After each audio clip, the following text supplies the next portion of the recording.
Alright, what's going on, everybody? It's Amon-Rellik the God Slayer. We're back and more. You know what it is.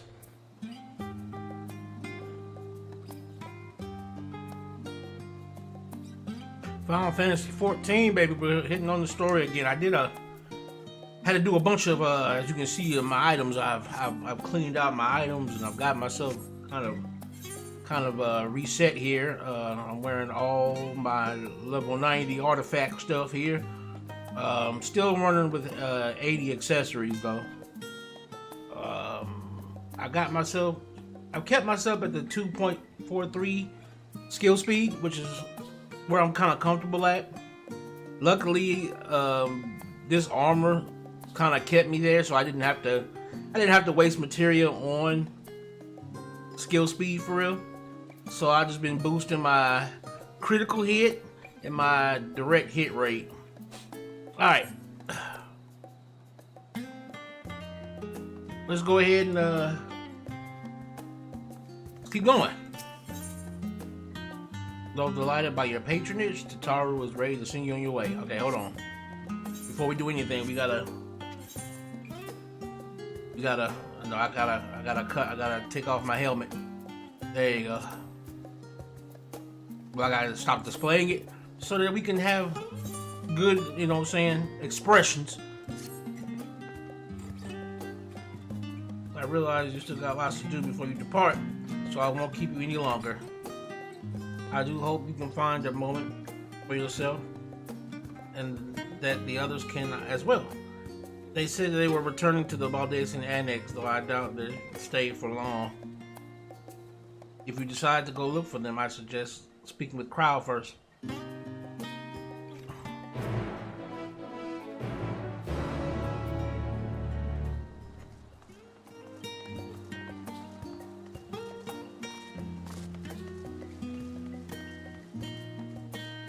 Alright, let's go see Crow.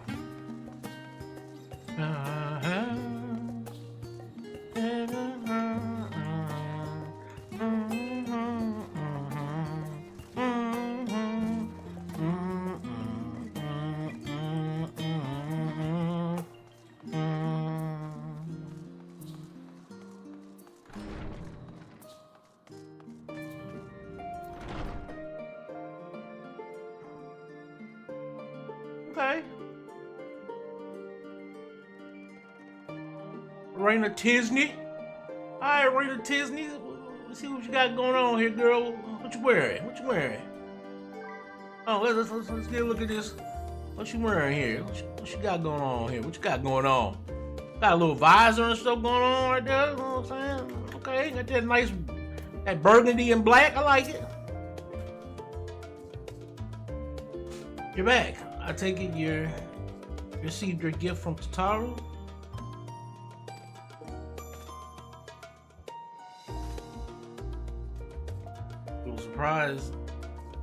It was a surprise long in the making, with many long hours of fretting to get everything just right. I'm glad to see it realized and with great success. If you're looking for the others, though, they've already taken their leave. He's told Tankard and Uranje have gone to the last stand for a bite to eat. Alice and Grahatia, meanwhile, though their time would be better spent poring over books in the Numenon. As for Alphino and Estinian, well, they were elected to pay a visit to Levier Estate, though Estinian seems somewhat reluctant to go. I'm sure they would all be glad for your company if you mind to seek them out. Should you be feeling peckish, I suggest heading to the last stand before you solo and finish eating. But above all else, it would be foolish to run headlong into battle, a fatigued mess. Okay.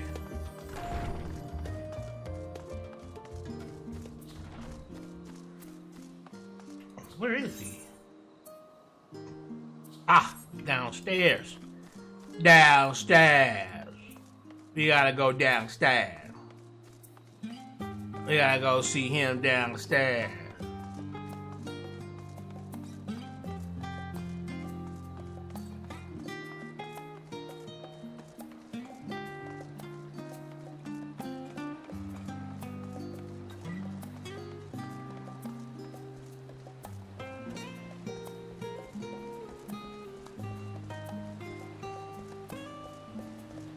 Urianje.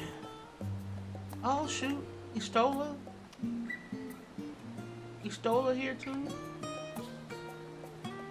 Urianje, Thancred, everybody. Hold on, let me. I want to sit. Shit.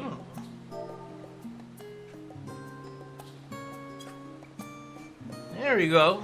I'm gonna chill with you guys. Yeah, what's going on, everybody? So we all eating and shit. Everybody eating and having a good old time. What we eating, man? What we got? What we got on the table here? What we got? We got some cheese. Got some bread. What else we got on the? We got some sandwiches. We got a pizza. Got some chicken legs. Oh man, boy, what you eating over there, Uyanje? What you eating over there? You got some You got some cake. You got some cake, good. You got a muffin and some cake. Uyanje eating a burger, man. You such a.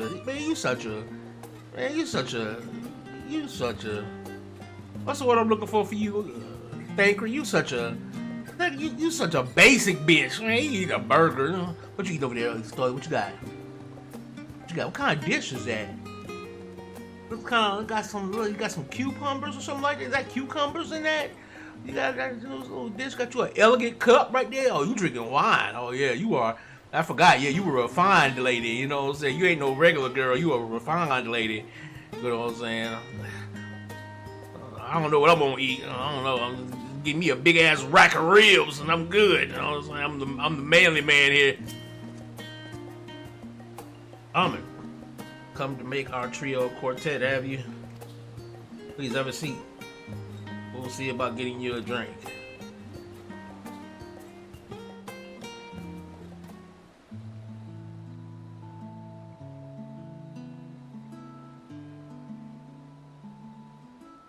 Your business with Chitauri was finished.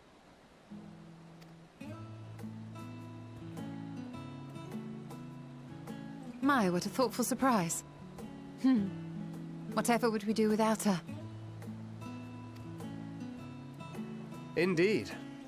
And she's right, you know. It hasn't been all doom and gloom.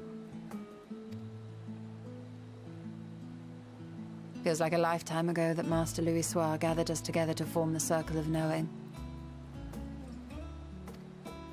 Since then, we have experienced much. But rather than feeling wiser, the more I learn, the more I find my knowledge lacking.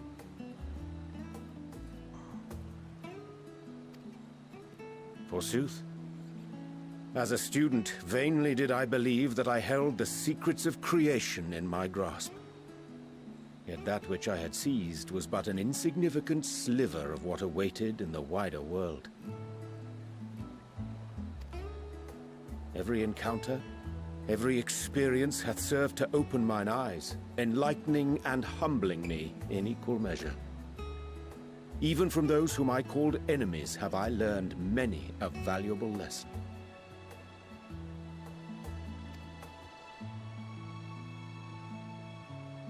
What will we learn at the edge of the universe, I wonder?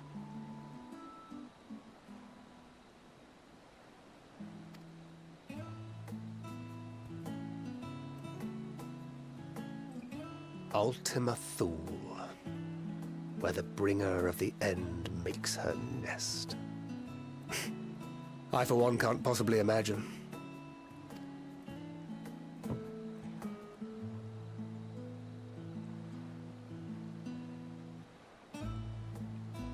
But whatever awaits us there, we will survive. We must. For her.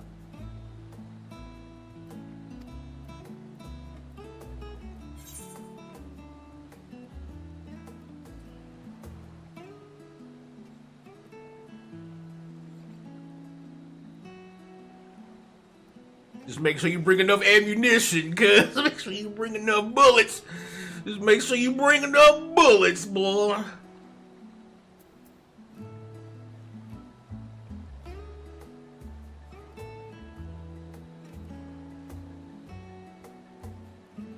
Just make sure you bring enough ammunition.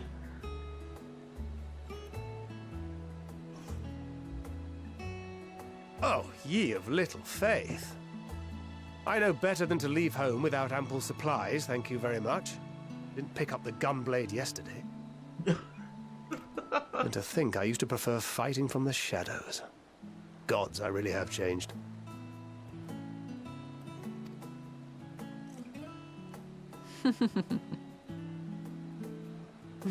We've come far together, and if we have aught to say about it, we'll go further still. Aye, we will avert this calamity and return home. In preparation for which, we must give thought to what we hope to achieve after the proverbial dust has settled. What with the primals and Ascians all but dealt with, I suppose we'll need to look for new hobbies. In all seriousness, though, in uniting to overcome a common foe, the disparate peoples of the world have found a way forward together. It's a truly gratifying sight to see. Indeed. Though it was many years in the making, we have successfully set in motion the gears of fundamental change. With this, we have fulfilled our humble role as a symbol of hope. And I dare say it is time to bow out. After all, there is no shortage of hands to bear the torch in our stead.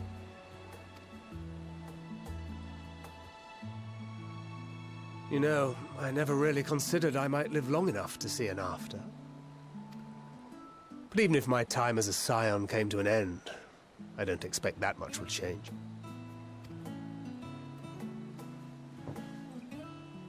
Traveling the world, going wherever the wind blows, lending a hand to those in need. A journey for journey's sake. It doth suit thee well. I must confess I too have yearned to see more of the world. If thou art amenable to the suggestion, I would accompany thee. Mine ability to effect an air of normalcy through artful disguise is much improved, thou must concede. Aye, well, improvement is relative. You still look suspicious no matter what you wear.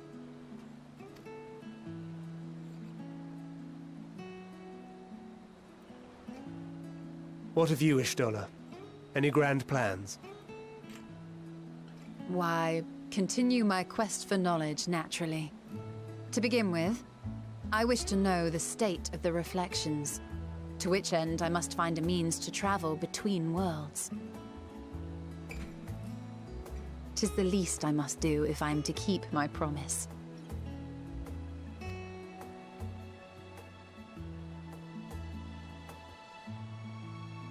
Should my pursuits prove unduly arduous, I won't hesitate to call on you. And in return, I will take you to see Reen one day. I'm sure you cannot wait to see the fine young woman she has become. Spare me.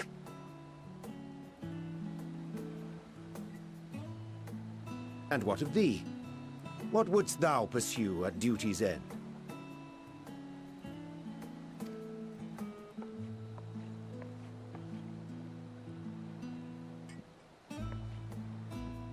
Here's yours. My apologies for the wait. Well, shall we make a toast?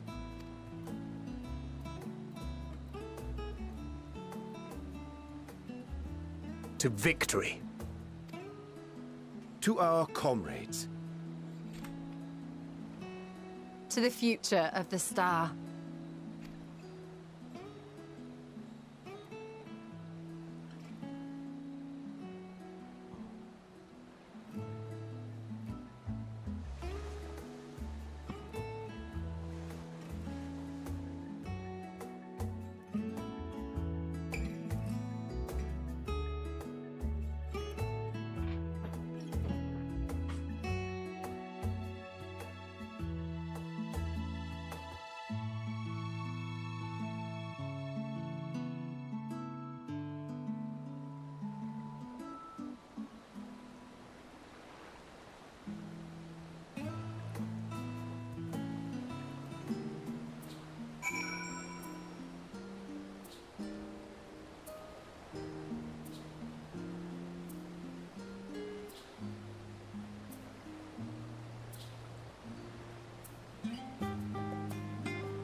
Okay.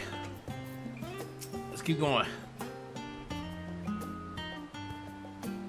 Leaving so soon? I suppose it's for the best.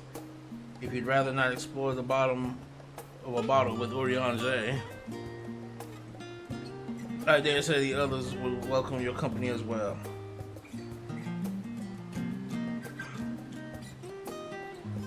As long as you make the most of your time, that's all that matters.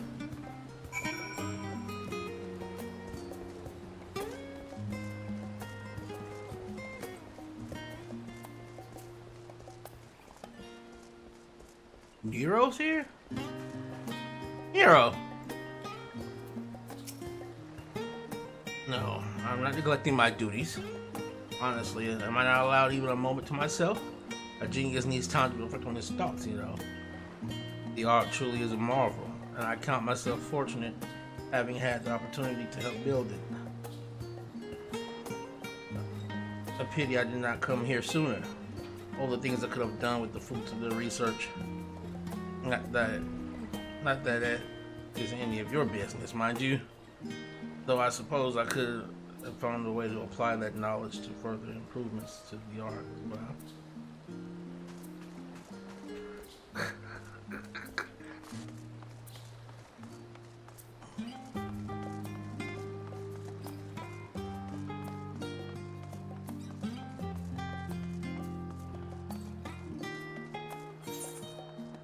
Okay, where are we going? Okay. Over here to the Tranquility.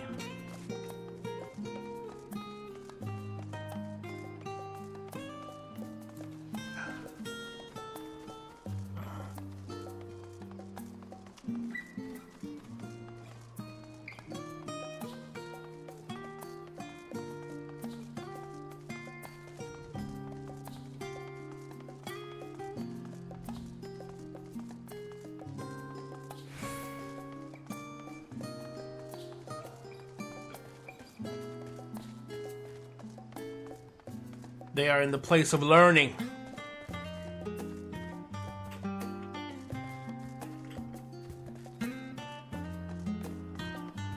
The studium.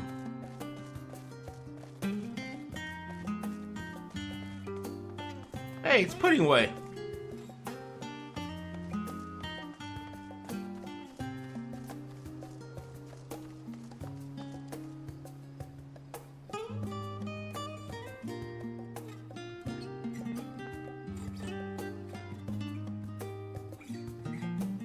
Y'all motherfuckers sleep! Wake up! You try speaking to Alize, but she is fast asleep.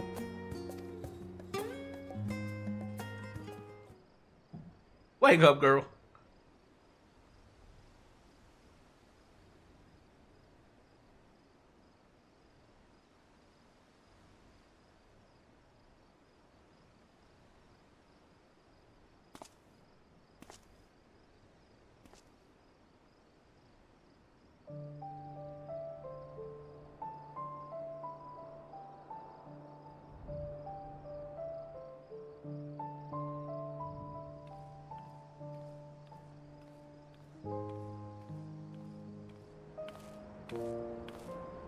Oh.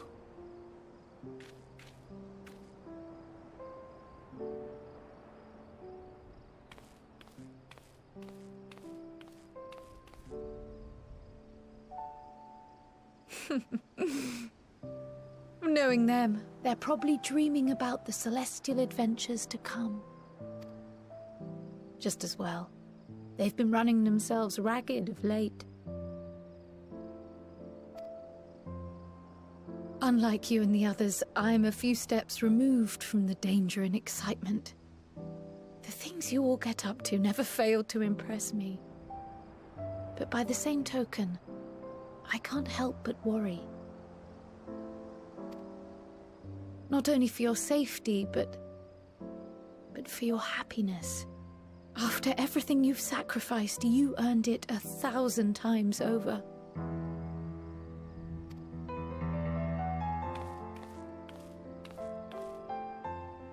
From the simple pleasures of tucking into a hearty meal or or collapsing into a comfortable bed.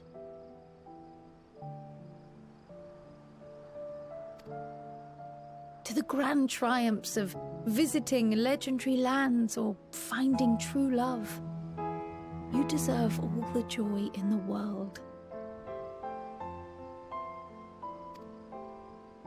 There is so much that life has to offer. So much to be treasured and shared with those we hold dear. So promise me this. Come what may, you won't give up on your own happiness. When you're out there fighting tooth and nail, it's all too easy to forget.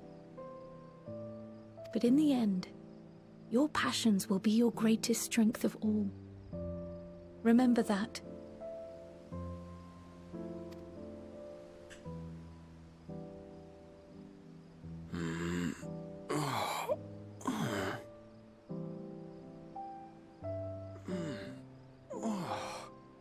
This feels familiar. Well, 'tis good to be...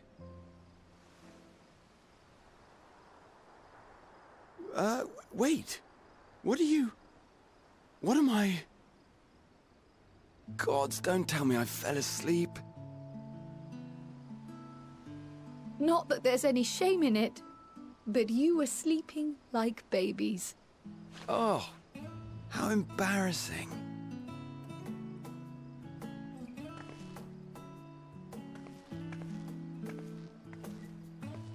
Not a word to anyone.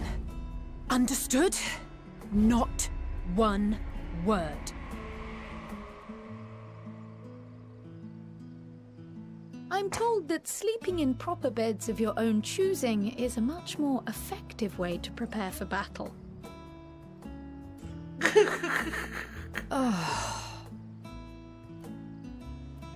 So, what were the two of you doing here? I had a few books to return to the library. Thought I'd take care of it while I could. And you?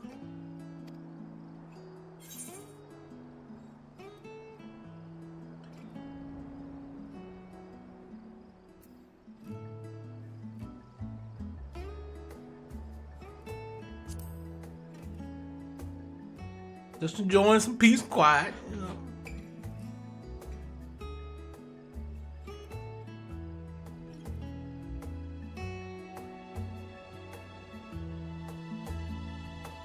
She was not having it. She was like, not one word to anybody. You hear me? Not one word.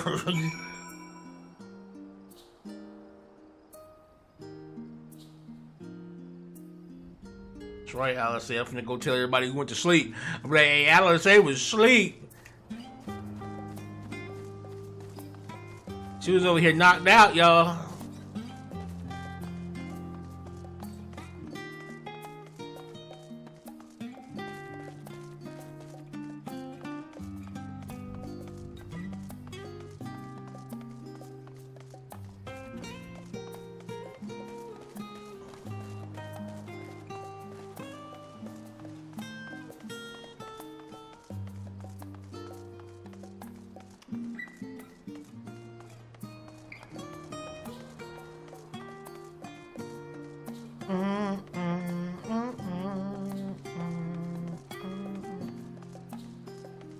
All right.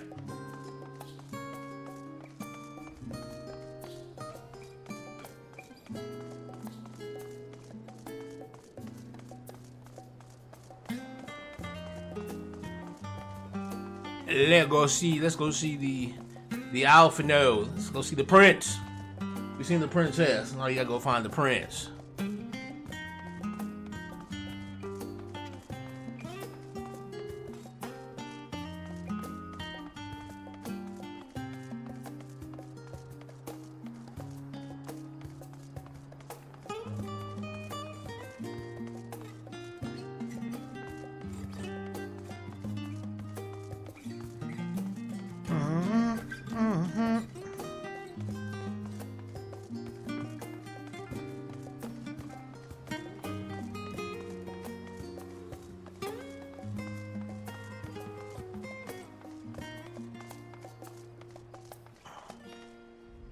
the Lavalier estates.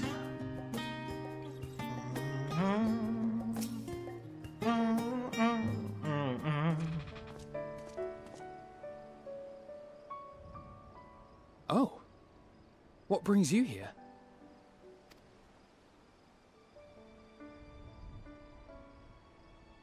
Ah, so you were worried that the Levier household might again be gripped by turmoil.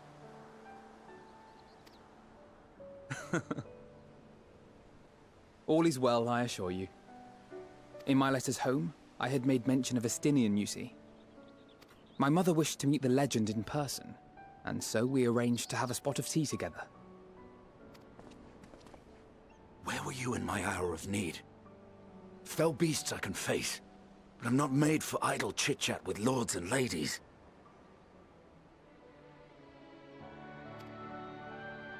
Well, I for one thought you held your own. Mother was the picture of delight. I might have been delighted myself, were we in a tavern with more agreeable drink.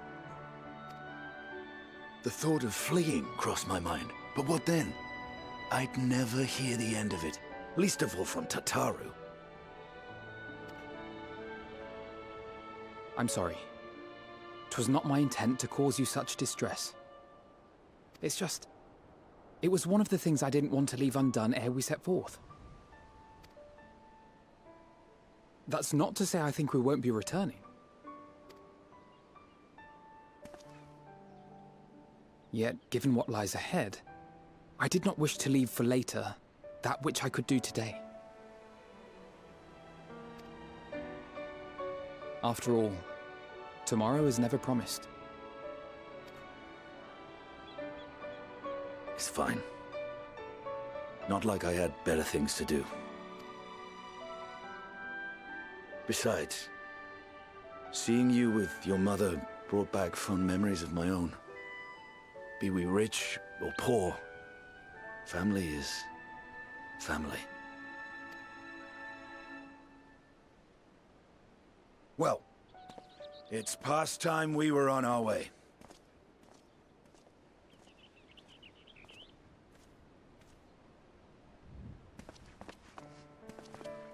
Wait!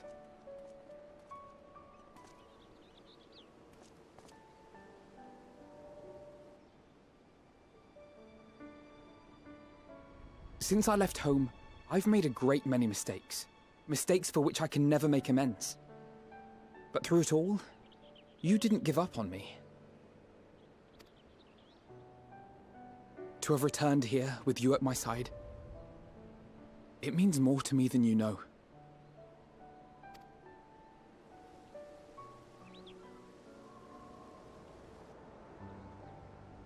Thank you. From the bottom of my heart.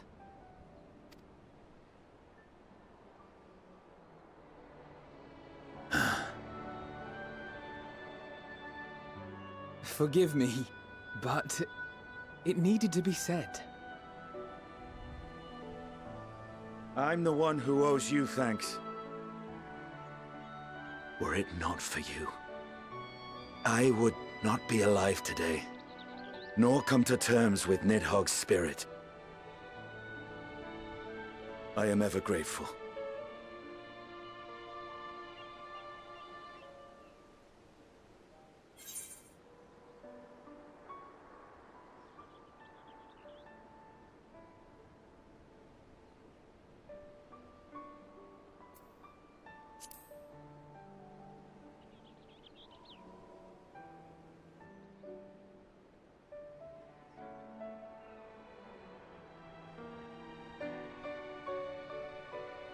Well, we needn't make it a competition.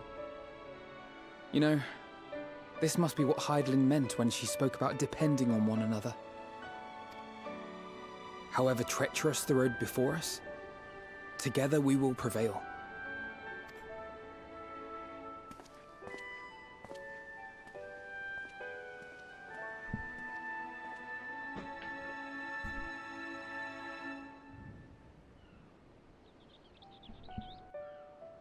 All right, one moment, guys.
Okay.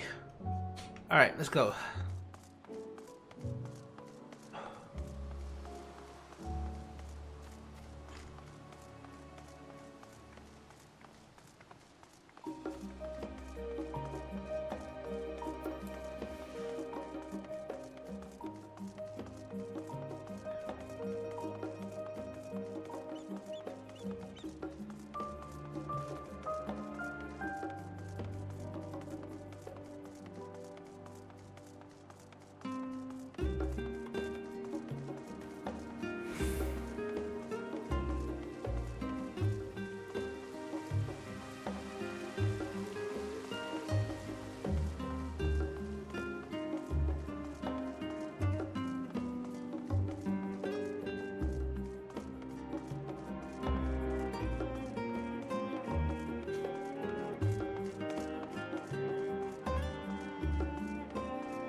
Welcome back, Amon.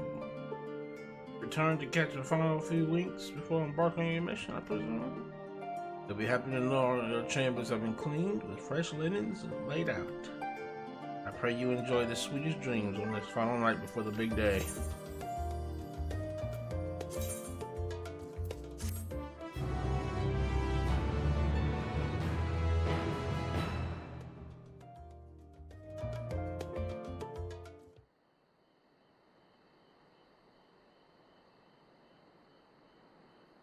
At the Royal Menagerie of Alamnigo.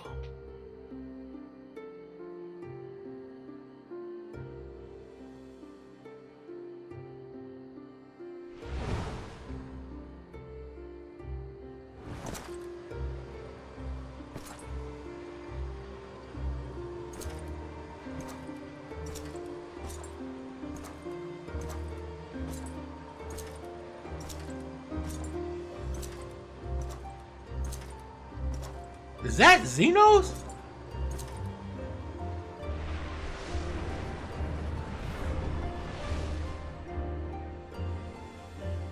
You will never get what you want. Not even the battle you pine for so dearly.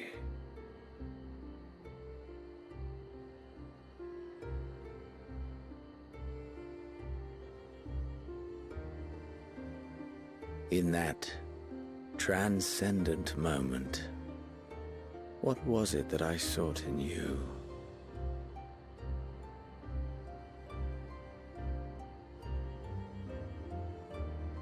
And what was it that you sought in me?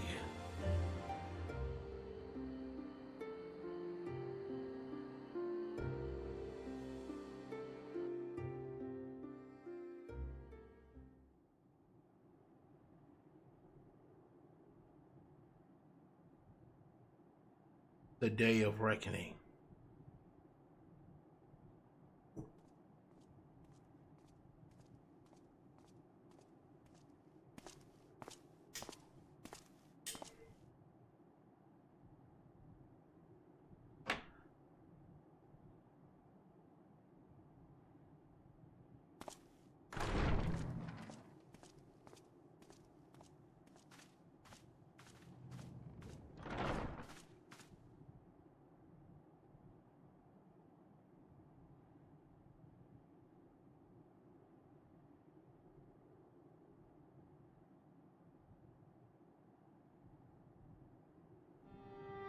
How often have we thus assembled?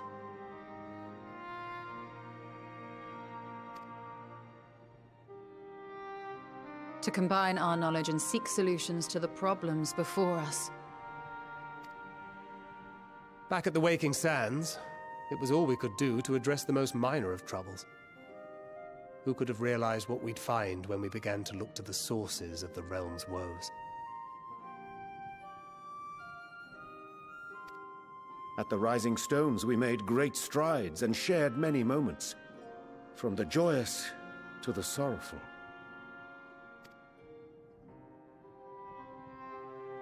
We've had occasion to call other places home too.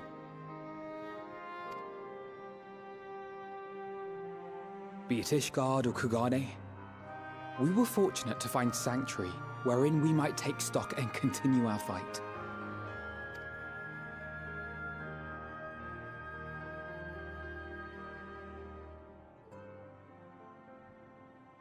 I was honored to host this company in the Crystarium, to stand with you all as we confronted the truth of the star itself.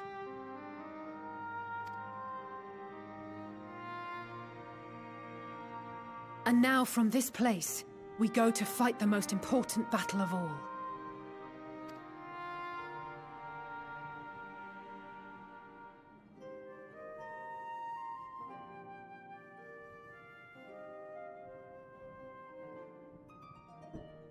The Forum has sent word. The Ark is ready. The Loporrits naturally will be commanding the vessel.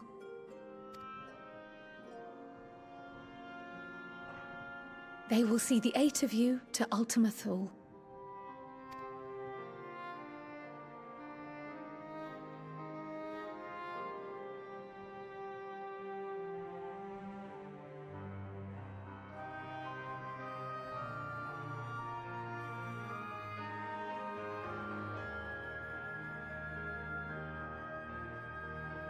Upon arriving, your objective is to find and vanquish Meteon.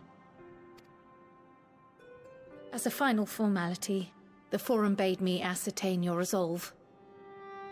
So, are you certain you wish to do this?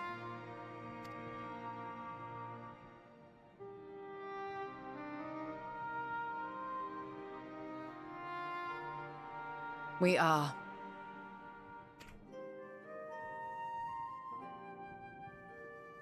Then, ere you report to Thalmasane, I leave you with these words.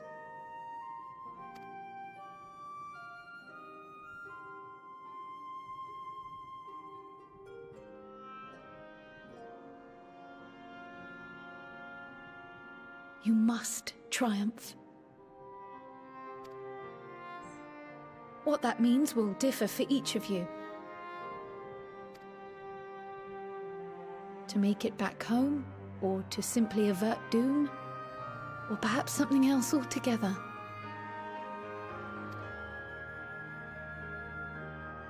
Yet whatever it is that drives you, I have faith in its power to see you through. So please, triumph.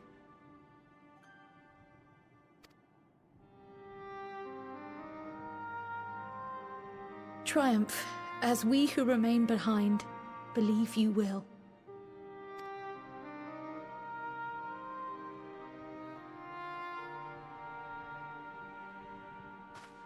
Let us be off then.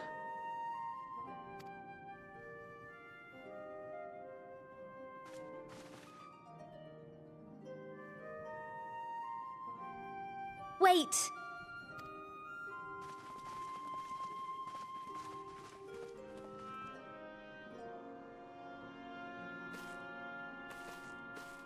Both Kryl and I will be there to see you off, but as your receptionist, I feel I need to say this here.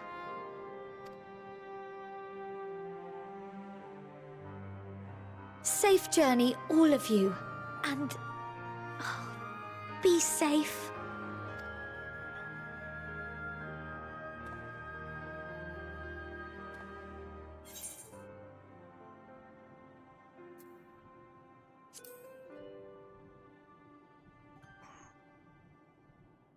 You can count on it.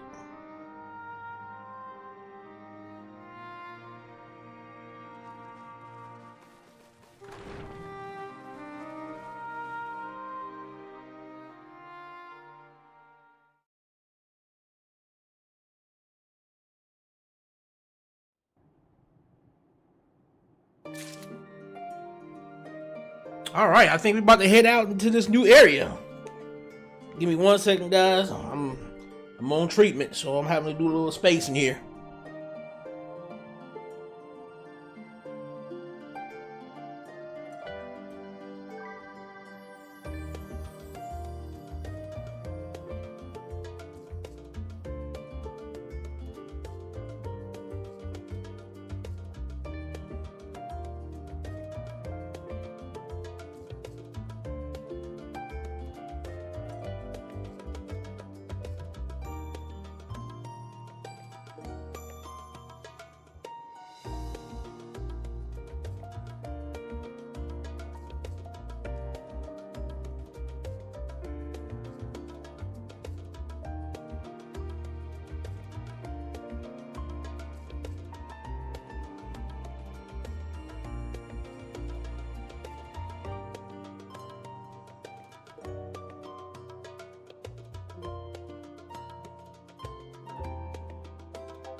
Okay, we're back. Again, sorry for the pauses, but my treatments can be kind of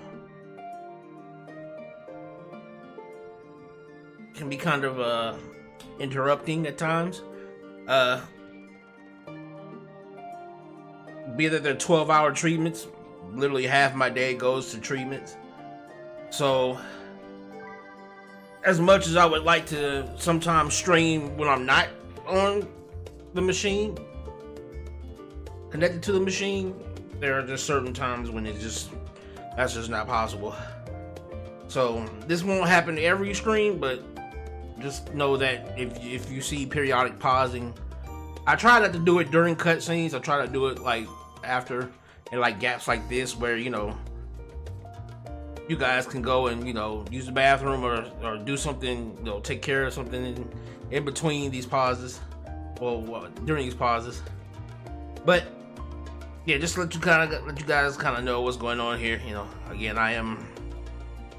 I suffer from ESRD, just in case you guys are wondering.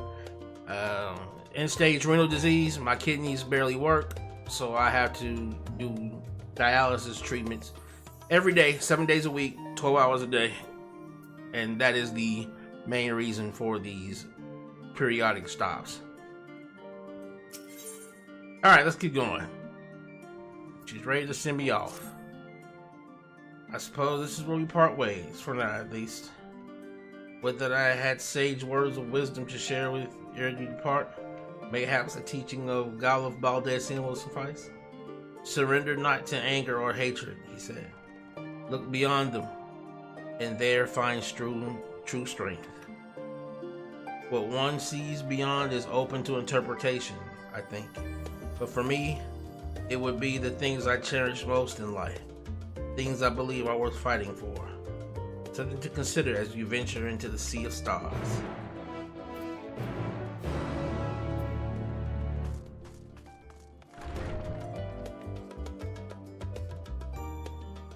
Unto the heavens. Where we go?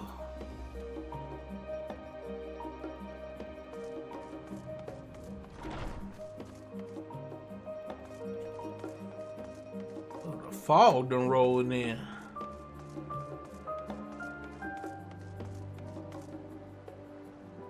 Oh yeah, fog done rolled in.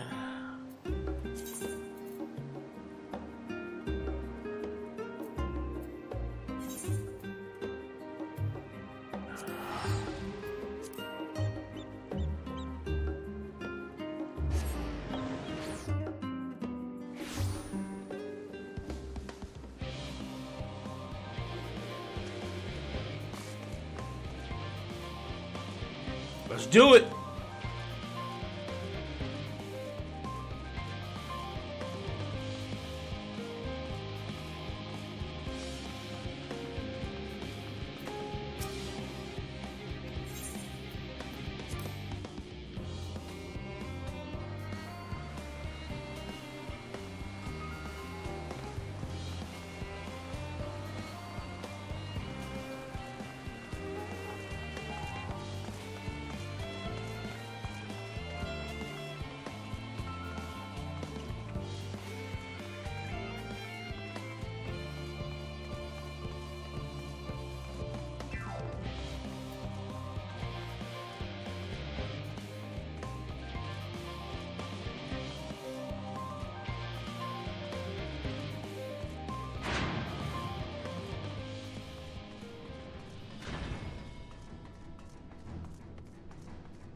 All present and accounted for? Good. As you will have heard, The Ark is ready. All that remains is to board and be on your way. I've seen my fair share of tight schedules, but this was bloody murder. But we did it. We finished the ship. It's safe, fit for purpose, and looks good to boot. Aye, it's a garland through and through. I really don't know what we'd do without you. Thank you for everything. Well, the work was hard, but we've learned a lot from it.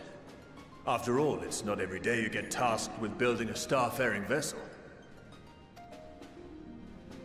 In case you're wondering about payment, the ongoing existence of the world ought to do. But feel free to throw in a colorful recounting of your journey on your return.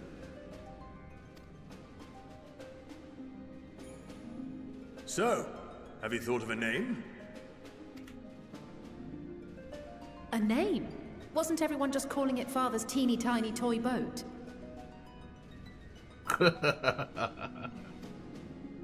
Well, seeing as its purpose has changed, I thought a more eloquent name was in order. I suggested as much to Fortuno, who seemed quite amenable to the idea.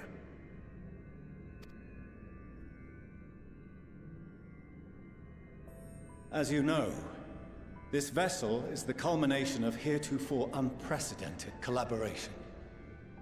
And though said collaboration is owed to the Scions, there is another whose noble deeds made our work possible.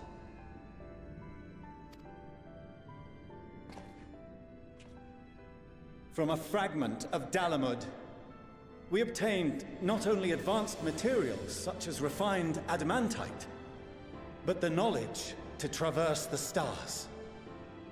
And this fragment would not have found its way to us had the Archon Louisois not fought to protect this world, and in so doing, laid down his life. Now that the vessel stands complete, I cannot help but wonder if it was more than mere happenstance. If it was my father's intention to guide us here.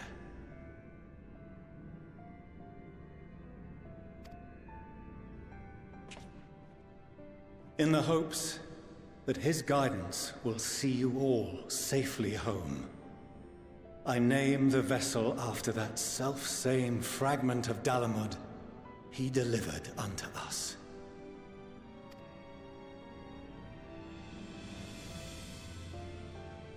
The Starship Ragnarok.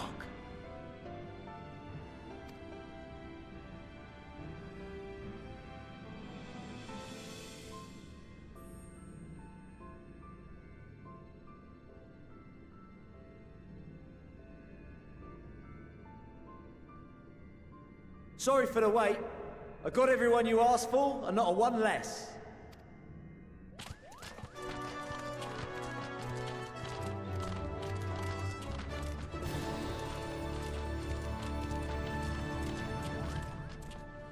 What are you all doing here?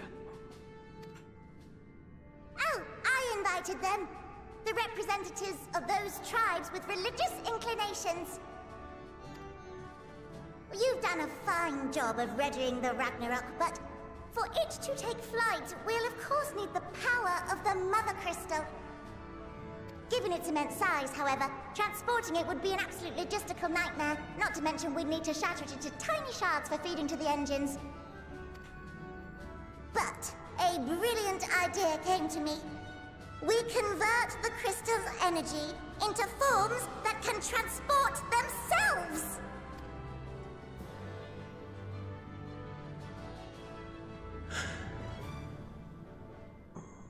Thou wouldst employ summoning, or should I say its precursor, creation magics. Care to explain for our benefit? As you may have witnessed at Bestway's Burrow, the Loperids are capable of creation magics, which they use to shape the moon's environment.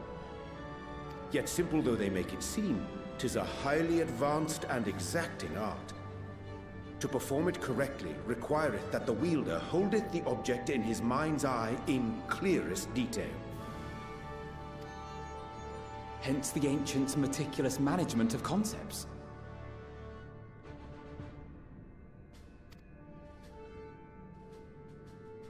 Drawing upon this art, the Ascians conceived of summoning as we know it.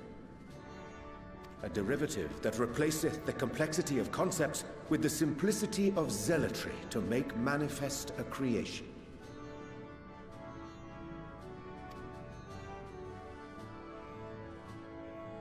I see. By combining the Loporrit's magics and the tribe's faith, we convert the Mother Crystal into primals of purer form and greater obedience. Summoning as it was intended, one might say. Indeed! Indeed!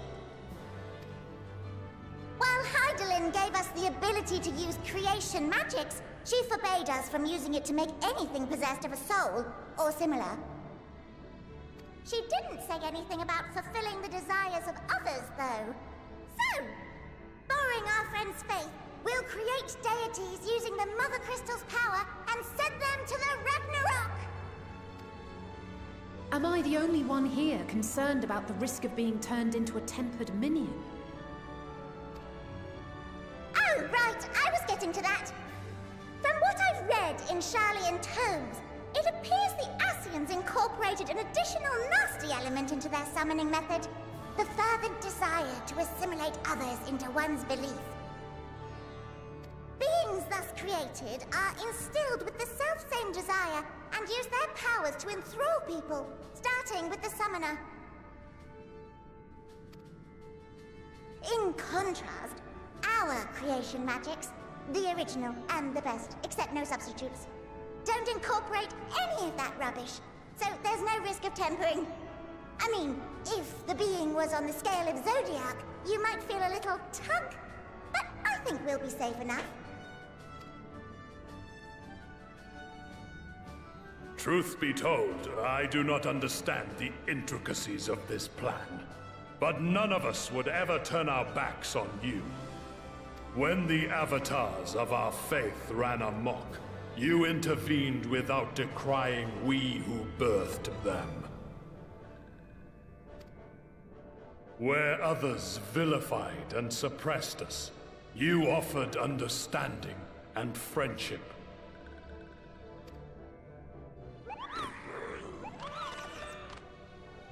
In gratitude, we will share with you the true expressions of our gods, not malevolent deities, but benevolent saviors.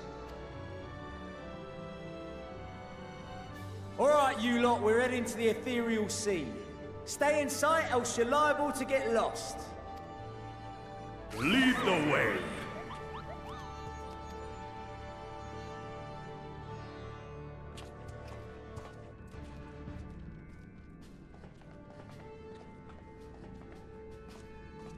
May we have a moment? In anticipation of the day man might journey to the stars, we developed these.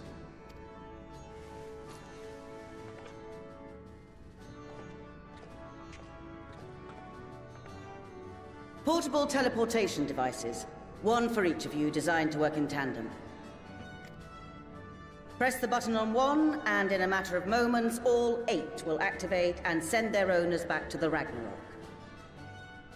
There is no telling what hazards you may encounter. If you find yourself separated or lost, please do not hesitate to use them. Be safe, all of you, and come back.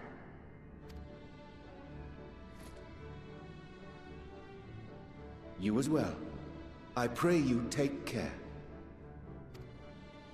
Looks like everything is in order, so I'll go ahead and board. A few of my fellows will remain to assist with the summonings, but rest assured, the vessel won't want for competent crewing.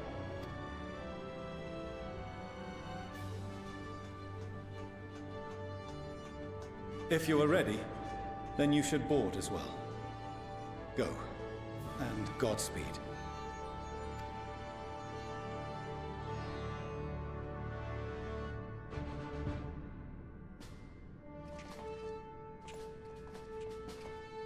All right, boy, we're going to the edge of the universe, baby.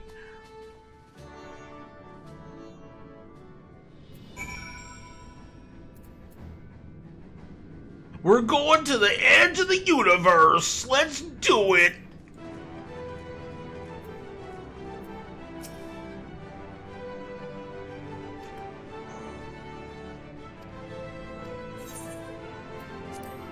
To the edge of the universe.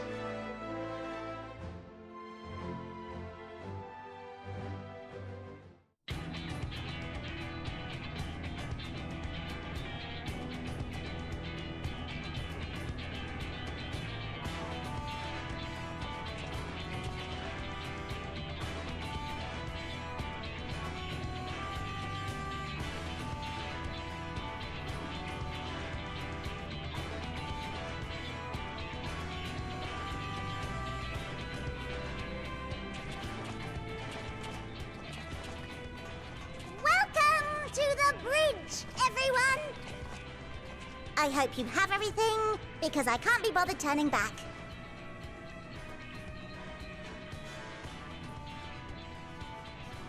Right then, make yourselves comfortable. We're setting off in just a moment.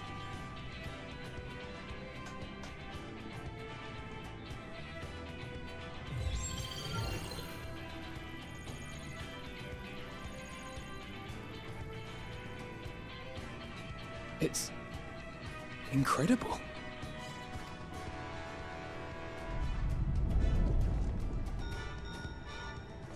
This is Fortuno. Can you hear me? The preparations for the summonings are complete. In accordance with the 14th phase of the plan, we have moved the Ragnarok to the launch site. The gates are open. You may depart when ready. So, are we ready? As ready as we'll ever be. Let's get going. Oh, come on. The burnt-out star's got more fire in its belly. Try it again, with feeling.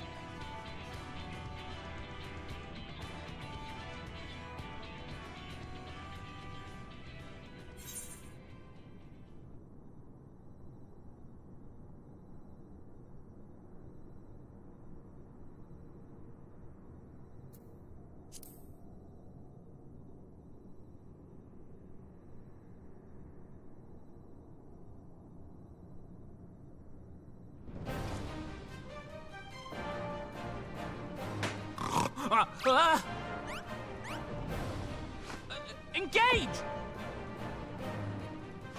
Engage!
All the gods, boy. All the summoning icons.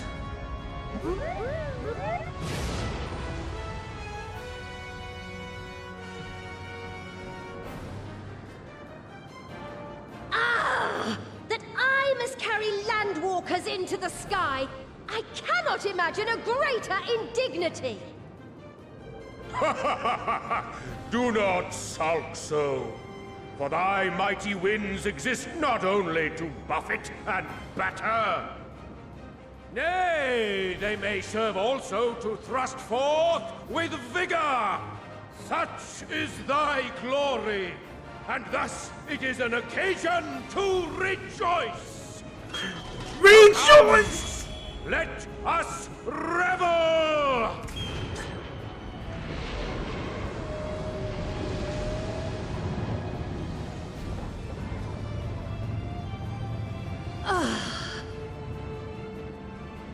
So long as the wind blows freely, I suppose all is as it should be in creation.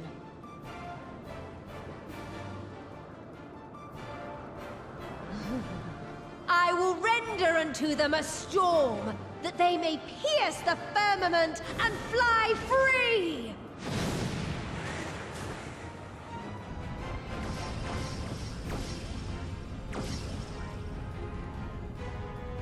All the gods, boy.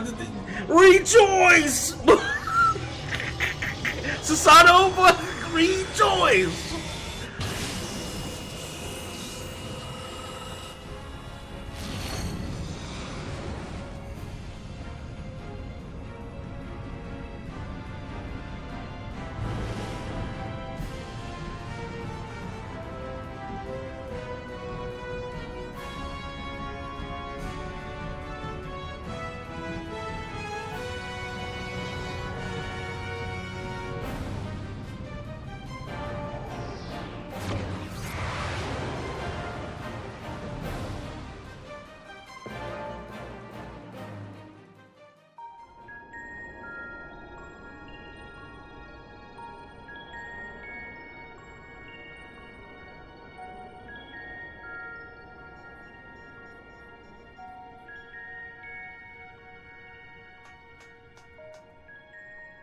Still in one piece?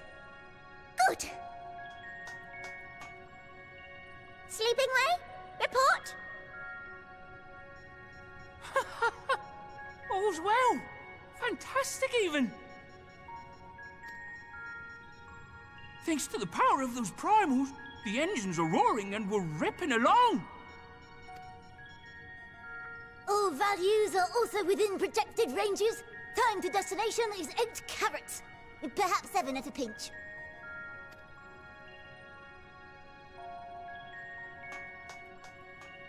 All right, let's go over some points of caution. Our destination, as you know, is Ultima Thule. Lest you wonder, the place is not a star so much as a patch of emptiness. That's the extent of what our equipment could determine, anyway. From what we know of Meteon, she's likely used Dynamis to obfuscate her location. So, in conclusion, we'll only know what's there when we get there. The crew and I will see to it the ship's ready to take off at a moment's notice. We'll support the search as best we can, but it'll be your paws on the ground, assuming there is any. But everything will be fine, I'm sure. Hydaelyn believes in you, so you ought to believe in yourselves. Just don't do anything I wouldn't, like waiting too long to use those portable teleporters of yours. Personally, at the slightest sign of trouble, I'd mash the button to bits, and you should as well. Understood. We promise to be careful. I suggest you brace yourselves. We're about to arrive and the vessel will shake a good bit.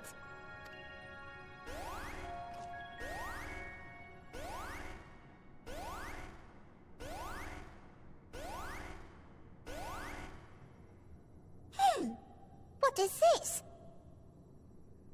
Something is... interfering with the equipment.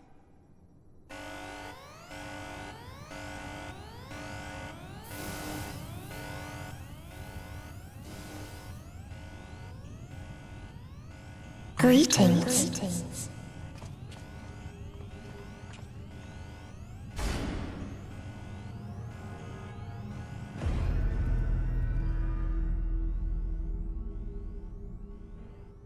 Meteon. She came. Greetings. Can you hear me? She came to us.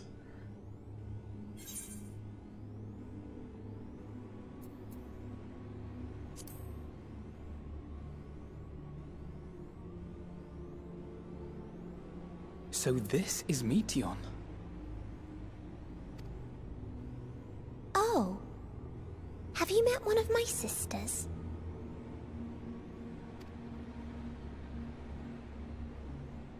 I don't remember meeting you myself.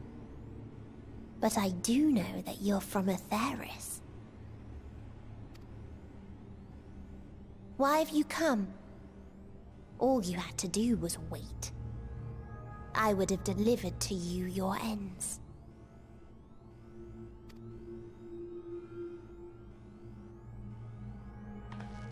We didn't ask for that. I don't understand. All life is destined to end. Why choose to prolong your suffering? Effort, ambition, love, they amount to naught. Happiness, should you find it, is inevitably lost, stolen away by events beyond your control. There is no logic nor meaning in it. You think there is. Convince yourselves. But it's all a cruel accident.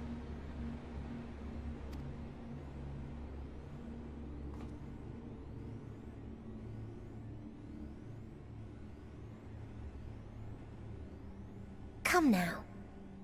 I speak the truth. A truth you would recognize if you looked up at the night sky. Unbroken emptiness. Cold, dark, and silent.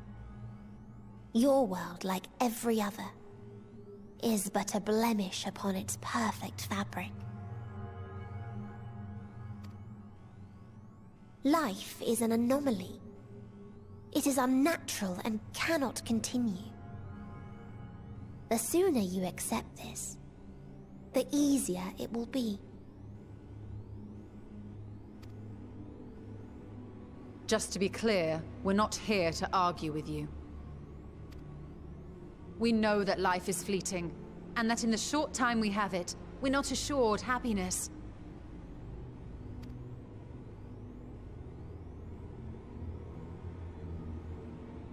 Indeed. I've seen far more sorrow in the eyes of many I've met. I myself have plenty of regrets. And one day they'll die with me. Gone to dust with my good deeds and unfulfilled dreams. But we accept this. That our existence may seem pointless. That sorrow, rage, and despair will always dog our heels. And we press on regardless. That is why Hydaelyn guided us here. In her boundless love for mankind, she has prepared us for this trial, and in her name, we have come for you.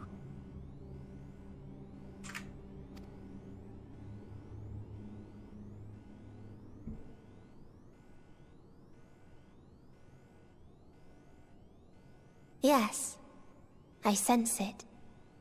A burning passion like unto fury. I know it well. For the same passion once burned in many a star before yours.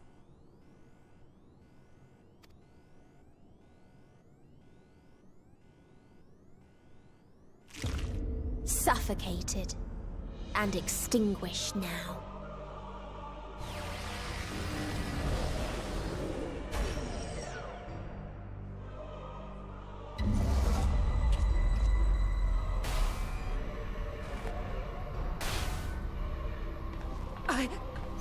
I can't breathe.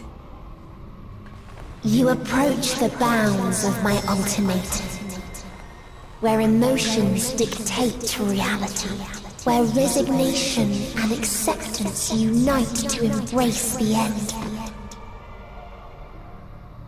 where those who yet valiantly cling to life cannot thrive.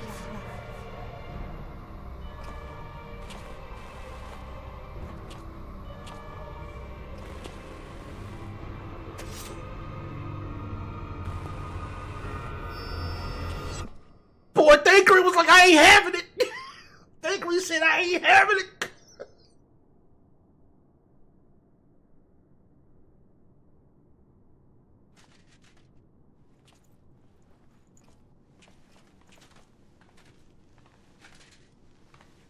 By the Fury.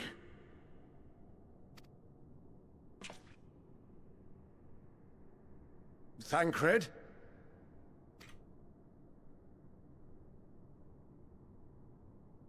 Meteon has gone as well. Mayhap he awakened first and gave chase. Everyone? It appears we are at our destination.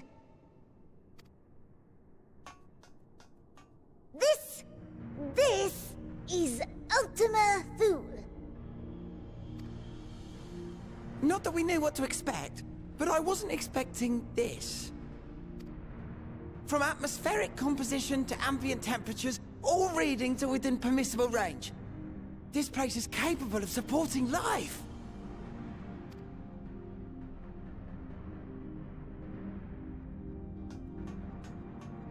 If that's the case, then Thancred may well have gone on ahead.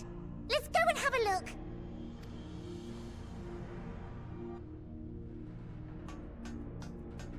Meanwhile, I want the rest of you to perform a full inspection of the ship, as well as a biological scan.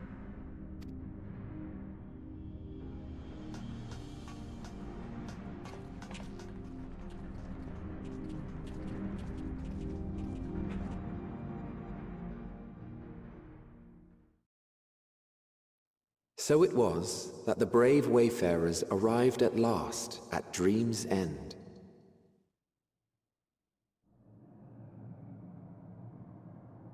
In following their path walked and history written, I am made keenly aware of one truth.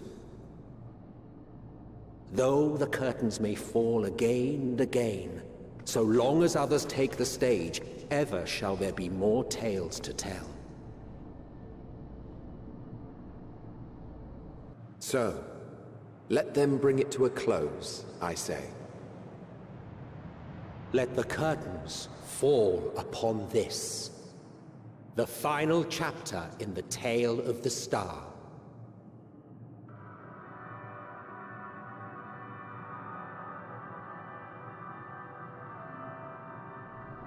Is this a dead star?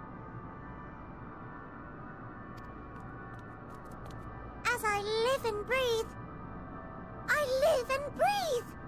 Well, the environment itself shouldn't kill us. Well then, let us search for Thancred while exploring the area. The ship we leave in your care.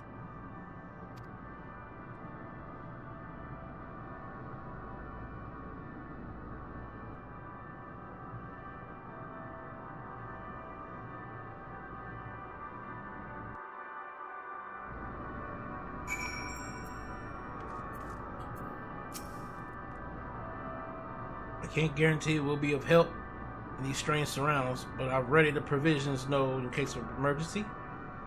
If you encounter any real danger here, I expect you to return to the Ragnarok at once.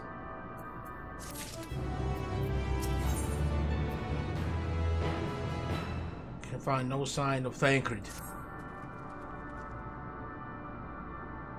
Can support life, albeit barely.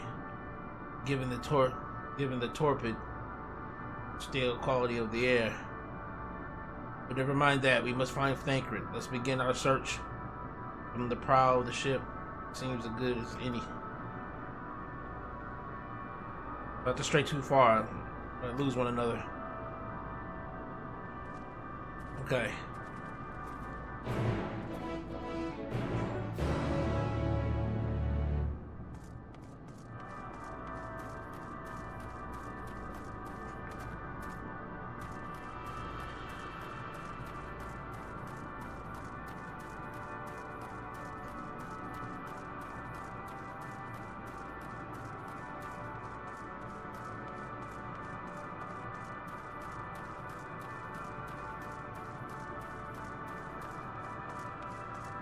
Look at this place.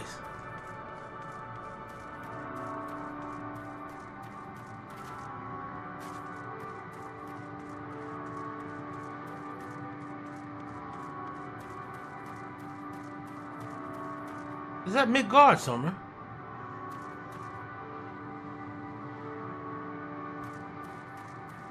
That's Midgard somewhere.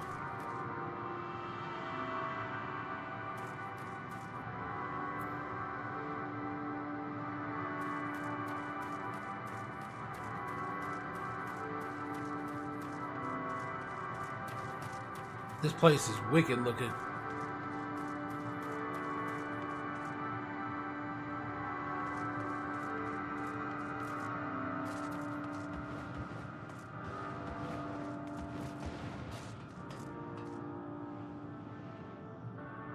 Look at this place.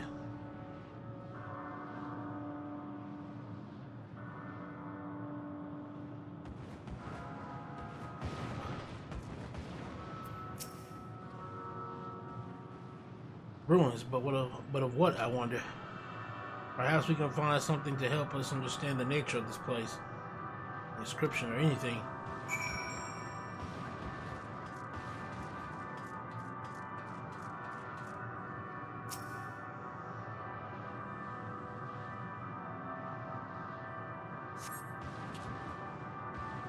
Partially melted. Likely sometime in the distant past. The damage does not appear to have been inflicted deliberately. Rather, it calls to mind the indiscriminate destruction often wrought in the heat of battle.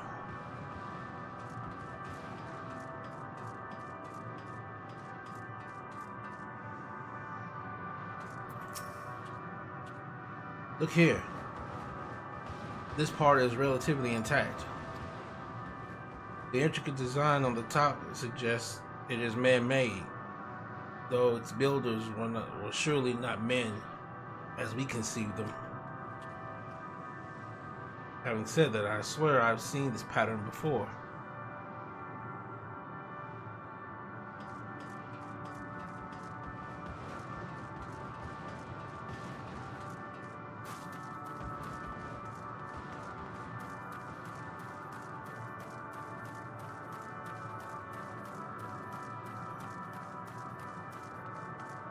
Of course, Astinia is somewhere up high. Of course, he's somewhere up high, boy. I thought this hill would afford a better view of our surroundings. Poor decision in hindsight. Besides the light from the ship, all is shrouded in darkness. If Thancred's here, I'd never know it. From what I can tell, we are near the edge of an island, if you can call it that, surrounded by floating debris.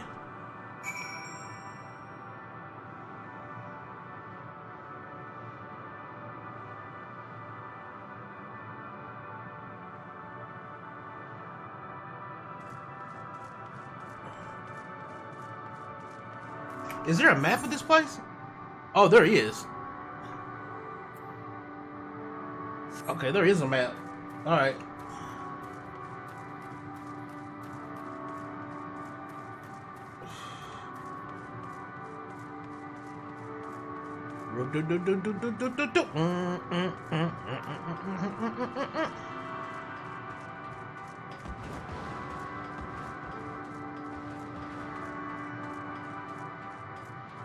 Big ass dragons.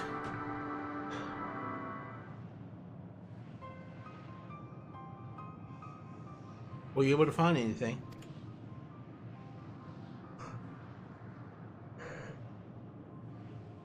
Yeah, there's still no trace of Thancred.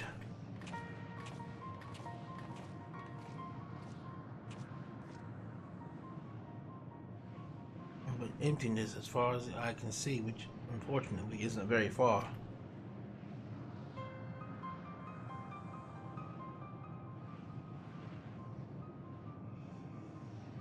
Though I can't help but suspect that something or something is here. There are times when I sense it drawing close, and then a chill washes over me, leaving me exhausted. The feelings of death and anguish.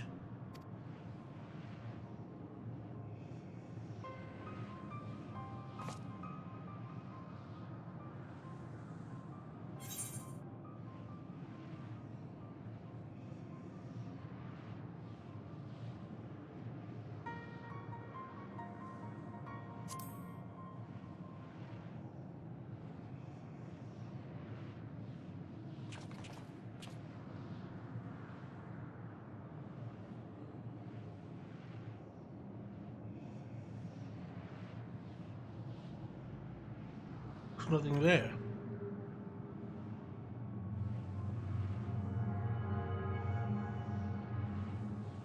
Oh wait, she can't see those dragons? Before we jump to any conclusions, perhaps we should search elsewhere.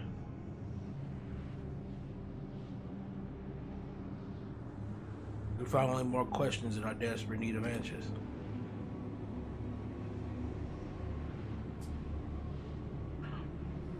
There's a fair stretch of terrain from the ship's port side we've yet to explore. Let's try searching there then. Wait, she didn't see the dragons?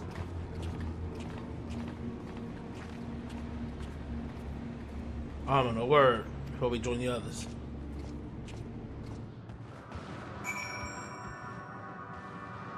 Yeah, like, she can't see them?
Christinian, what's up? You see them too, don't you?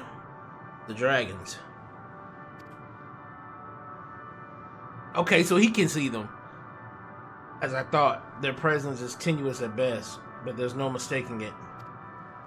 No doubt your bond with Midgard Sommer and mine with Nidhogg is what allows us to perceive them. Could these apparitions be related to the dragons that now live on Artheris? Better to leave such conjecture to the others. In any case, we must be careful. We may soon find dragons they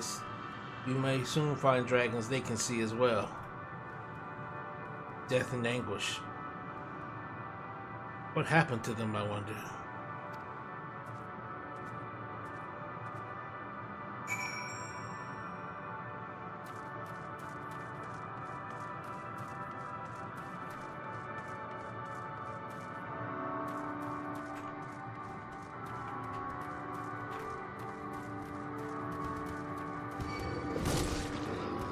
Ah, great.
Dragons? Here? Uh-oh. She can see him. She can see him.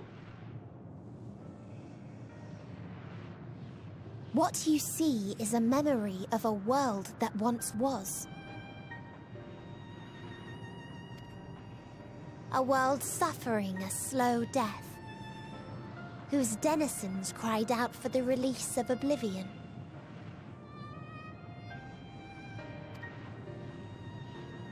What? Their world is dead? It is. Not a single life remains upon that husk floating in the vast emptiness. These creatures are shadow and shade, perpetuated only to suffuse dynamis with their unending lamentations.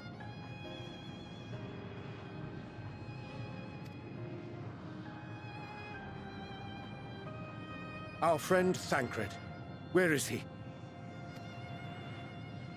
A strange question. He is at your side, is he not? Oh yes. He is here and there, and everywhere within this space. He would tell you himself if he had form to form words.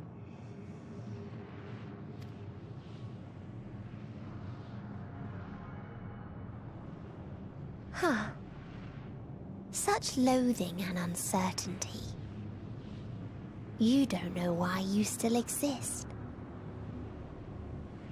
In like manner to the oblivion I send, I tried to drown out your ether with dynamis. Beginning with this Thancred, who came at me despite being unable to breathe. Such a simple thing, unmaking men. In the blinking of an eye, he was gone. Didn't even have the chance to be transformed. Yet somehow, he managed to leave a slither of himself behind. What you call the heart? Or perhaps the soul. In his final moment, he cried out from it.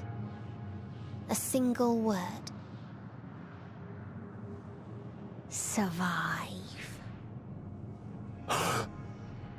That wish proved stronger than the despair that ruled here.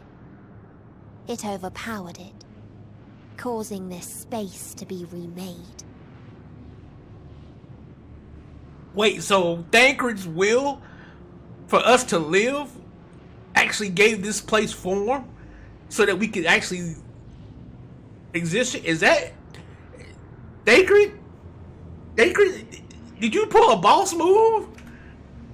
Into a place you can perceive, and where life can endure. He did. His will for us to survive created this space. That is wild. That's wild. That you draw breath is proof that his soul lives on. For how long, however, remains to be seen.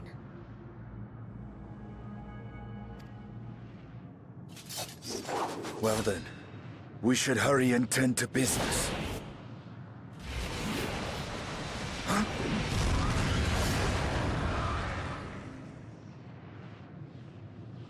Hey, look. It's Stevie don't be fucking around. It's futile. You will never reach the true me. It's Stevie don't be fucking around. He like, let's get to business, nigga. Like, fuck it. I told you. Emotions dictate reality in this space. Such changes as you might work will not alter in its nature. You may see, but you cannot touch. Walk, but not advance.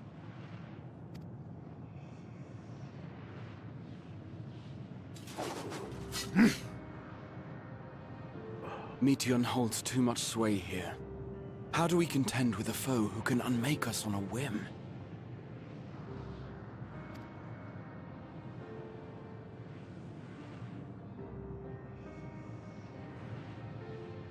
I do not know. But Thancred gave his life that we might come this far. We must press on. Agreed. We cannot turn tail here. Not without something to show for our comrade's sacrifice.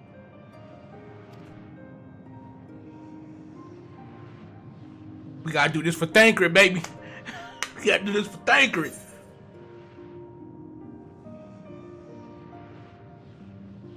Regal purple, plum purple, lotus purple.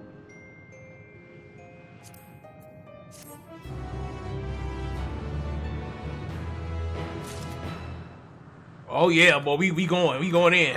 What do y'all, Jay? Cannot accept his comrade is gone. Soul without body, a form of being with which we are not wholly unfamiliar. Indeed, for we existed in a similar state when residing in the first. The circumstances are rather more dire than that, 'tis true, but I choose to believe he is not forever lost to us. Regardless, in sacrifice he hath afforded us a chance to prevail. Let us not squander it and ascertain the nature of this realm that we might confront and defeat Meteon. Estinian, Amon, would you accompany me in speaking with these dragons? Mayhap they can enlighten us. I would ask the rest of you to survey these surrounds. If there is a path that may lead us to our quarry, we must find it. Very well. We can convene here as everyone has finished. Meteon said these dragons are shadow and shade from a world whose denizens sought oblivion. As such, they are not like to be amenable to company, let alone conversation, so please be careful.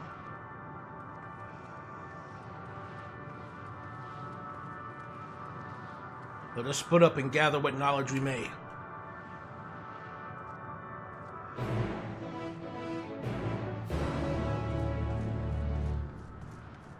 Selosk.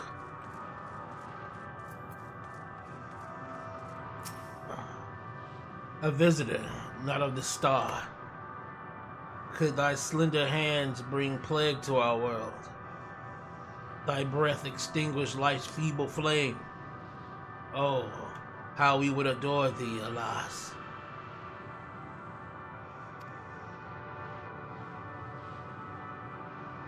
With time our flesh shall wither, our souls fade, and so we wait for its inexorable march unto oblivion.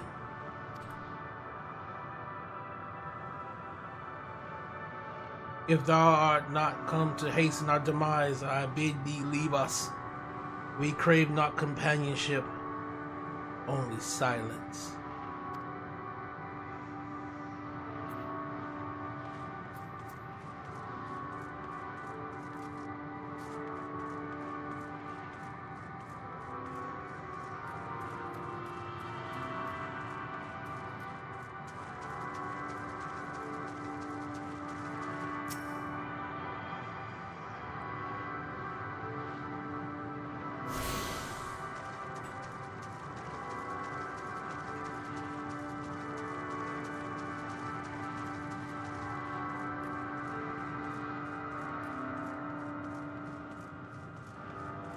Komnosk.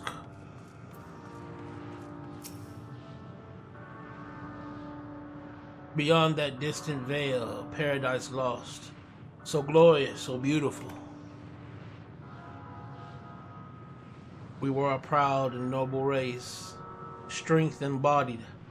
We knew only love before they came. Metal monstrosities of black and silver. No bonds of blood did they share, nor conviction did they have to guide them.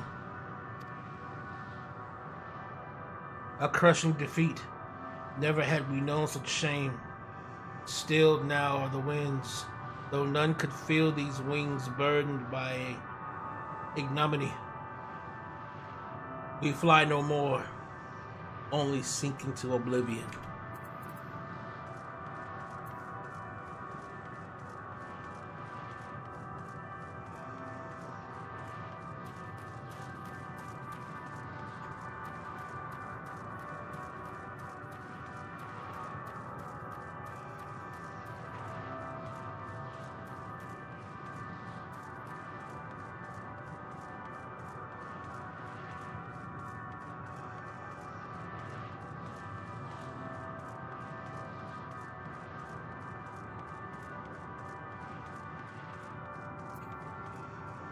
Fesk, thou wouldst bid me speak? Folly. I observe the lesson of stone. I shall not fly, nor speak, nor roar. Only watch, and wait, and end. But one sight yet stirreth my blood, tempteth me to raise my voice in lamentation. Amon-Rellik, the cradle of unsung dragons. No words, no songs are possessed of the weight to describe such tragedy. Go, if that be thy will, I shall remain.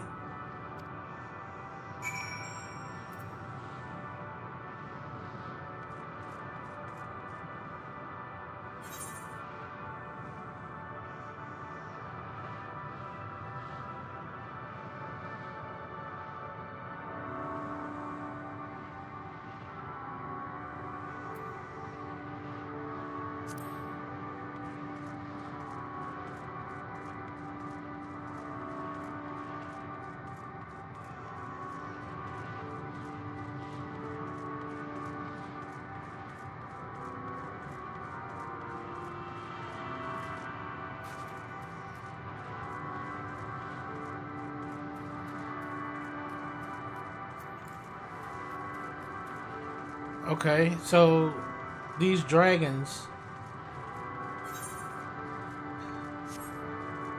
suffered a loss of some kind.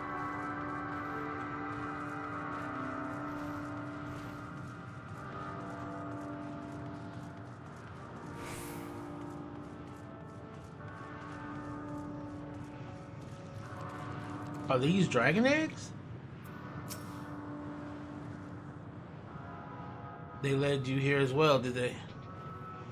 It was described to me as the source of their woes and proof of their end. And I think I'm beginning to see why. It's a hatching ground, or was. I've seen similar on Atheris. Midgard Sommer's kind must once have lived and thrived in a place such as this. Vitra said his father was driven from their ancestral home by war and strife. This, then, is the fate of those who remained. Let's have a look around. Maybe these eggs have more to tell of what happened here.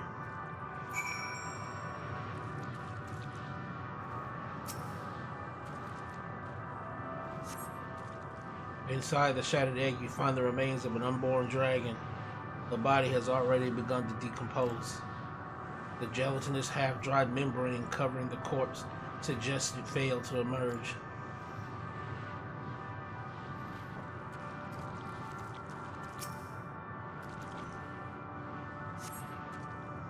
A murky liquid has pooled inside this eggshell. The noxious vapor is indicative of contamination.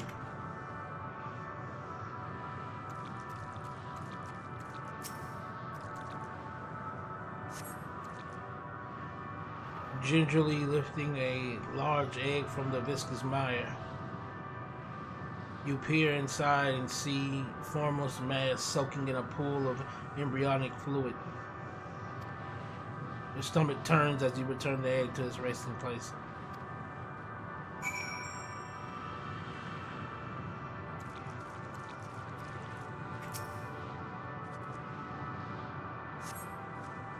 This egg appears to have been broken from the inside out. Perhaps the dragonette within succeeded in hatching. What's this? I thought all the eggs had been ruined. If the dragonette was indeed hatched, there's no sign of it here, or its sire for that matter. You should look for them. You start with the cliff tops, I'll search the plains.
The boisterous howl hath been quieted. By thy hand, I presume.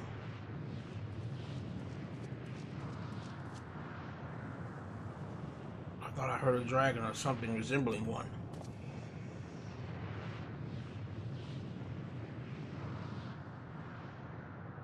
I see what's happened here. Is that your child? Perhaps some eggs within Amno are indeed mine, and life within one, if life within one did quicken, the beast thou slain may be of my brood, may be of my blood. Yet I do not recognize it, twisted and malformed as it is. Not a dragon in truth, but a remainder of our failure, a testament to our shame. Explain.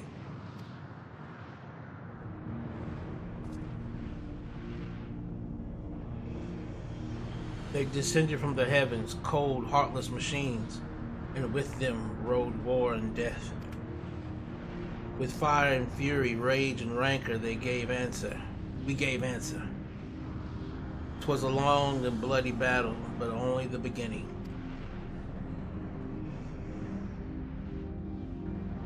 Untold chaos and destruction swept over the star. In the end, the invaders were victorious. Yet when they looked upon their prize, they deemed it unfit for requisition. We were abandoned to our ruin.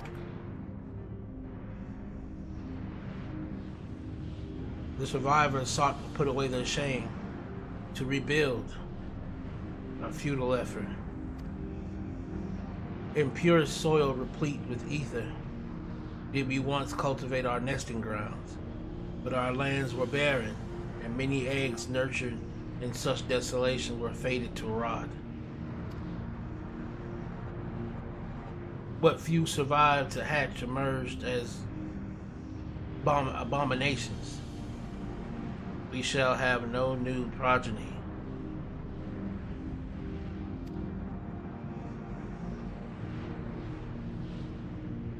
But there are dragons among you capable of journeying to other stars. That there are. Many would make the attempt, each bearing a clutch of eggs. The richest stars were home to the harshest rulers, and the arrival of dragons incited contest for supremacy. When the fires faded, the wars won and lost and won, they too were reduced to ash and waste. 'Tis the curse of those who seek life, to be drawn into conflict, to conquer or be conquered. A vicious cycle we now choose to break. We tire of conflict, of everything.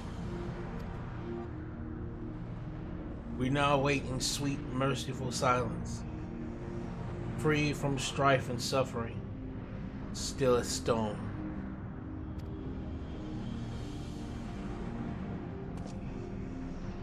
You claim your kind is doomed, but there's another star.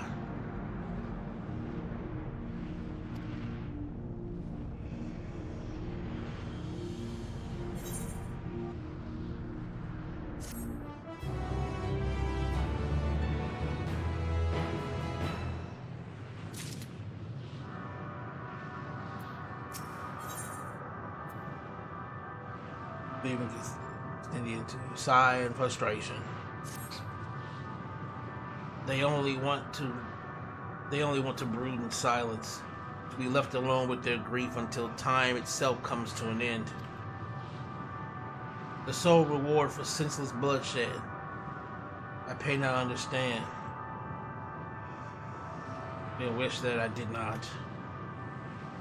Fools we were. But now isn't the time for such thoughts. The others will want to hear what we've learned. Come.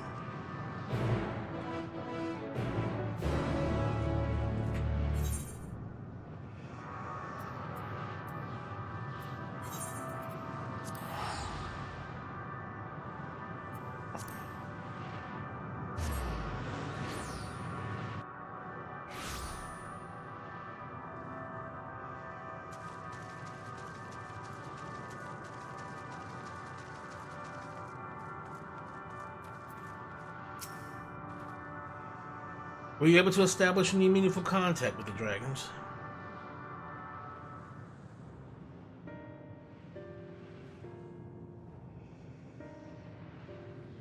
They wish to escape what they perceive to be a cycle of conflict. Thank you, Amon-Rellik. As for our part, I believe we are more acutely aware of our confines than before. We started by traversing the perimeter of the island to see if there might be a path leading off it. Sadly, there was nothing to be found.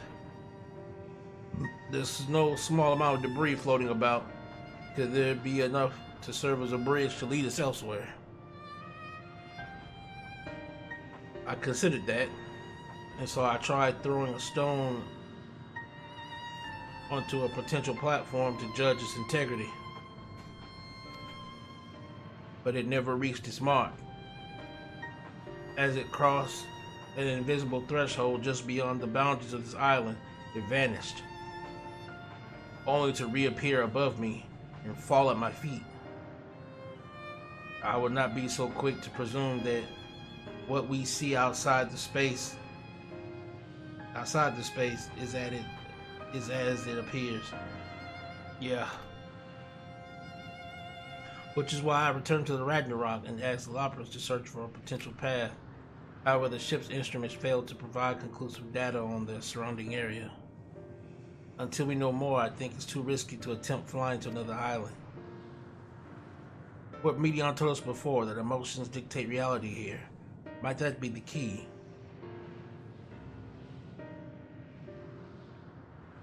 I'm not entirely sure what emotion might manifest a bridge to lead us to safety. What you're saying is there's no way forward.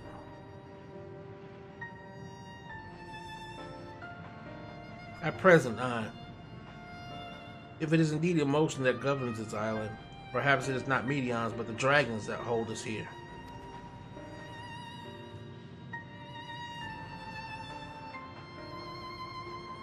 If they tire of conflict and have chosen the path of oblivion to escape it, or rather they have chosen no path at all, meaning there is no way for the dragons or anyone here to leave this island to advance. A sound theory, disheartening though it may be.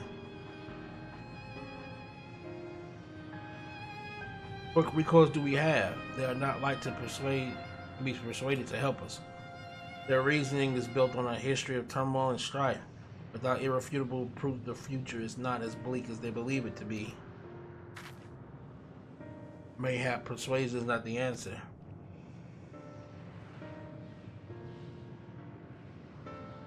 Medion meant to unmake us then and there on the Ragnarok, and she would have succeeded if not for Thanker's determination. She conceded it was strong enough to overpower the despair that otherwise rules Ultima Thule, and reshape it to a degree. Perhaps it can be done again in like manner, by overpowering the prevailing emotions. Twas Ultima Thule's architect, Medion herself, against whom Thanker did pit himself in the clash of wills. Though I marked no leader among them, as such, I did chance to encounter a dragon possessed of despair far more potent than most. Potent enough, mayhap, to dictate the course of others, and thus their domain to follow. He spoke but few words, carefully chosen, their tone and timbre alone threatening to rend my heart in twain. Challenging his desire to remain may allow us to alter the island upon which we stand. Alas, I fear my vaunted rhetoric availed me not against his calcifying art. But mayhap one of you will fare better.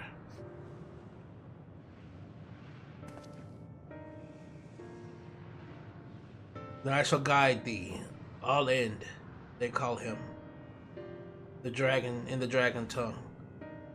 Thou wilt find him nearby, eyes fixed upon the water.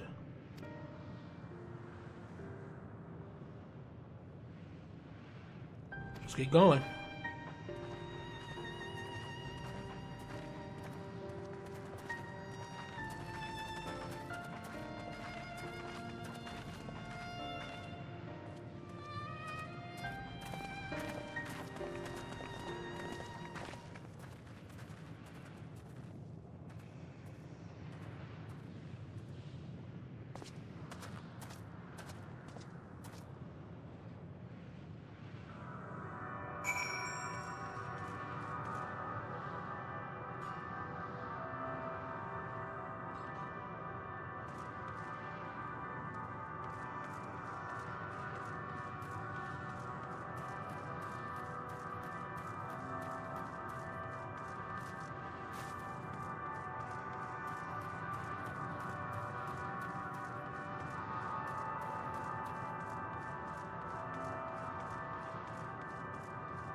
He remaineth as he was when I first approached, entombed in melancholy. I see.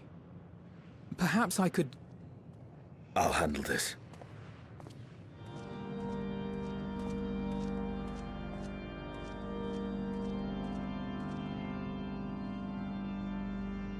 So, waiting to die like all the others, are you? This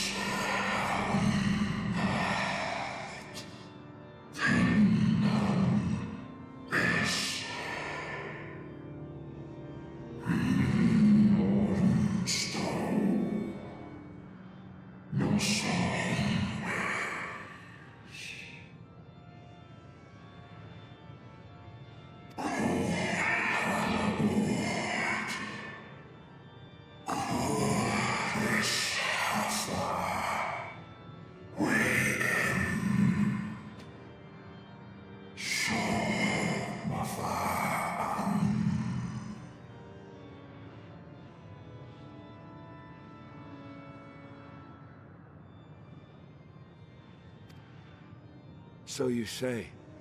Yet your kind has found a new beginning on our star.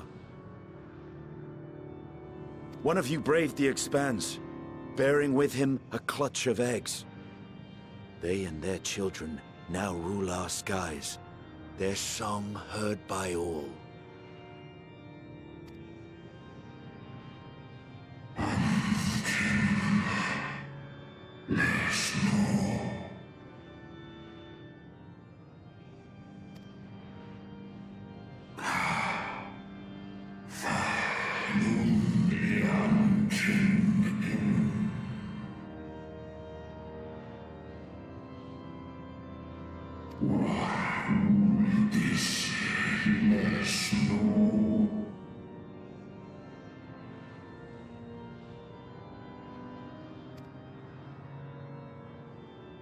They were. They suffered much, and repaid their suffering in kind.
Had your brethren made the selfsame choice, my family might still be alive.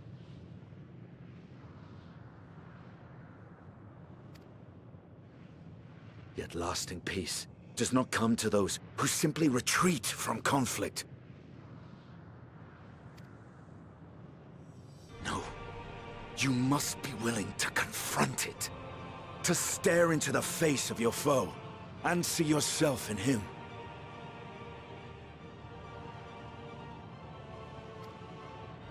Only then can you break the cycle of torment and tragedy.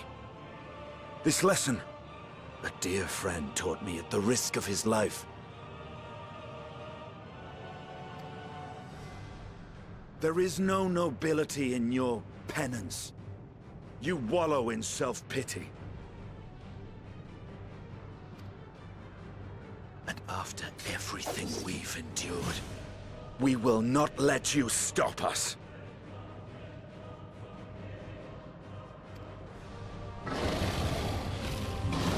Palestinian said, we ain't having it.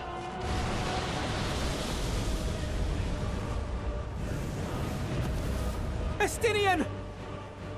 Stay back.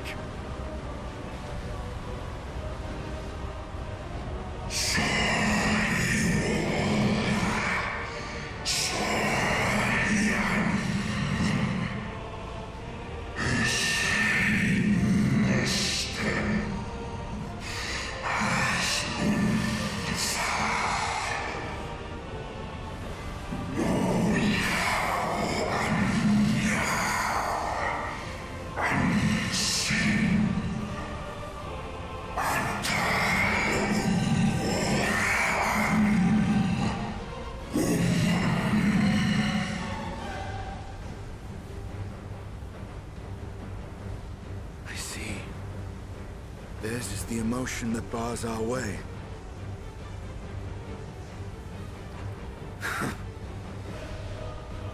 The rest is up to you.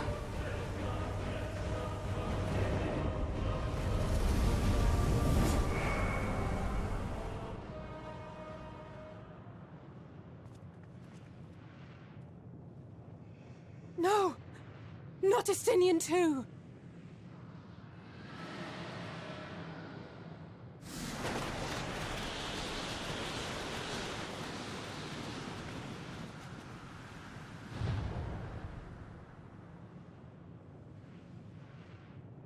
There's a wind.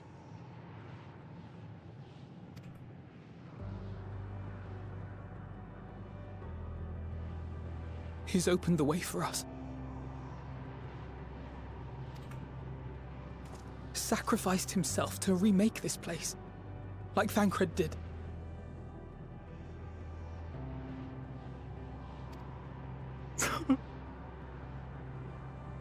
Oh, Alphino.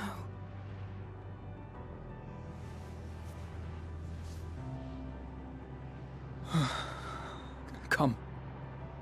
Let us follow the wind. It will not lead us astray.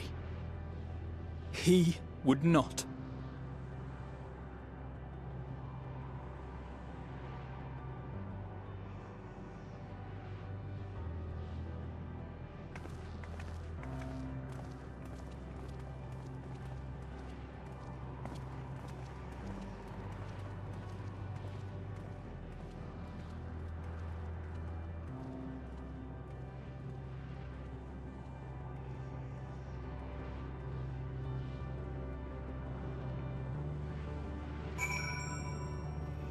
Boy, you Stinian, cuz you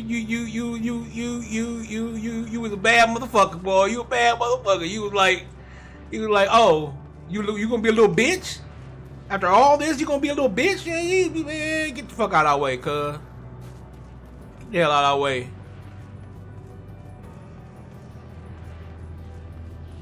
We ain't got time for little bitches. We ain't got time for bitches.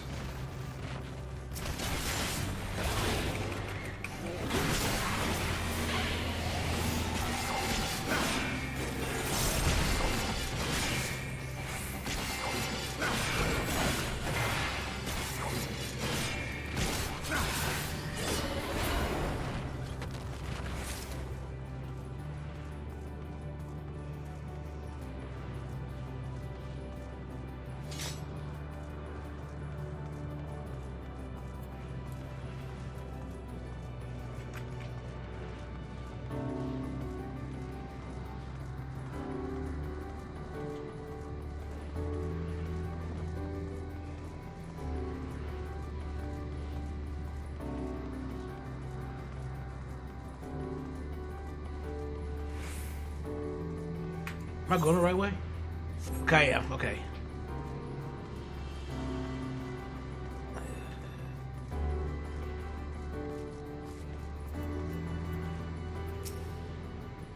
Look there, the wind.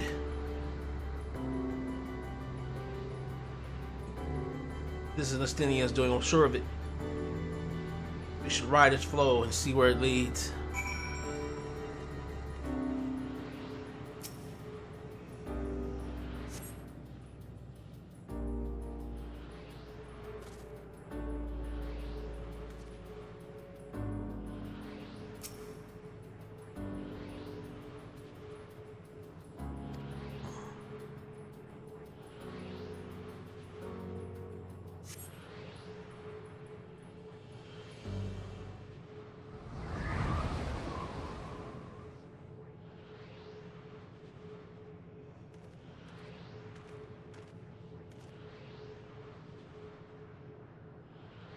did it. He found a way forward for us.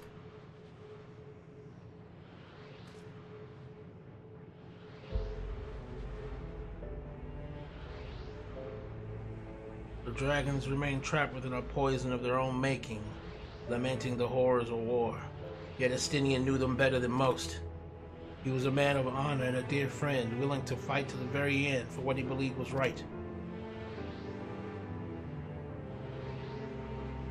And he's still fighting, Alphino, just like Thancred.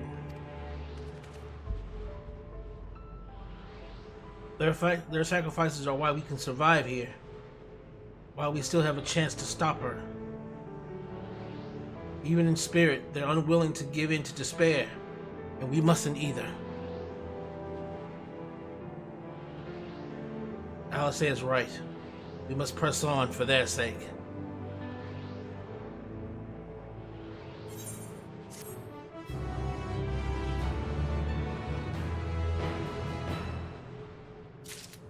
Okay, this is getting good. Alphino has regained his composure and is ready to proceed. As Yutola and Alice said, we must continue.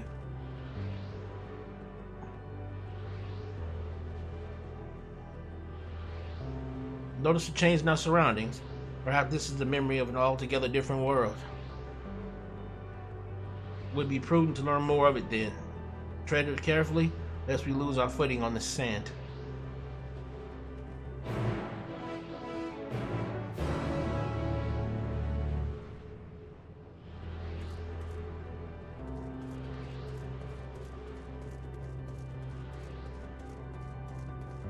What is up with the title? Why is the title all screwy?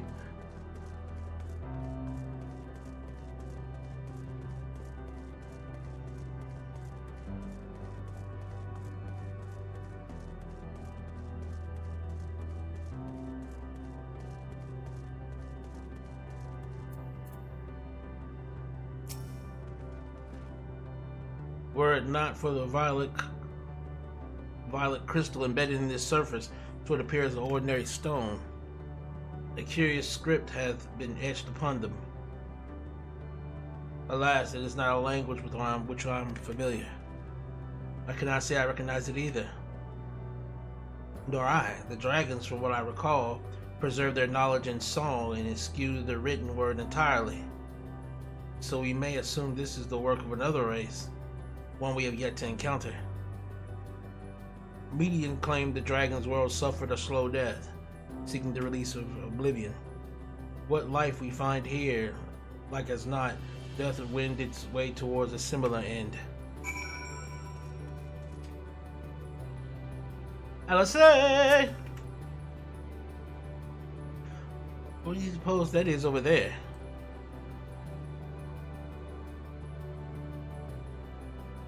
Hard to make out at this distance, but the surface seems to be the same. Bear the same crystals as his monument. Meaning there's a chance we may find whoever built them both. We should go and have a look. Come on.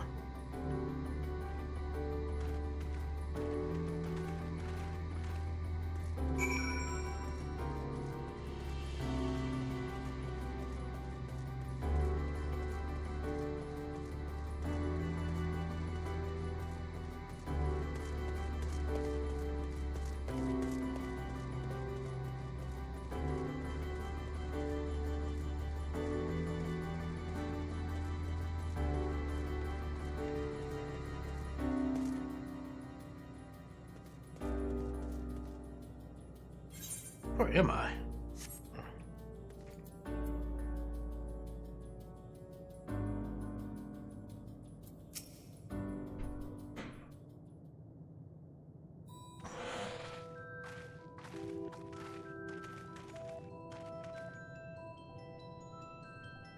Hail, travelers.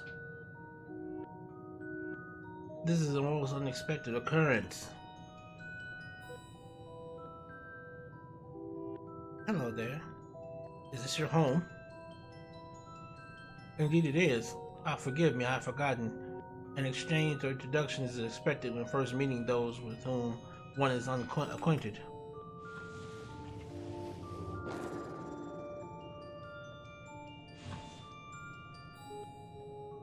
when the vibration of vocal folds was still required to convey our thoughts and intention. Aya, I believe, was the pronunciation used when referring to our people, though it is not entirely applicable given our present state. You are welcome to use this appellation. As for nomenclature to address my individual person, I believe it would be pronounced Kafsud. Yes, Kafsud. Of the Aya, Kafsud. We have encountered beings that communicate intermittently through thought, but never one that is wholly without voice.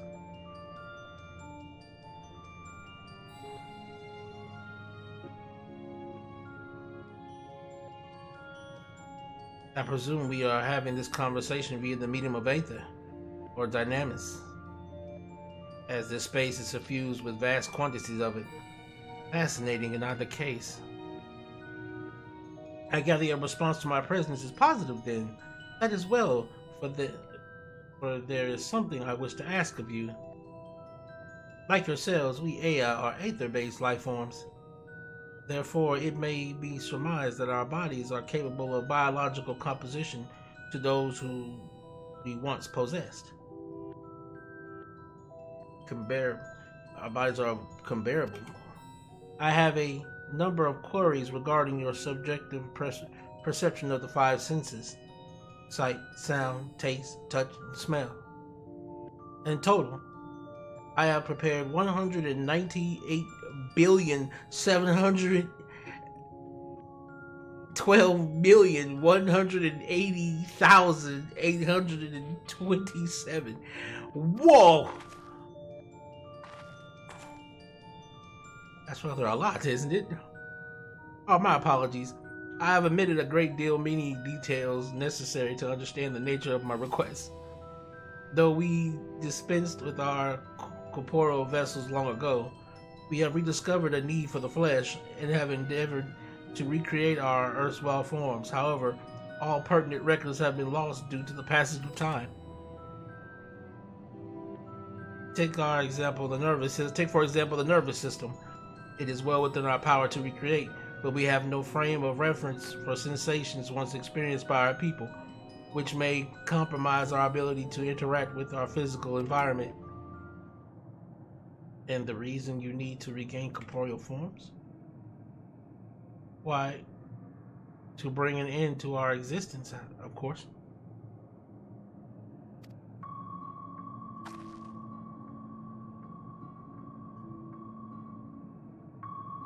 Though need is perhaps too strong a word.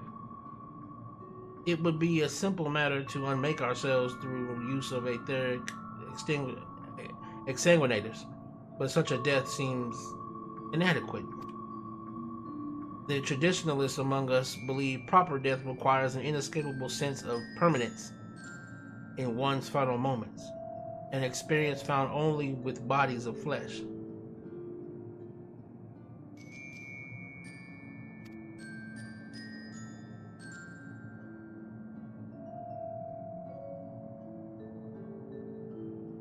We should very much like to hear more of your plans. In exchange, we will answer any questions you have to the best of our ability. Such an exchange of information would indeed prove useful.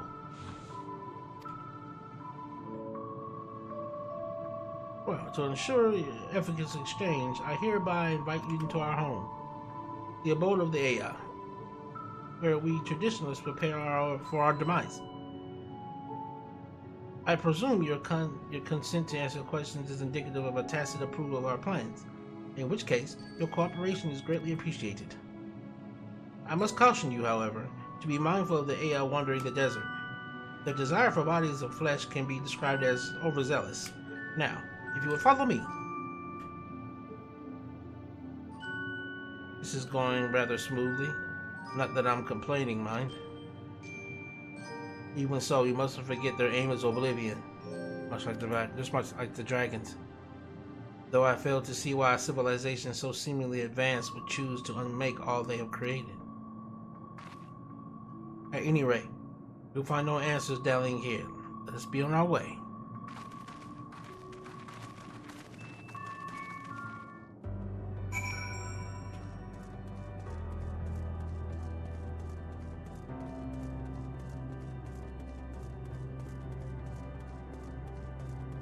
Ostracantria.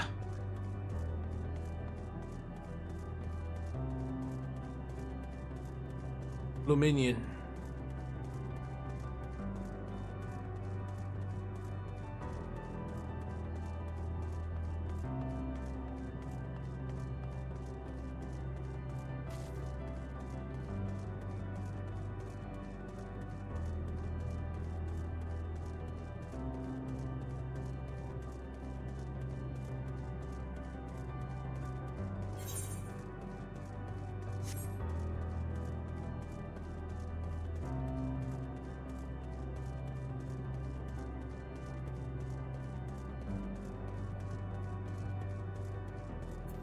Okay, hold on.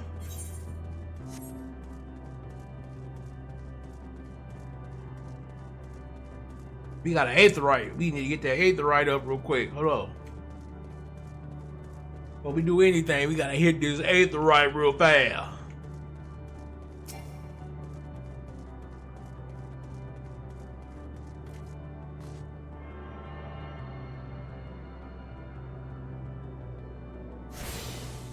Here we go. All right.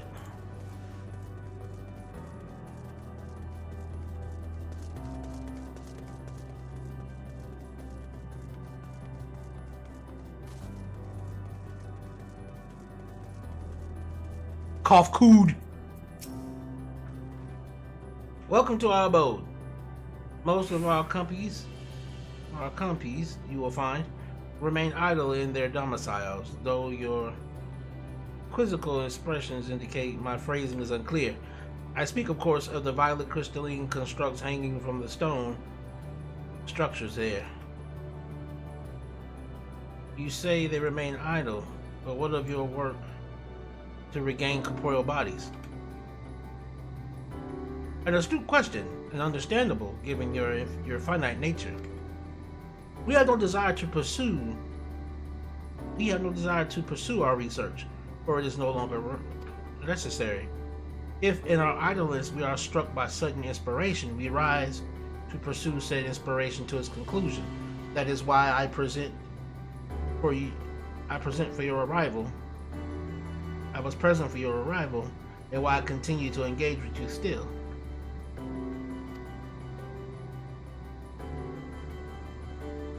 While the others are not currently in a mobile state, rest assured they would not object were you to disturb their respite.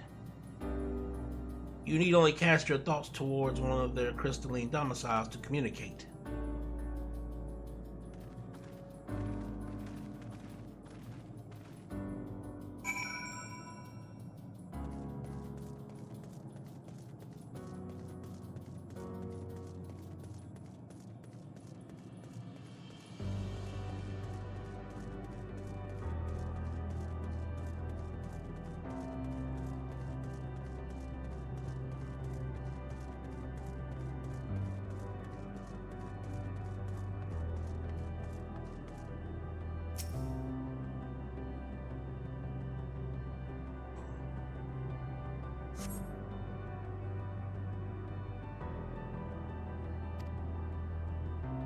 A strange moaning comes and goes, but soon fades into silence.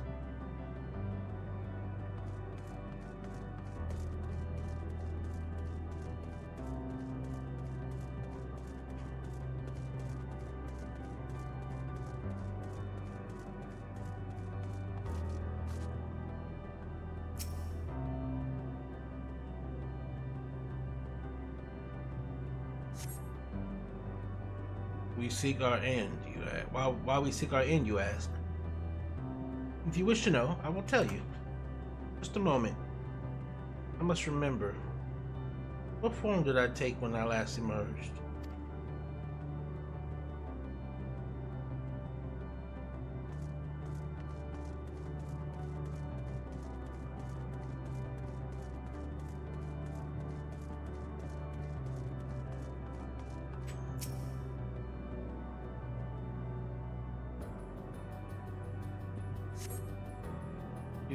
You wish to speak? Very well. Pray a moment, if you would.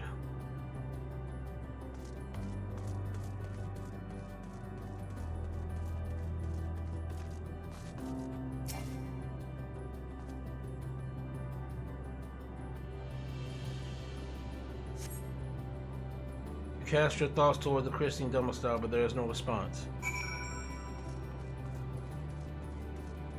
Kafkoog! Kafkoog!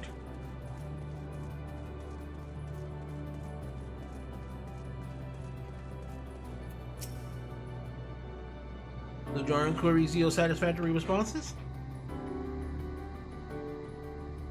I see. If they fail to answer, then it is likely because their minds are have unraveled due to prolonged idleness. They are not but concentrated aether flow. Aether now. Worry not.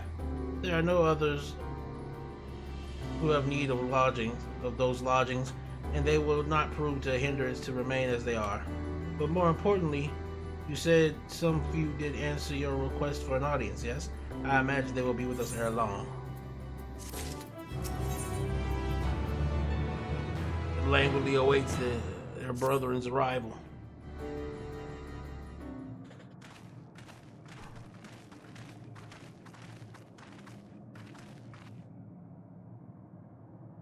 I had no luck, but everyone else fared well enough. Quite a few AI have awakened. Ah, there they are.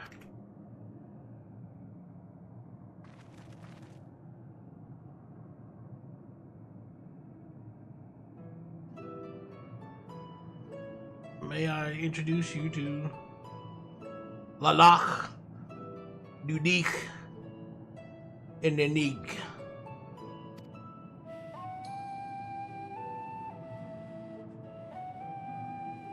It has been too long, Kafkook.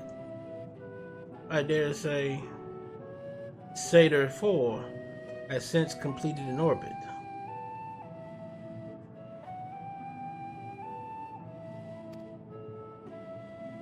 Indeed, until the travelers brought it to my attention, I hadn't noticed how unraveled some had become. Travelers? Ah, of course.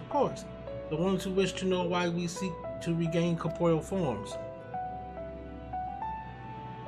The truth of the matter is as plain to see as the neighboring systems, but my single account would fail to satisfy the requirements for scientific objectivity. Thus did I bid them awaken you. Am I the only one who struggles to tell who is speaking? Nay, guard not. In the absence of corporeal forms and the devices they afford, mayhap such similarity in voice is unavoidable. By the way, Kakut, have you already observed the requisite custom for the travelers? That which is expected to do when receiving guests, a matter of proper form.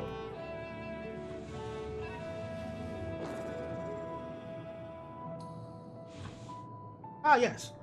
So long has it been, it completely escaped my mind, and it still does. What was it again?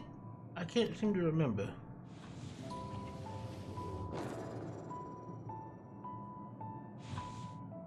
Neither do I. Pity. I was hoping you would. Perhaps we can search the archives for the answer. Come now, Need. The archives have long been frozen, lest we subject ourselves to further dolor. Surely you can recall that much. Of course, food. The custom is to serve food. Beings of flesh, such as they, must regularly replenish their aether. By contributing to their replenishment, we communicate our friendly intention. That's right.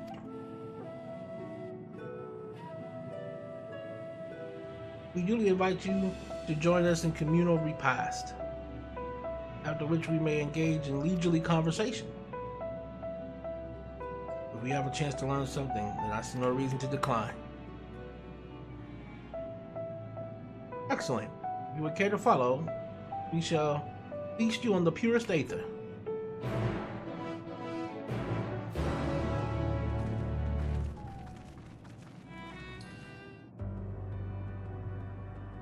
Wait. Pure aether?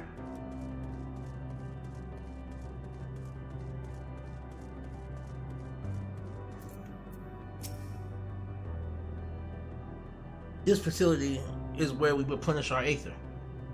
There is no particular name for it, but we traditionally sometimes use the word restaurant. Now then, if you would take your place with your comrades, the space will soon be awash with purest aether. Please absorb as much as you like.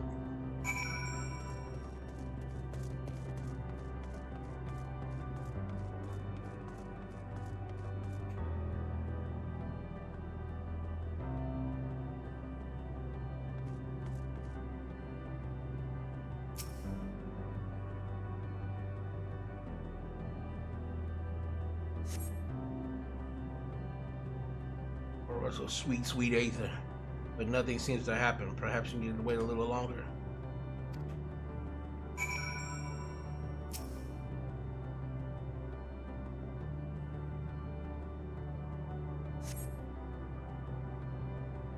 But again, nothing seems to happen.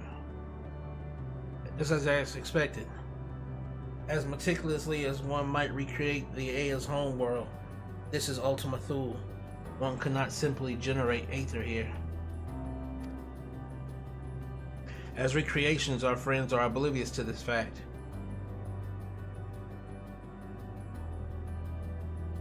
To the very truth of their existence. Much like the phantoms of the recreated Amon-Rellik. However appearances may seem, we must ever be mindful that this is memories of the dead with whom we deal. Yeah.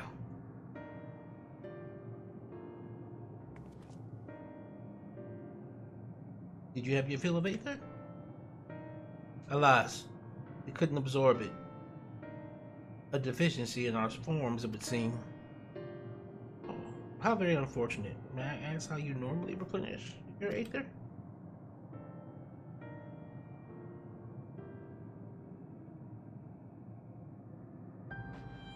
Through your mouths, you say? How very primitive and quaint.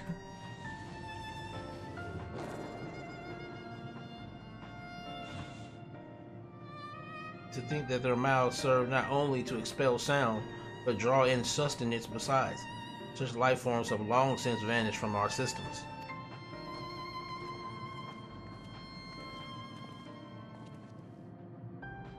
Though we regrettably could not partake of your magnificent feast, rest assured we feel your welcome most keenly. In the course of acquainting ourselves with your sophisticated ways, however, we could not fail but wonder, wherefore do you wish to obtain vessels of flesh and thence to vanish? Will you not favor us with an explanation?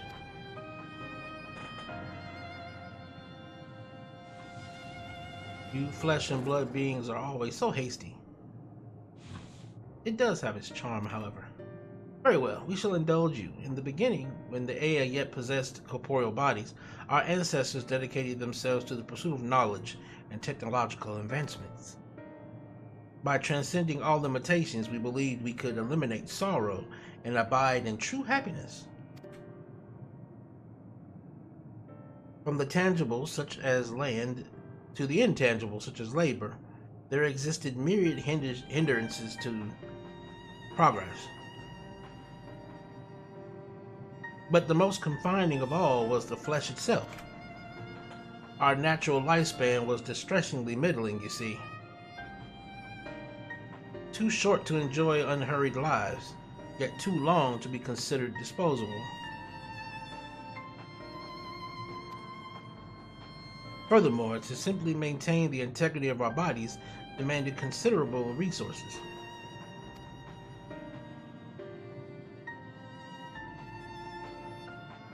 But we managed to solve this problem. After long years, we discovered how to become non-corporeal entities with everlasting lives, untroubled by the failures of the flesh. Thus changed, we had more time and freedom to continue our scientific pursuits.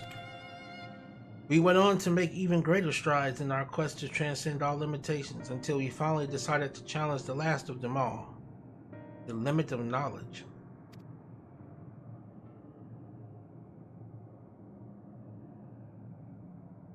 That is to say, deciphering the laws of creation.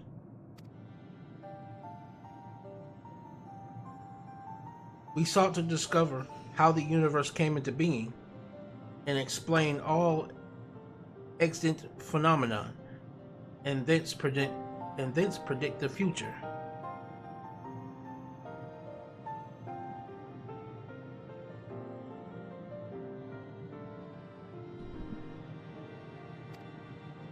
If we could not but achieve this, we believe that we would be free from uncertainty and anxiety.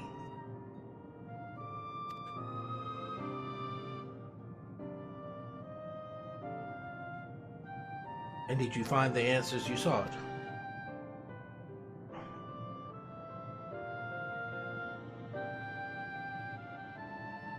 Yes, we did. Our efforts revealed to us a fundamental truth. Knowledge of said truth is essential for the continuation of our conversation.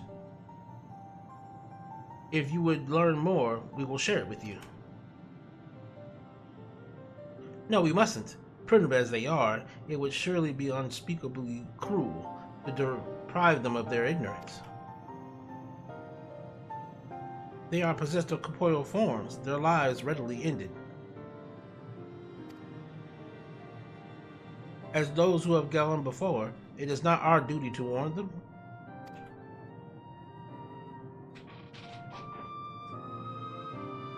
What thinkest thou?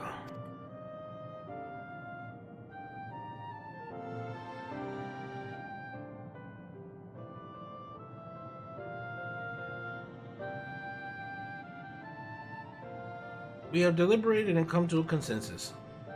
If you are resolved to know it, we will disclose to you the truth we discovered, the truth of the universe. Seek us at the stone pillars just outside the bounds of the abode, a place called Alegaya.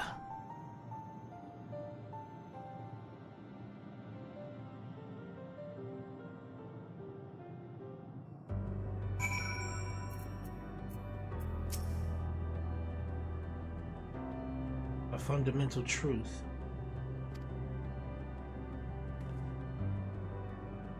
We will hear it, of course. Let us learn what has led such an enlightened people to this indolent end.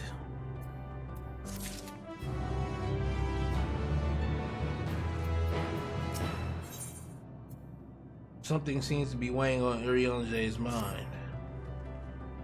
Ere we join the Aya, there is one trifling matter I would fain investigate. Amon-Rellik, might I trouble you for your assistance? But of course. My thanks. We shall head outside the abode if you will kindly follow me. I know not what mischief you are plotting, Urianger.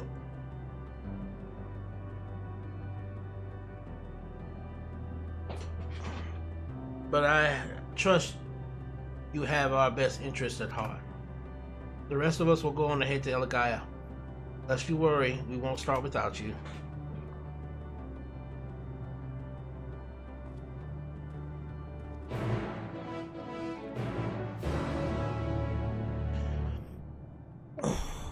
I got a feeling Urianger is gonna say something pertaining to Stola. There's gonna be something pertaining to her.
This place will serve.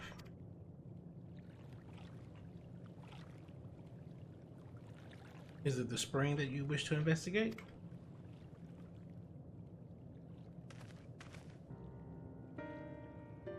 Pray forgive me, my friends.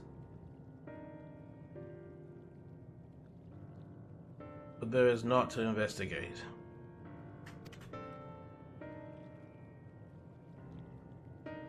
'Twas but a pretense to speak in private.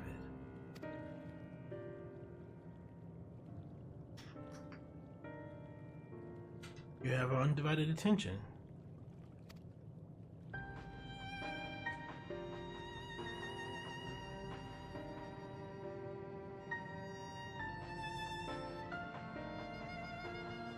As we have established here in Ultima Thule, those denizens of ruined stars are recreated in their twilight days. Yet one question does arise in my mind. So faithfully formed are the simulacra. They believe themselves yet amongst the living. How dost thou suppose this is possible?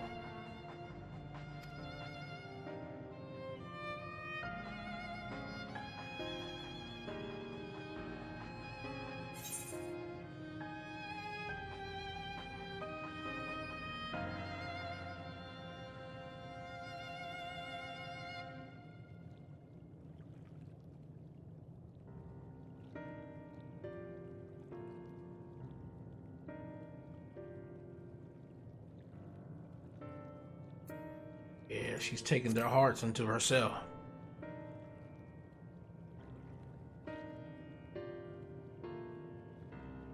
I'm inclined to agree. If Medion can take the emotions of others as her own, I dare say she would be able to recreate them more faithfully than had she relied on any historical count. By which logic, she must have visited them while they still lived. The dragons and the Aya both.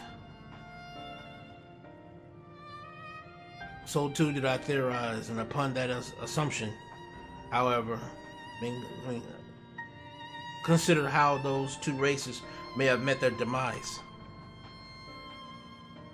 According to thine own tale, Medion perceiveth the emotions of those nearby as her own, a heightened sense of empathy intrinsic to her nature as an Endwalker. In the course of her starfaring journey, if she encountered beings who strongly desired a cessation of their existence, she would be powerless before that desire. Even as she possesses the power to grant it, the power of dynamis. It is my supposition that overwhelmed by their longing for death, Meteon did unleash dynamis and usher the dragons and Aya unto their doom.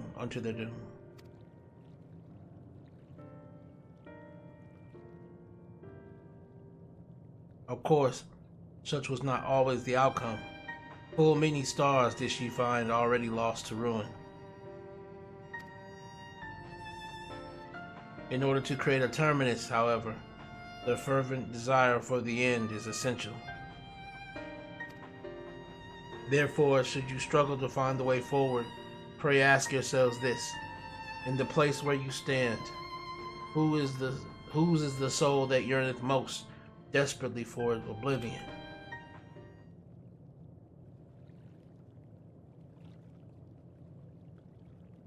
Why do you tell us this now?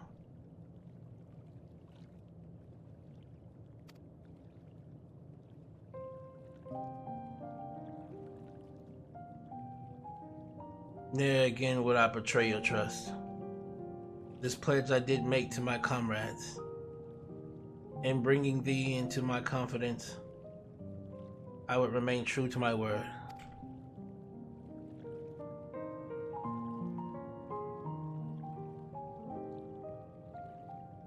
As for thee, let us consider it my fitting reward for the secrets I harbored for the Crystal Exile.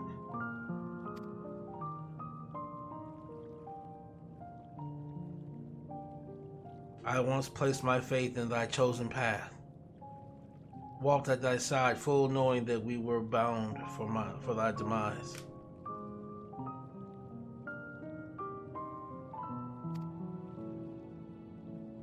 I ask now that you understand this, that thou returnest the favor, and abide in faith that I fulfill mine own destiny.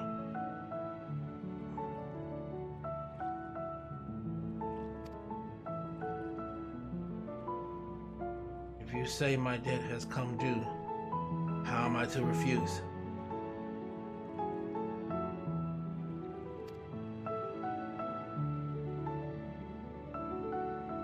"'Tis indelicate of me, I know full well, and I can but beg thy forgiveness. Yet if I must needs go to such lengths, I cannot well feign ignorance of the answer I have found within. The answer to the question, in what moment might I stand strongest?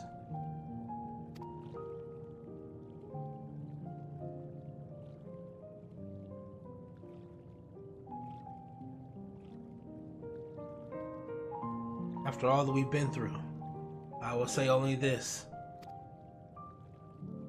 Do what you must. Do what you must and see your conviction through. I shall, my friend. I shall. Without further ado, then, let us join our comrades.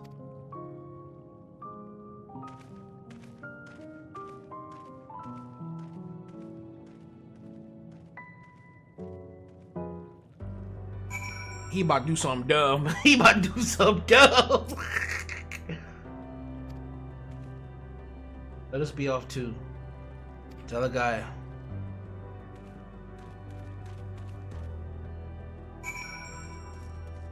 This motherfucker about to do something stupid. What are you finna do? Oh, Andre, what are you doing, man? You about to pull some shit, ain't you, dude? You about to pull some shit.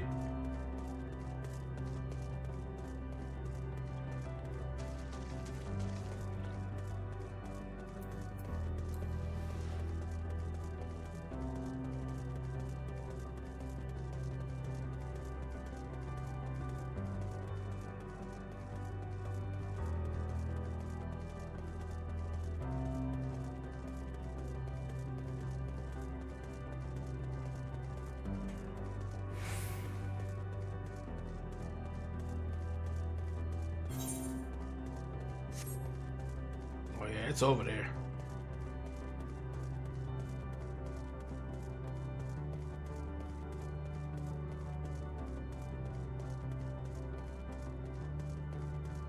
Abode of the Aya.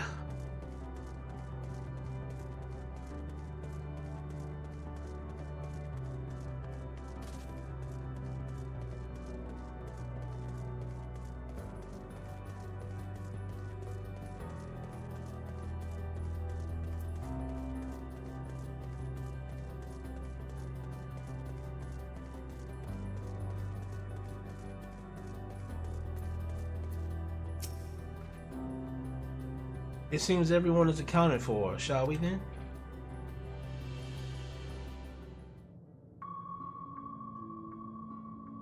Please continue. Tell us about this truth you discovered. Very well. Bear in mind, however, that the purpose of this conversation is not to impart scholarly knowledge, for such requires that you comprehend the subject matter, which you will not. We will forego the intricacies of our scientific methodology and deal only with the conclusion, the end of our society and our world. We acknowledge, with regret, that your star is in the midst of the same panic-induced cataclysm that befell Deneb 3. As such, in order to avoid causing undue distress, we will refrain from explicitly stating how much time you have remaining. You are entirely too kind. I pray you recount your tale as you see fit.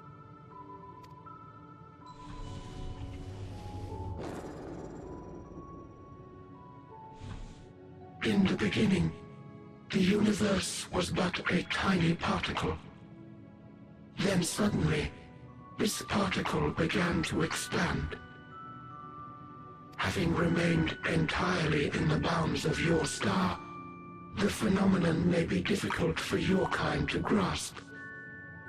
But this expansion has since continued unabated.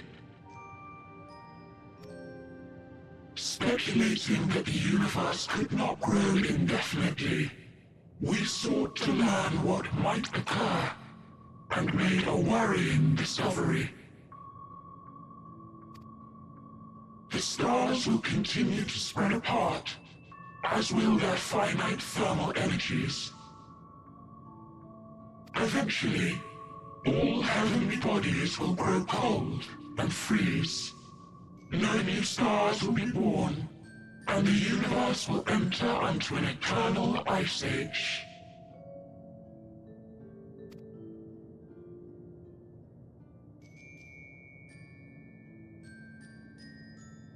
In hopes of proving that this determination was erroneous, we scrutinized our research from all angles, even as we sought to avert the everlasting winter.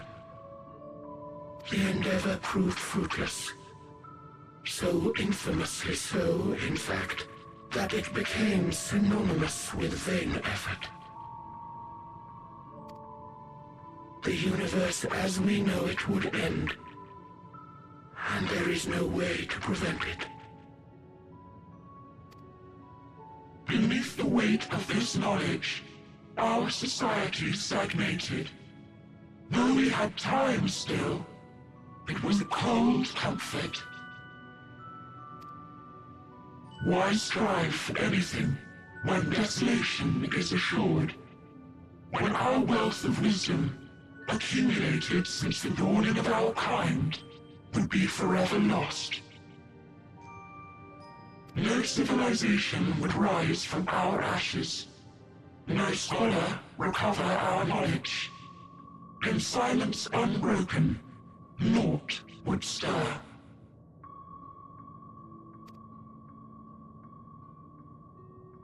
Intellect was once our pride. Overnight, it became our shame. Our works, monuments to futility. Immortality, our greatest invention, became a source of suffering. Rather than suffer on, many chose to unmake themselves by means of etheric exsanguinators.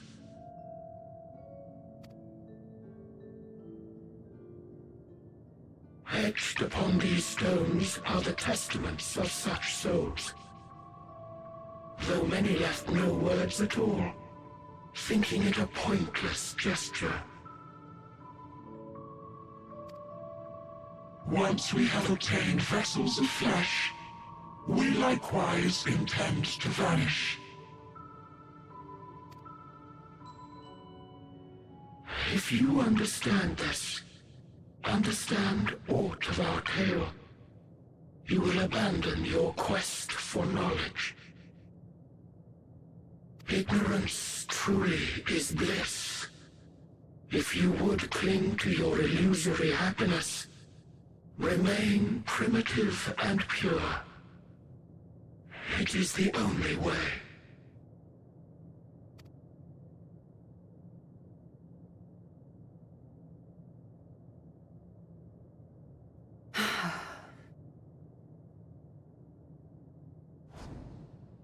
So that's your story.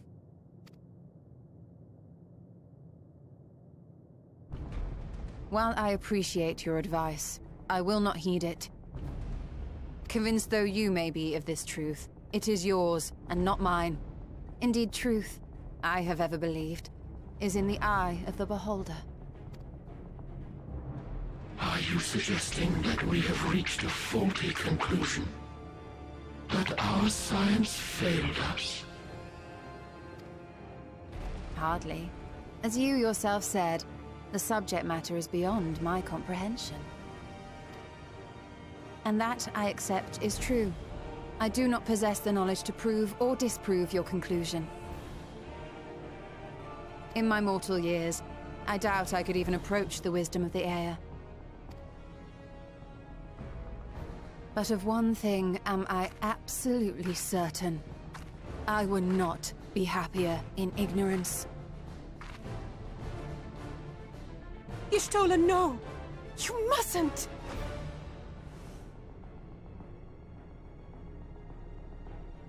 The most important lesson I've learned is that learning isn't simply passing one's eyes over words.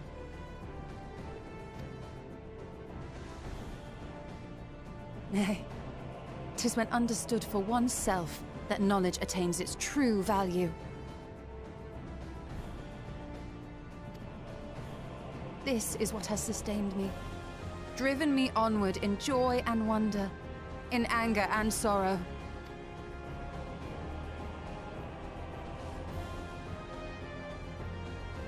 The universe may end, and all may be for naught, but I will live as I always have. I will always seek out new knowledge, and no conclusion of yours, no matter how grim, can dampen my desire.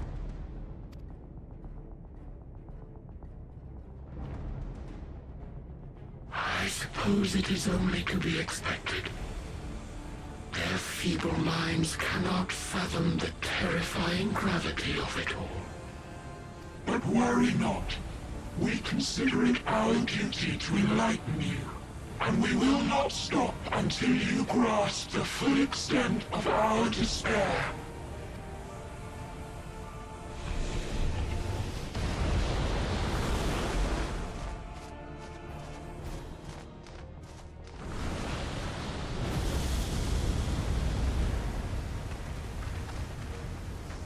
Keep calm and listen well. Though my body will soon dissipate, there may be a way to restore it. Azim's magic. So long as our souls remain, you can use it to summon us back. But you mustn't, for it would mean losing our way forward. This I only reveal so that you can promise not to invoke the magic. We came here knowing what victory may cost, so press on. Press on, and do not look back.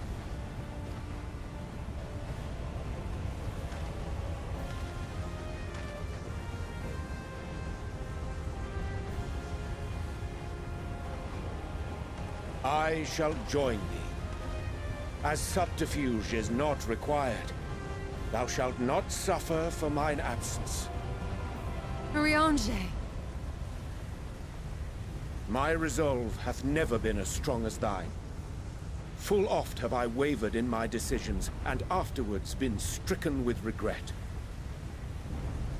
In spite of this, I may still stand with my comrades, supporting them as they attempt the greatest of feats. This truth I have learned in the course of our journey. And many though my shortcomings may be, I may also claim to excel in prophecies. My studies, into which have granted me the flexibility of mind needed to bend this malleable reality.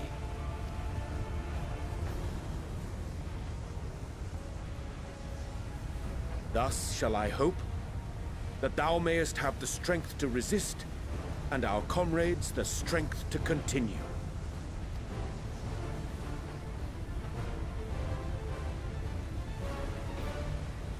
With you to urge us on, how could we possibly fail?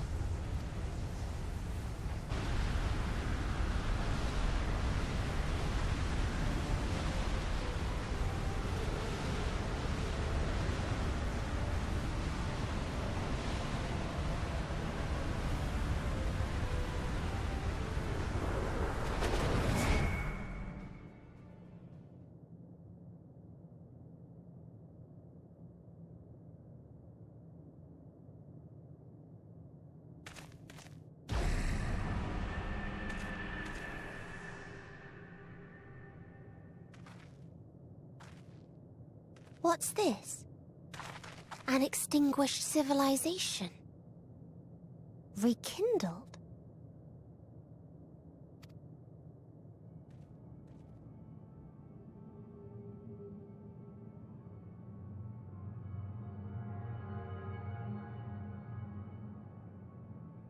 That's right. Our quest doesn't end here. We'll press on, and we will find you.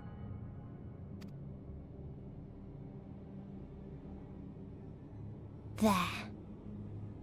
That's where you'll find me.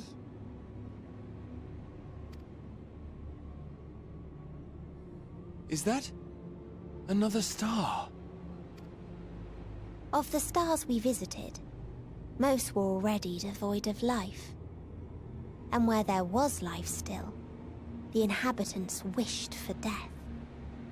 But even death, we learned, isn't truly the end. It is but a part of the cycle of rebirth.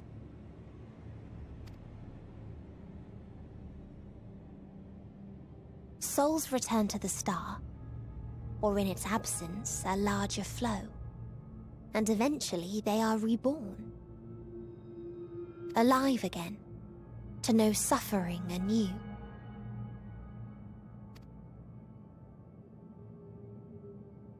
True salvation lies not in dying.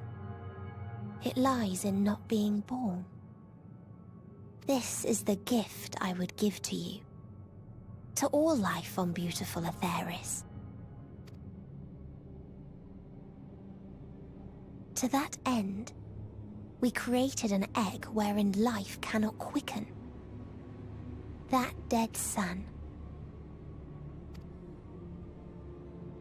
Attain it if you can, before your friend's emotions fade away, along with their protection.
Eliminate.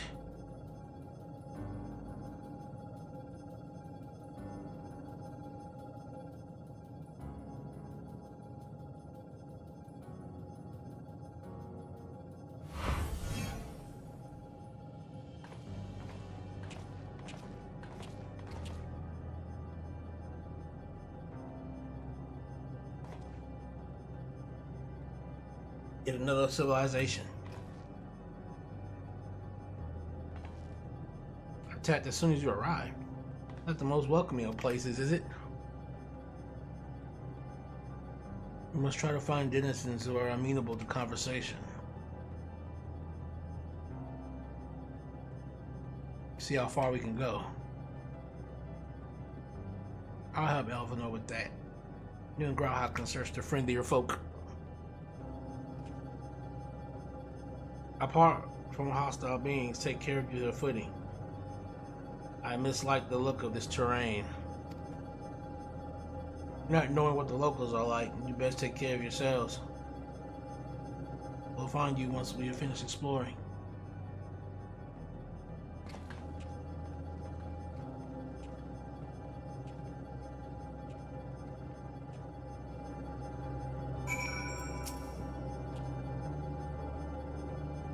We'll seek the outermost bounds of the isle.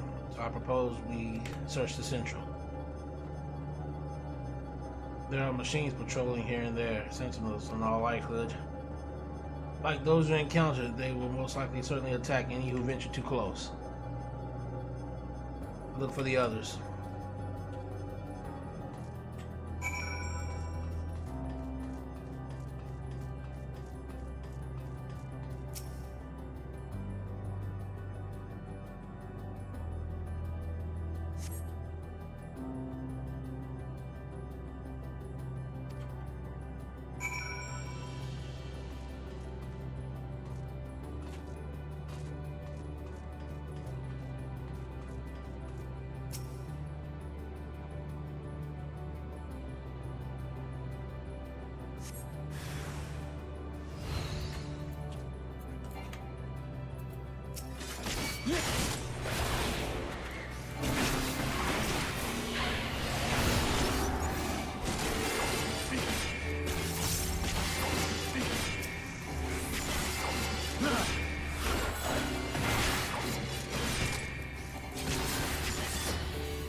Look on them. These machines here do not appear hostile. Let's see if we can communicate with them. We are searching for the denizens of the star. Unknown life forms detected. Assigning generic label, interplanetary travelers. Welcome, greetings and welcome to the planet. The planet? What? Could you please repeat that? It appears your hearing organ is unable to process the name of our tongue. It will be translated into yours as Alphatron. Our people, meanwhile, are called the Omicrons, and you stand within one of our outposts. The Omicrons, you say? And what is it that you do here? We are preparing for war.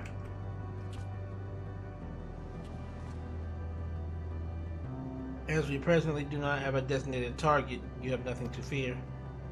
Should your star be designated, however, you will be taken into custody and/or terminated.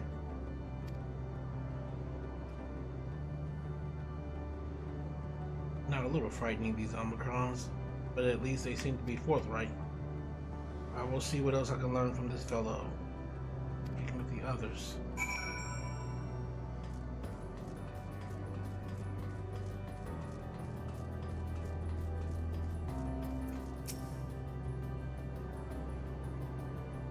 Autonomous weapon deployment complete. Vanguard armament upgrade complete. Munition levels satisfactory. Combat readiness assessment nominal. Awaiting instructions from Sir. Maintaining state of combat readiness.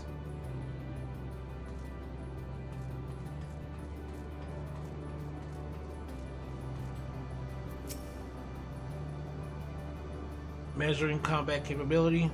Result negligible. Subject falls outside targeting parameters. Greetings, traveler.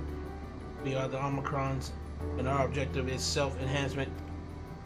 In order to achieve this, we venture forth in conquest to acquire battle data and resources. Most recently, we succeeded in subjugating the home world of the beings whose strength was said to be without parallel, the dragons.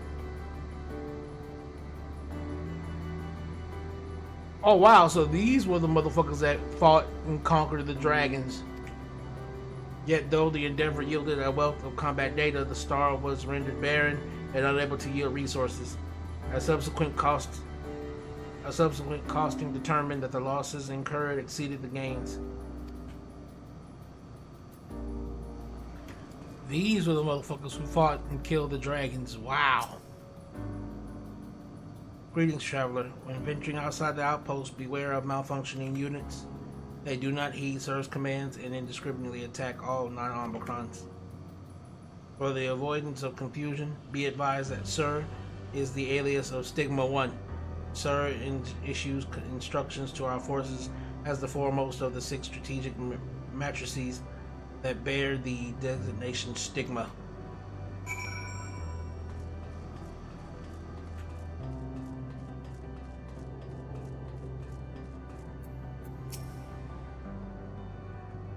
You learned a few things, so did I. Ere we share our findings before. However, I believe it is best to step outside the outpost. Come with me.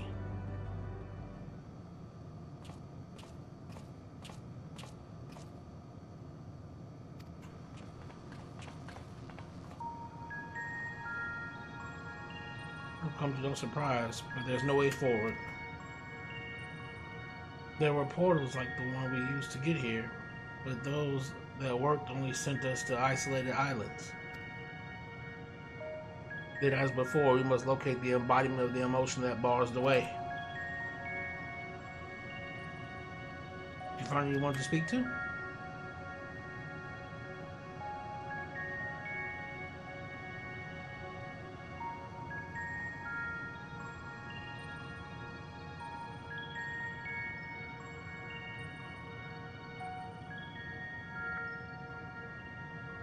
So the Omicron seek to advance themselves through conquest.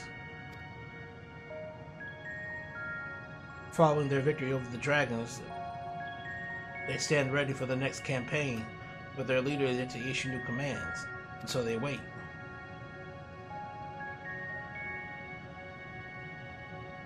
In such a place, it would be that it's fit.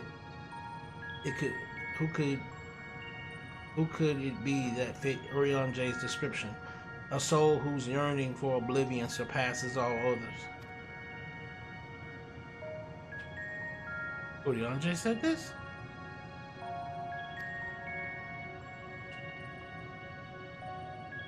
During our investigation, before we joined you in Eliga.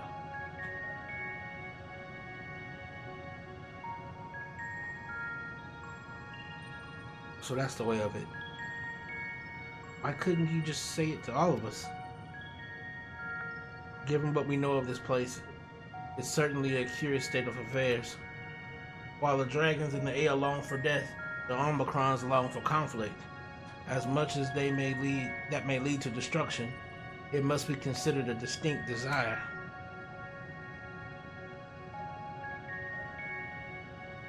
In order to find the source of the dominant emotion, I believe we should seek out their leader, this Sir.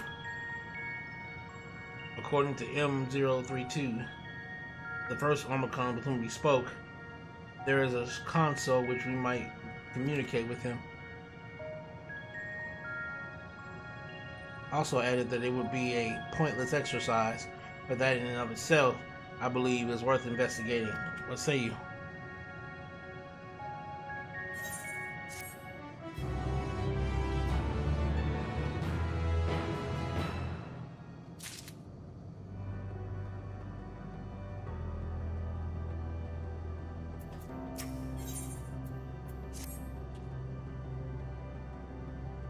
Lies on the far side of this island.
Responsive.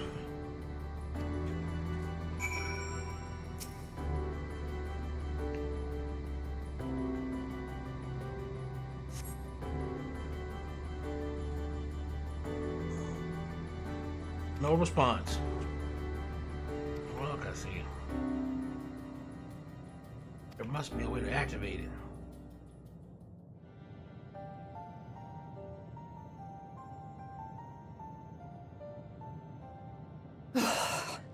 Well, I'm out of ideas.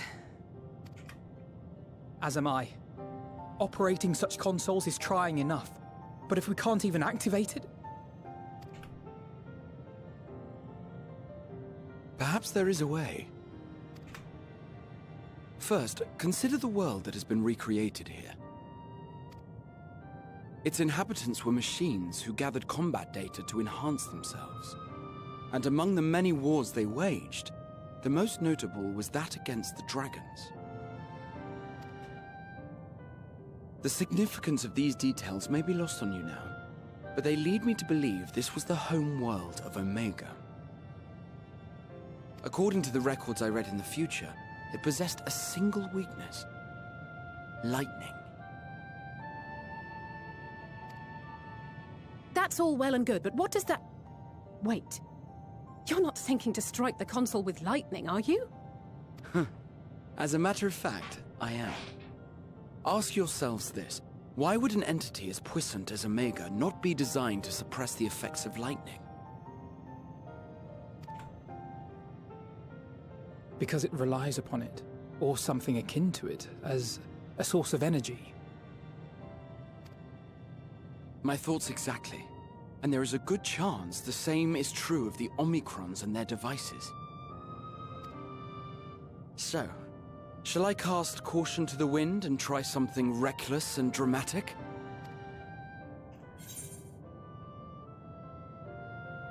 Have at it.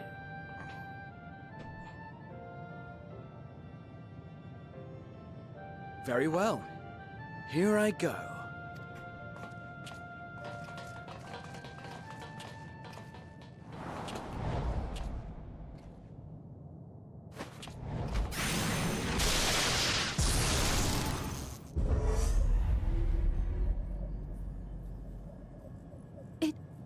It worked!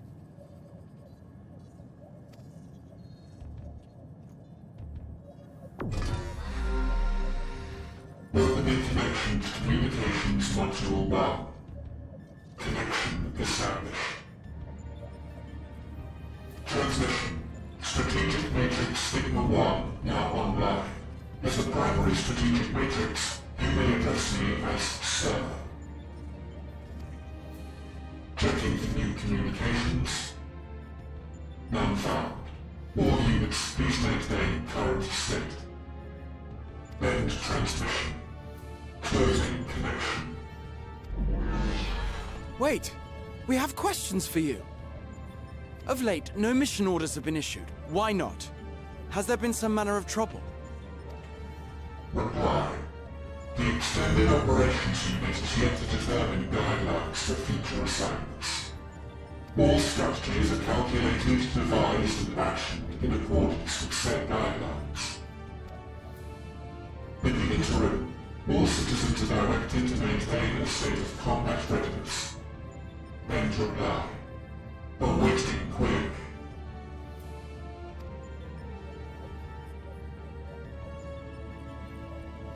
Can you tell us why the Extended Operations Unit hasn't yet determined the guidelines? Unable to comply. Information unavailable or access restricted. In that case, is it possible for us to communicate directly with the unit? Access denied. Unable to establish connection. Is there anything you can tell us? Have there been any abnormalities, like a threat to the star or widespread unrest? Reply. Negative. All citizens continue to operate at maximum efficiency. If your operations are suboptimal, please proceed to a maintenance facility for evaluation. Otherwise, stand by at your designated post. End reply. End transmission. Closing connection.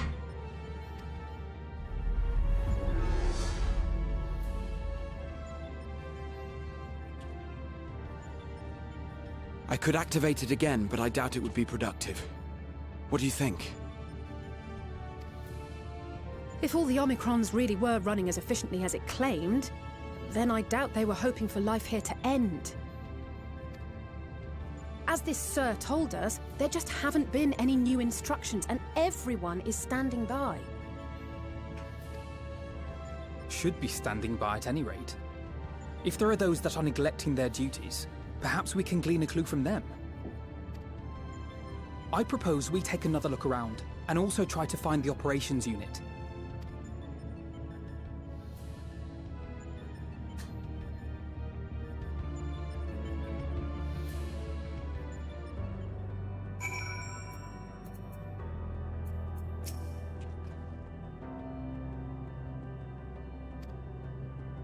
Also, you're not going to try speaking to the Omicrons this time, in the hopes that we might learn something new. You can observe them from a distance. These beings are systematic and routine by nature. It shouldn't be too difficult to spot them. If there are no questions, then let us begin at once.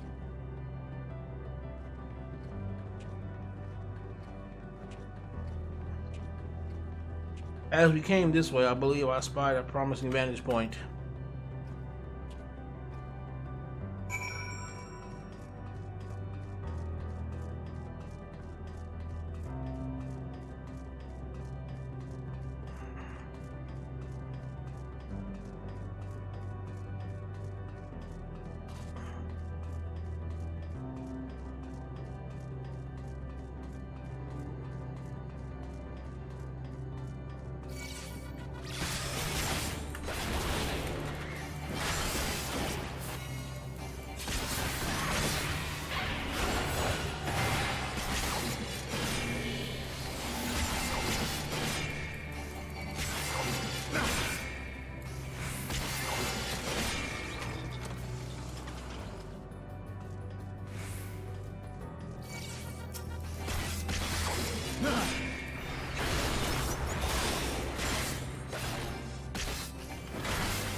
Search base Omicron for errant.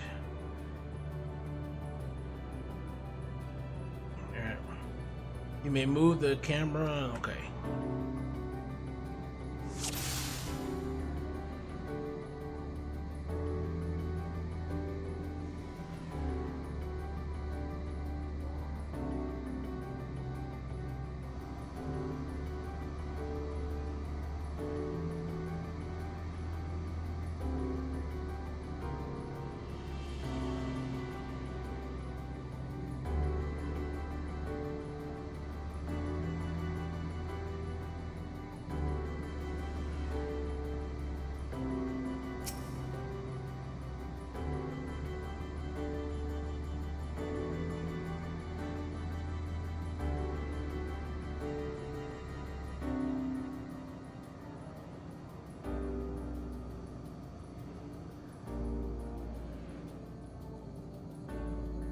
Saw that thing, it was zipping. Saw that?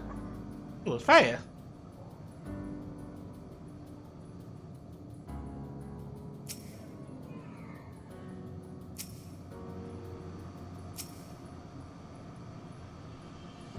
One looks about seamlessly, as if lacking a clear objective.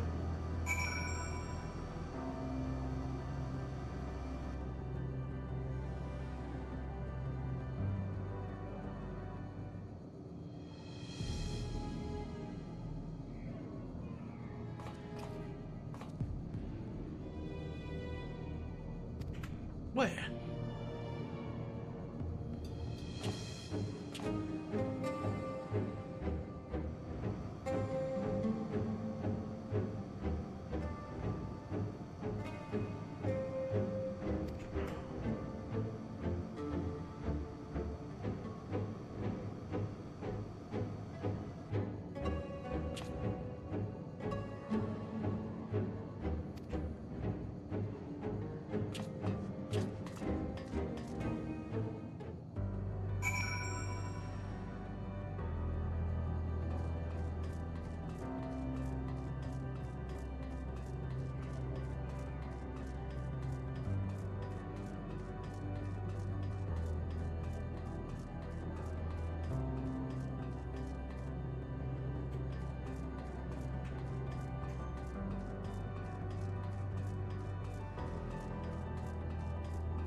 It's not here, but it definitely came this way. It must have used as a portal. Time to go through and see what we find.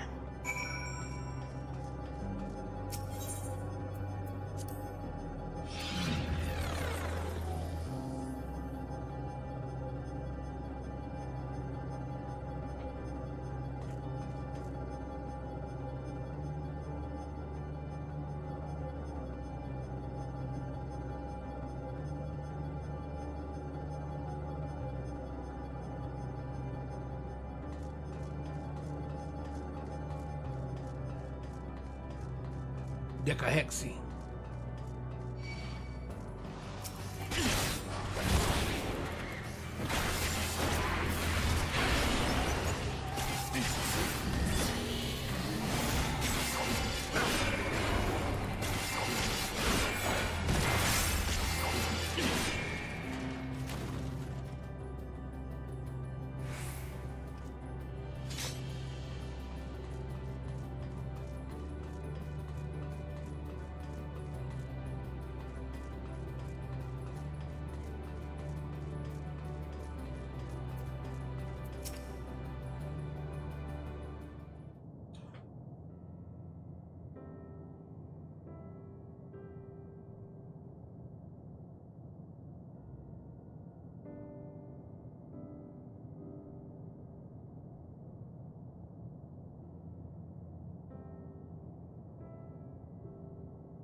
What is your query?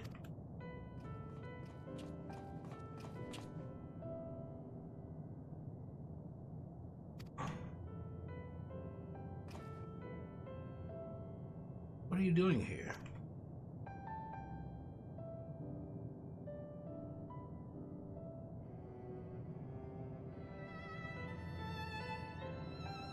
I'm looking at the tree.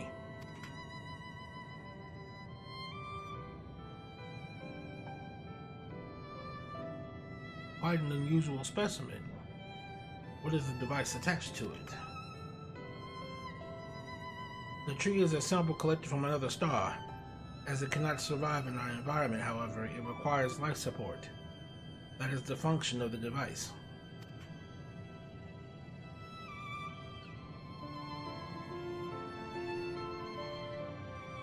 To go to such lengths to sustain it, is there something special about this tree? Being foreign matter, protocol requires that we study it. As this task is being completed, the specimen may be discarded. However, when I behold the tree, I am made to feel as though there is a problem. In order to become strong, we have continued to enhance ourselves. Like we did countless others, we conquered the star whence this tree came.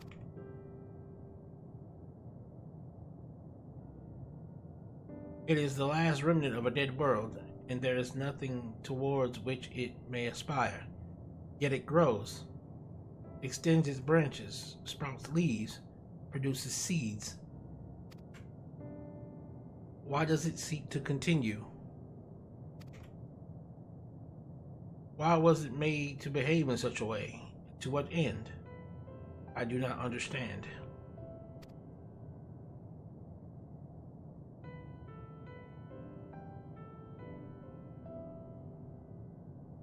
Out of curiosity, does this pertain to your duty? Alright, hold on 1 second, guys.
Okay, we're back.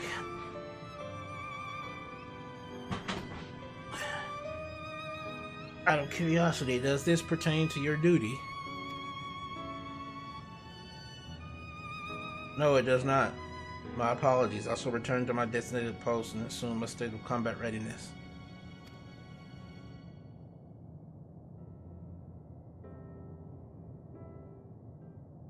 So, it was acting outside of orders.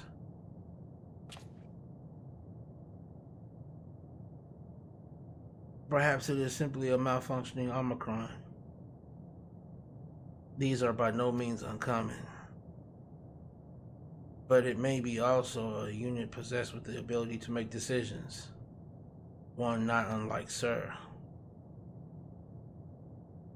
I believe this bears further investigation.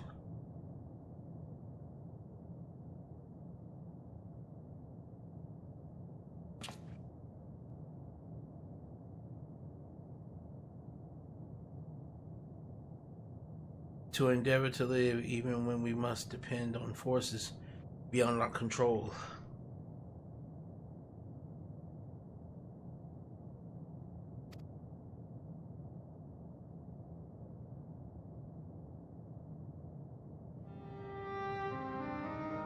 Tell me, Amon, one day when this adventure becomes a part of your epic, do you think I will be mentioned in it?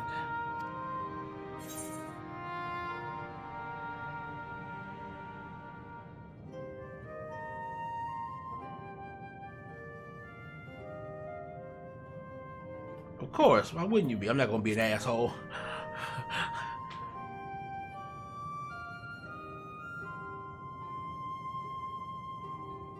You truly think so? That would be it. Nay, I shouldn't say such things until the moment comes to pass. Never mind the embarrassment.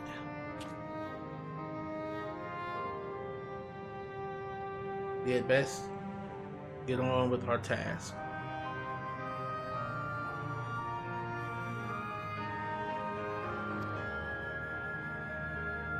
Tracking down Sir and understanding the nature of the emotion which bars our way.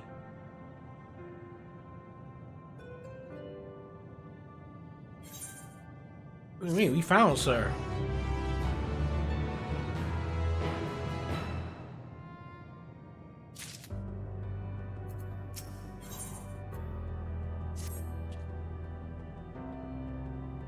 We should turn to the outpost. The others will want to hear about our errant Omicron.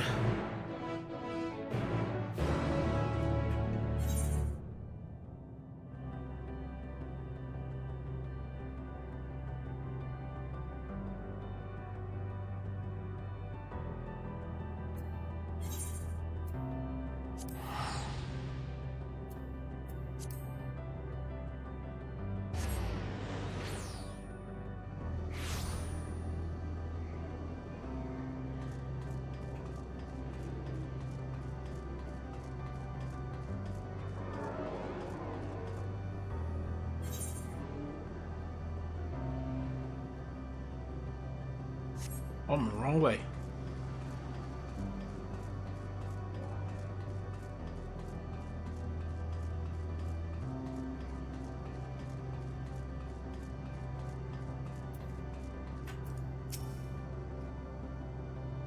Calling suspicious Omicron, that's good. Because the units here were of no help. They all had the same thing to say about the extended operations unit. That there was no way to arrange a direct meeting. Still, that served to prove that it's business as usual at the outpost. But enough about us. Tell us what you learned.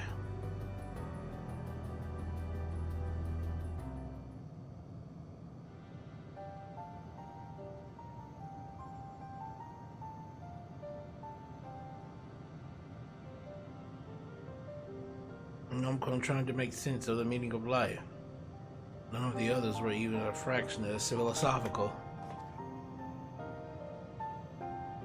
This unit may well be in a position of leadership, perhaps even one of those that comprise Sir.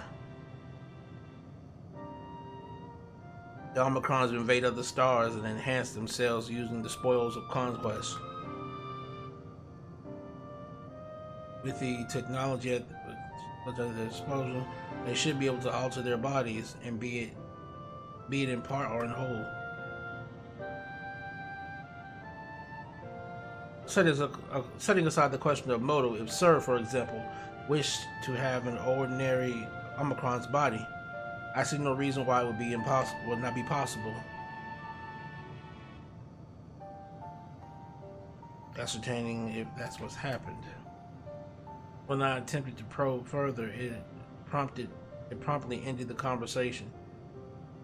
If it is indeed Sir, I doubt it would willingly reveal its true identity.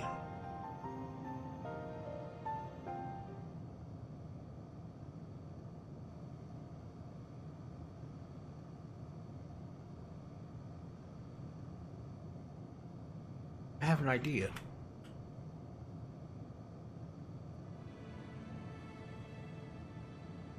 We use lightning on the console again. It would make us stronger, much stronger. At that moment, should the unit exhibit a reaction, that could suggest that it has a connection to Sir. An inspired idea, I dare say it's worth a try. I had a feeling you'd be on board. This time, you must allow me to do the honors. I will stand guard in case your incantation draws sentries to the scene. But I will approach our suspect and divert his attention. During which time, Amon, I want you to observe it closely for anomalous behavior. I should mention that shortly before you returned, an Omicron appeared from the same direction. Rather than entering the outpost, however, it headed off towards the console. At first, I assumed it was a unit on patrol, but perhaps that could only be our errant Omicron. We must seek it out and begin our operation at once. I will stand by at the console, and when it's time, I'll unleash a veritable storm.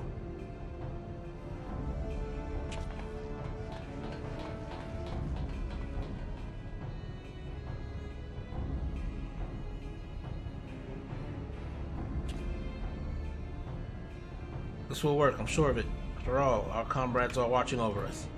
Come, my friend, let us find this doubt-plagued Omicron.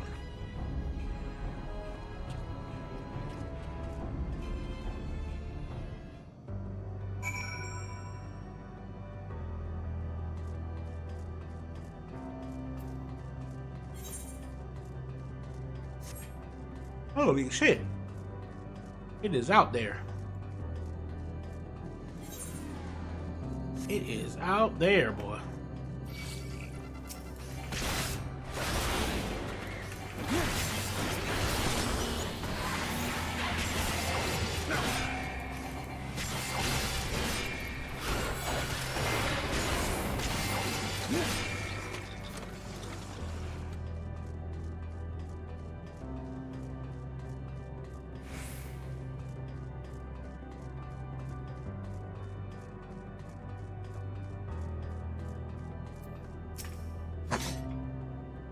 You're the one who was observing the tree, are you not? Well, glad I am to find you again. I have a question for you, you see, about the device which sustains the tree. Provided it does not necessitate the disclosure of restricted information, very well.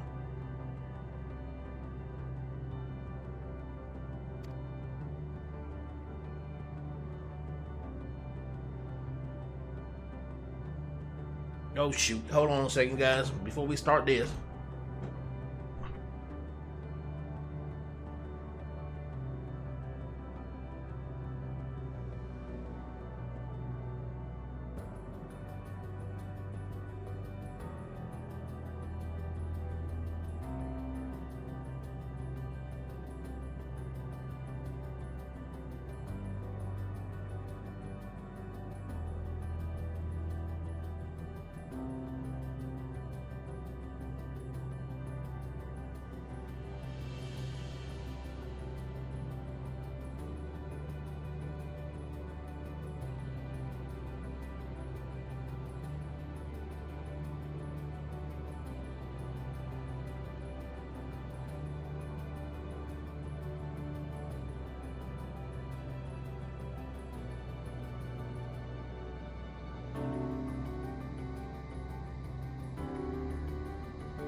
Okay, we're gonna stand up for a little while.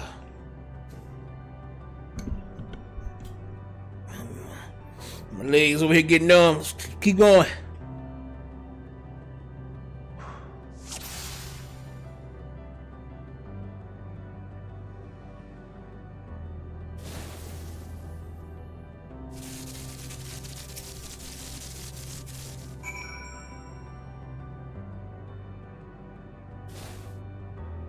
That was easy enough.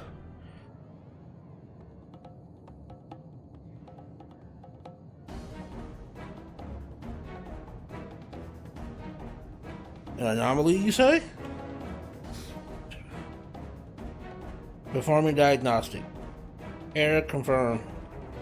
My connection to Central Command is suffering from intermittent failures.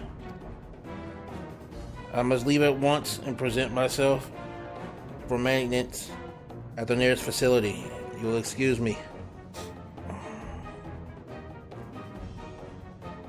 What you need, my friend, isn't maintenance. It is to confront the truth. While we spoke, our comrade struck the console used to communicate with Sir. That is the cause of your anomaly. You are connected to Sir, aren't you?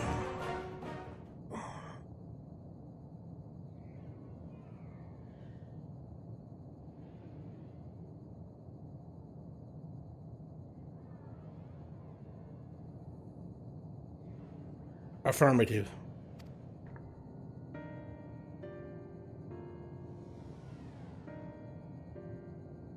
To what end you sought to assert this fact, I do not know. But before we speak further, we must move away from the other units. I do not wish them to know my true identity. Very well. Our friends are at the console. Let us head there.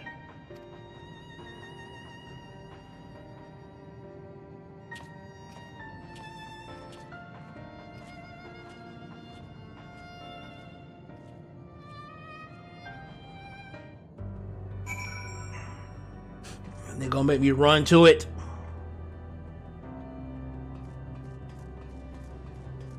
Well, this ain't that far.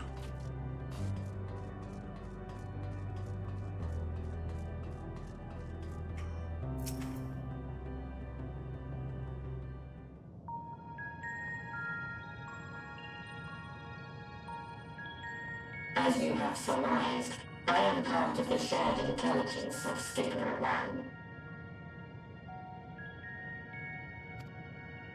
It was my charge to determine the optimal path to achieving our prime function. This body had been abandoned by its former owner and lay unused. I took it and abandoned my own, and with it, my duty.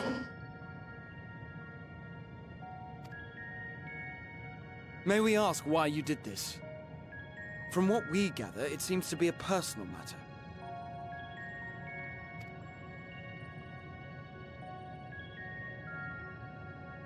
Our kind did not always look as we do now.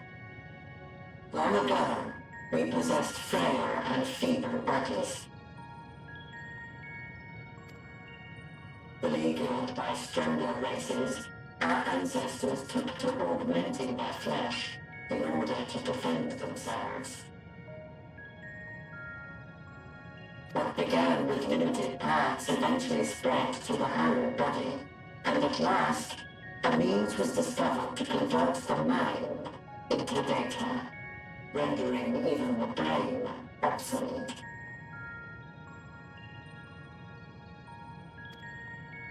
Such complete mechanical beings were called the Omicrons, and by their might, we came to reign supreme over the star.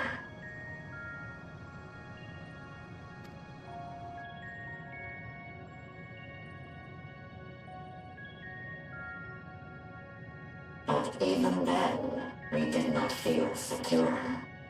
For we knew that the universe was home to civilizations aside from our own. Civilizations that may be stronger still than us. Rather than risk becoming the subjugated, we chose to become the subjugator. We began our conquest of the stars, that we might acquire the resources and knowledge we needed to reign supreme. We were successful in that endeavor. So powerful did we become, we could lay low even the mighty dragons.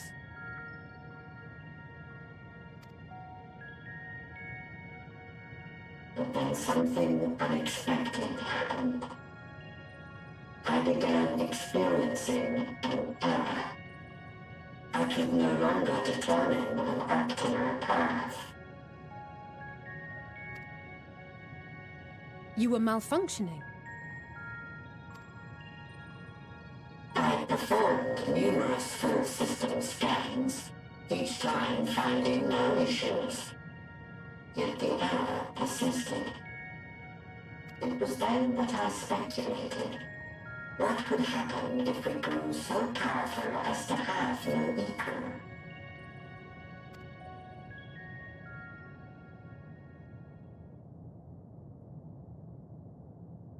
To become stronger was essential to our existence. Our every action has been in service to this objective.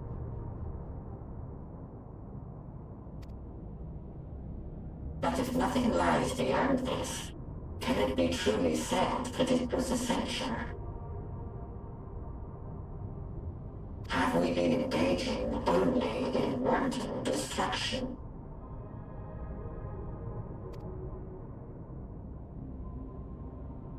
You could find no threat to justify your purpose.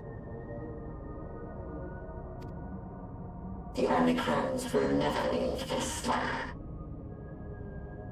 They will stand by until their reserves of energy is spent, for I have no path to offer them. None.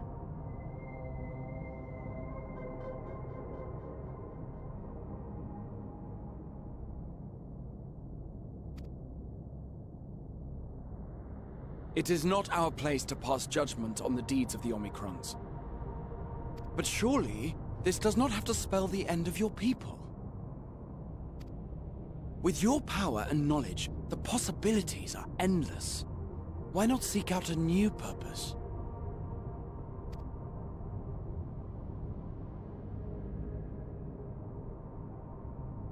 That is impossible. In the beginning, we had a higher purpose than our pursuit of power. But we lost sight of it when we so irrevocably altered our fundamental forms. When we cast aside our flesh, so too did we cast aside all that defined us. Nothing remains of who we once were.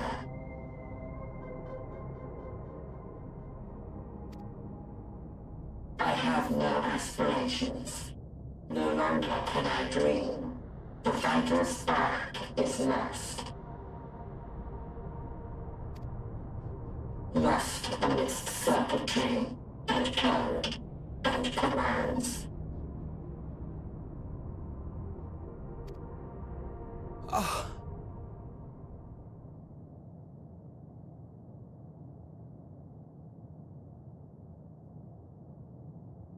I believe I know how to overcome this despair.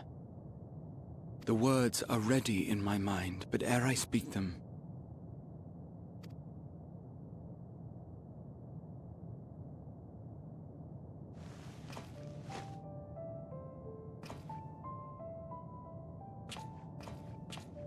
I want you to make me a promise. Be it across time or space, our promises have always connected us. And so I ask that you indulge me once more, that this won't be the end.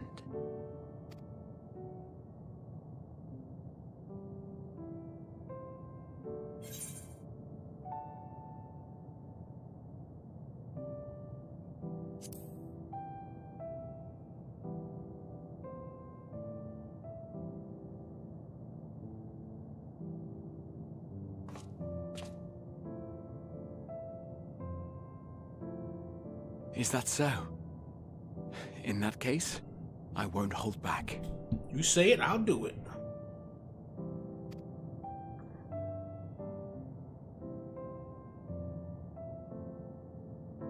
First, I want to visit Ishgard with you. Properly. We scarcely had time to look around last time. I should like it very much if you could show me the sights. Next, you must regale me with your greatest adventures, in the places where you lived them, if possible. I may have read about all your deeds, but there is no substitute for a first-hand account. And last but not least, a new adventure together, unlike any we've experienced before. We'll travel the lands, cross the seas, and take to the skies upon the eternal wind, and it will be marvelous. It will.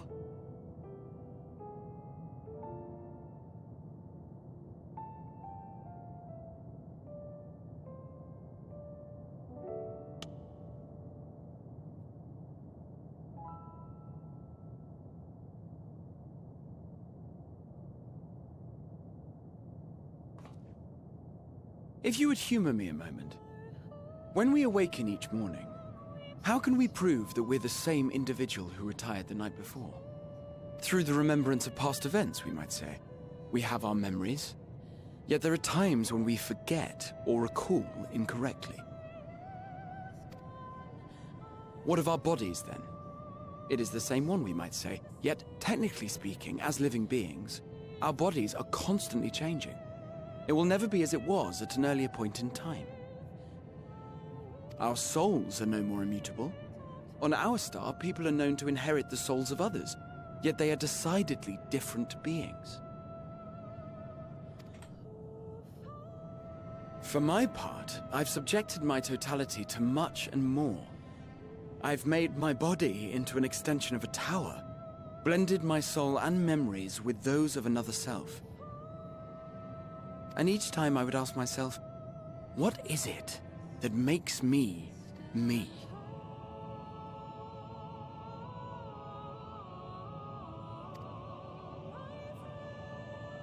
Were you able to determine an answer?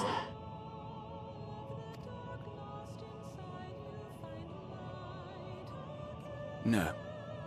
But that doesn't mean I'm confused. It simply means I'm the same as everyone else. So I posit this. Who we were need not prescribe what we now hold in our hearts. Whatever came before, what matters most is the present. For me, that is being here with my friends, full proud of how much we've grown together. So I urge you to not give up. Heed your heart's desire and hope that the future you long for shall be realized. I cannot. We cannot. We cannot understand desire, nor comprehend hope. We do not know how to create such things. We are not unalike, you and I. I too have struggled to find the courage to express and embrace my wants. If you like, I will tell you a tale. A tale of a world on the brink. Of a people who never gave up on the future. Of a man who realized his grandest dreams and then awakened to a grander reality.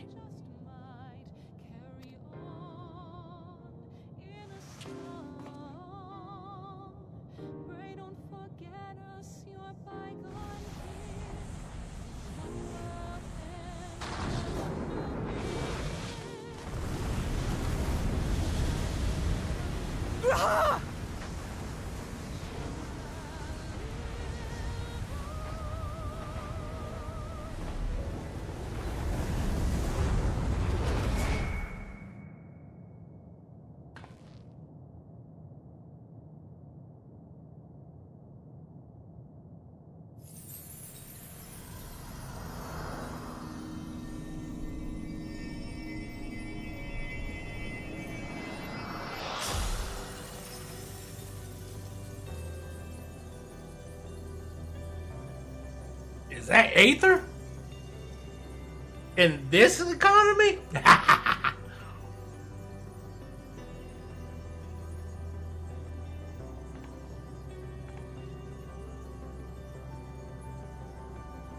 You idiot!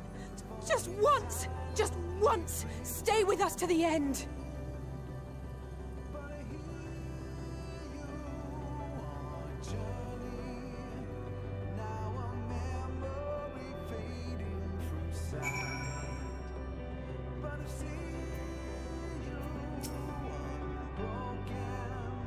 They all leave so easily, as if it's nothing.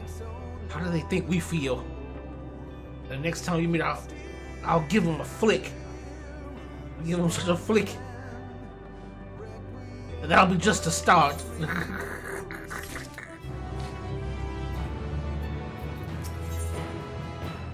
Amidst the sadness of Alphino's countenance, there's a newfound determination. That crystal path, Graha has paved it for us. Difficult as it is, we must carry on for our friends and all those who await us in faith. So come, let us seek the path beginning. It appears to be near the outpost.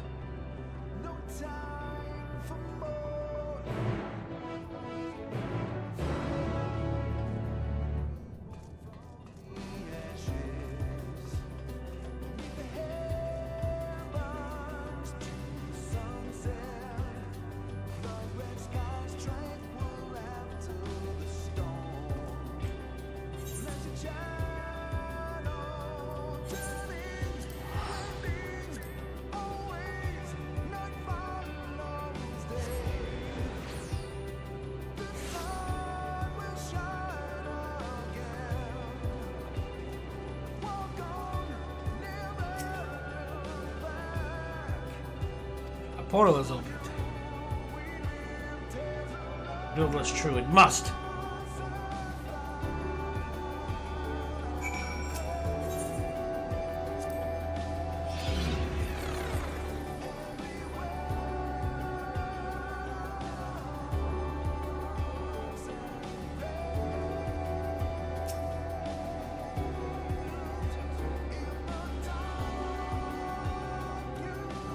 Here the path begins, where it ascends to dizzying heights.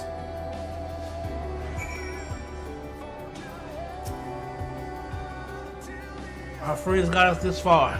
Their courage, their strength, their wisdom, their love.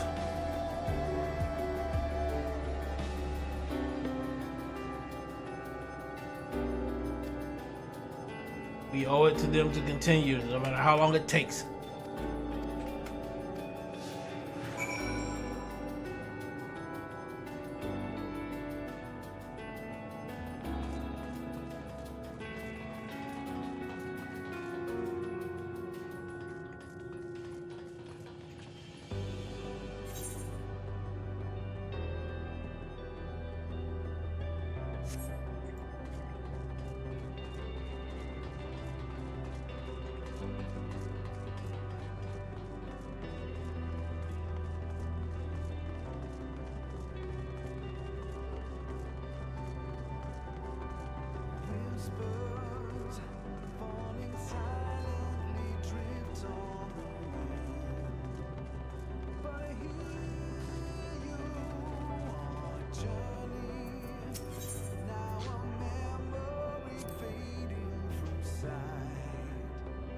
Thancred would scout the road ahead. Istola and in R&J would trade opinions on esoteric subjects. Graha would join in the discussion, or else chat with me and I'll say about the mission. Estinian would be at the rear, apart yet present. All the while you would come and go wherever you were needed. But together we would travel.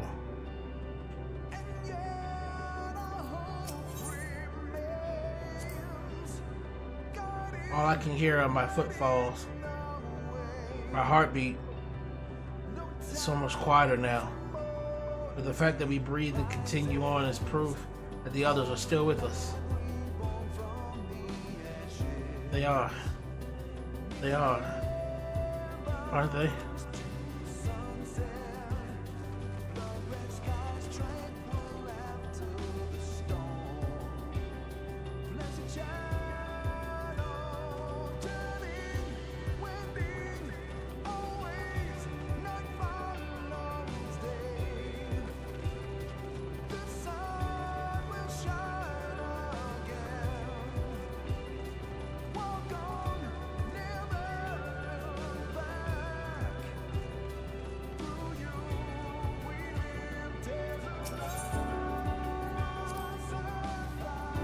The portal is barely visible from up here.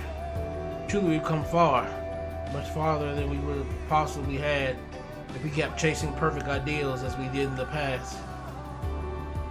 It is because we have known failure and frustration that we have learned and grown from them, that Highland had entrusted us with this mission, with the fate of the very star.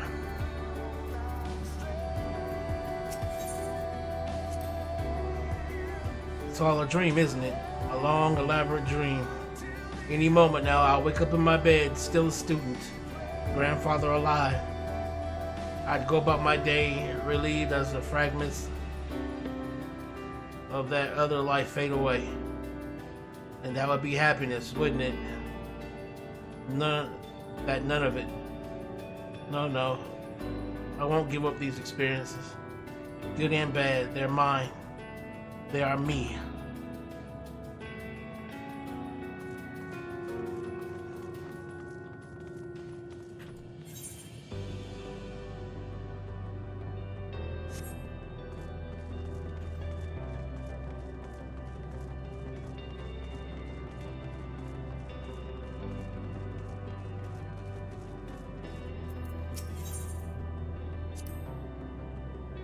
For sure I'm fine, but thank you for your concern. What of yourself? Though we can't afford to be too leisurely, neither need we rush unduly. We crossed an impossible distance to stand where we are now, and we're but a few steps away from journey's end. It will be over before we know it. Oops.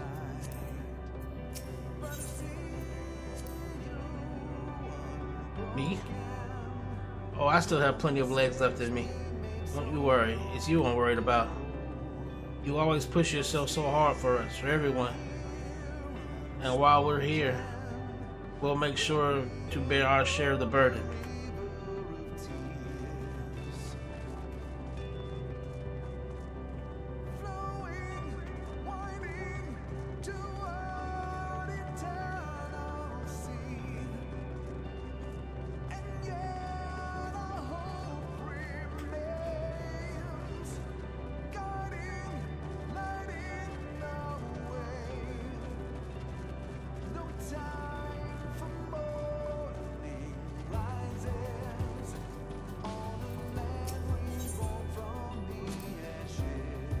This is it, the end of the path and the beginning of whatever awaits. There will be greater hardships, and we may be made to feel powerless. Yet come what may, let us have no regrets. No, let us have pride in what we have achieved, and what we achieved and how it changes us for the better. That's what's fighting for, and dying for, as they did.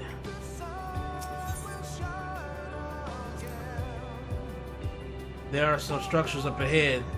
Still a ways to go before we reach the dead sun. Given all this, I know how naive it must sound to hope it all works out somehow. Still, you'll forgive me if I wish for it all the same. And for you most of all. Not that you of all people need it, it's just after all the help you've given me, for once, I want to be the one to help you.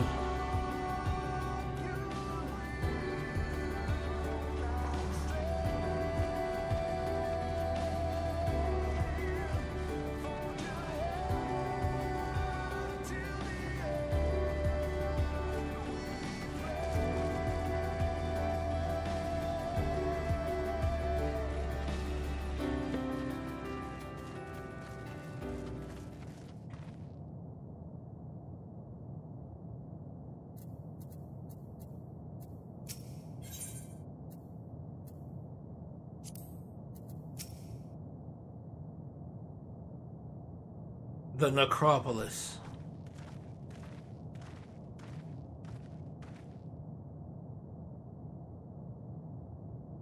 This is almost...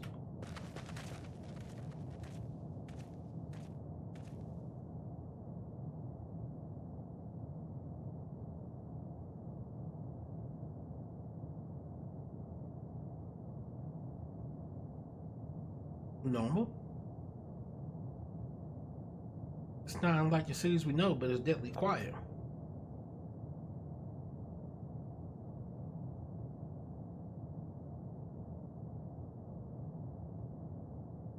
Mayhap the inhabitants are within the buildings, or invisible to our senses. Wrong on both accounts. There is simply no one here.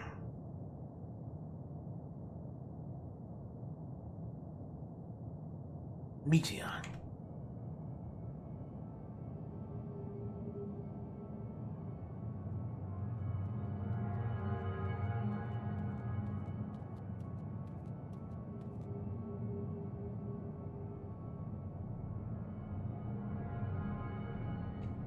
This is how I found it when I arrived.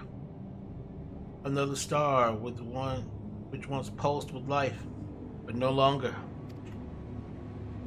How it ended, I do not know. Invasion, sickness, suicide, none can say. None live to speak for the dead. They are gone. Gone. Search all you like, but you'll only end up turning back.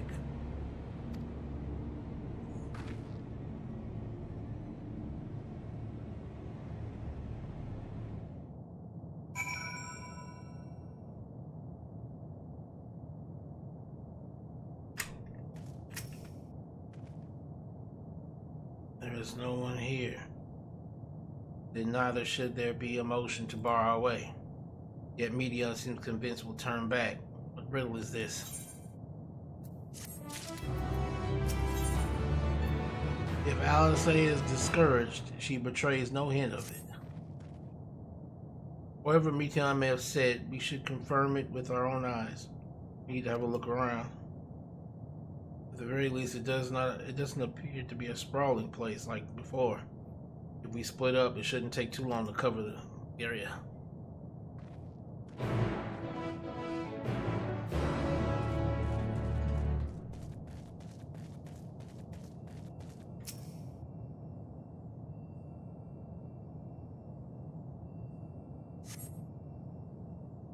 Anyone here? Perhaps you could try calling out. Is anyone here?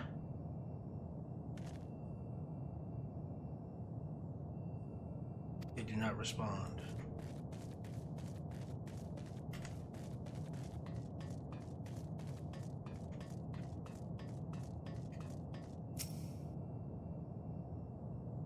Were it not for the thick layer of dust, one could imagine someone drinking from these cups but moments ago.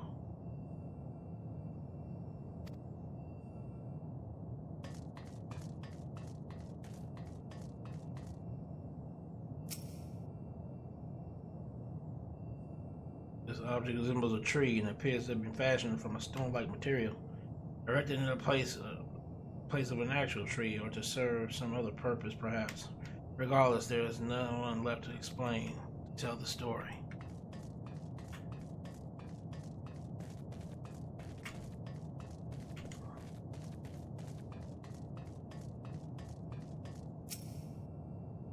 This place is reminiscent of a bar, with neither patrons nor staff are anywhere to be seen. Egg-shaped containers line the shelves, with a loose fuse sitting on the counter. Vessels for the beverages, in all likelihood. A venue bustling with activity until it was not.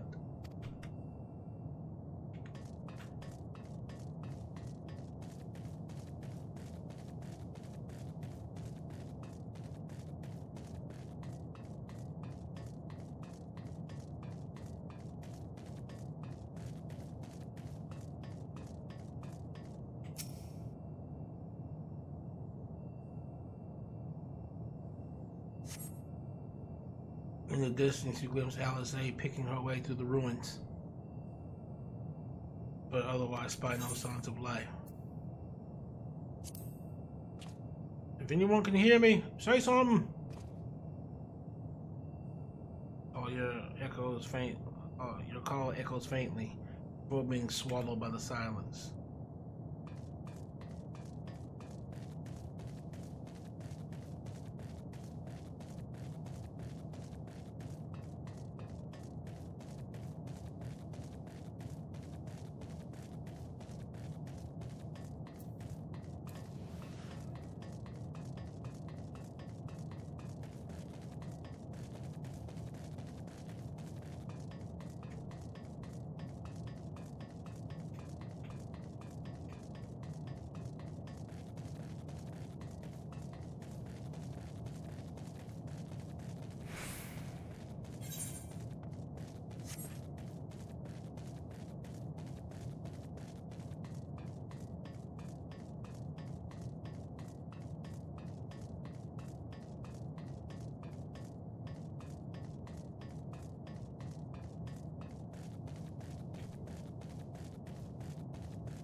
Though it's slightly off the ground, it appears to be a door, while the objects to the left could be letterboxes.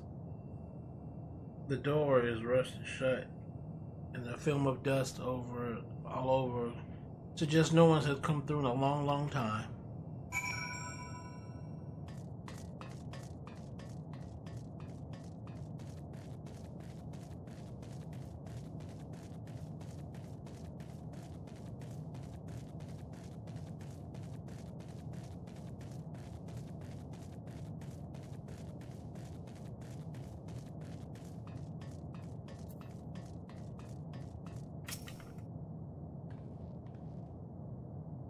Take a look at this.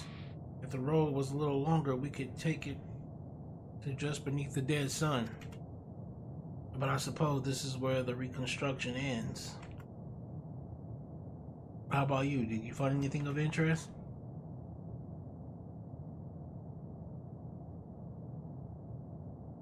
I noticed the same things. Cups left upon tables, chairs out of place.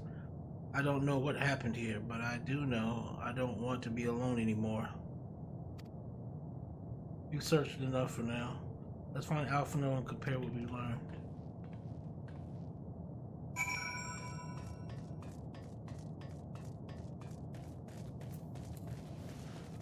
Okay.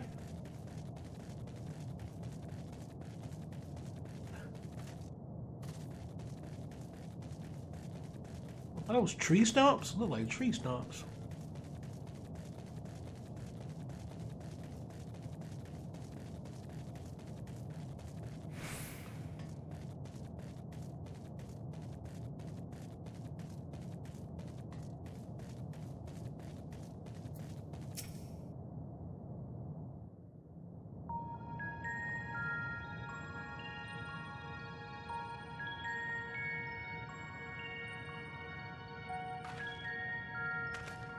Did you find anything?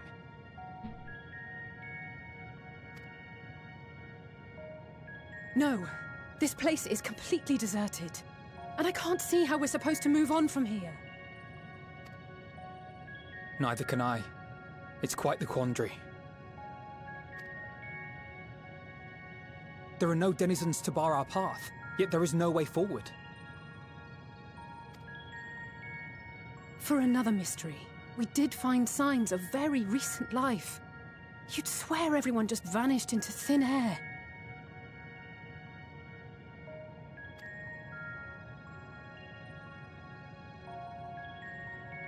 I wonder how many ruined worlds like this has Meteion seen.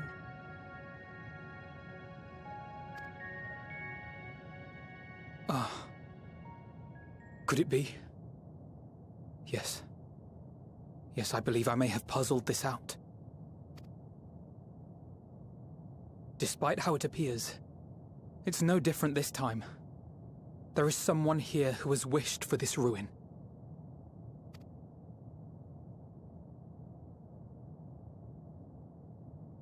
And I believe that together, Alisaie and I can overcome their will.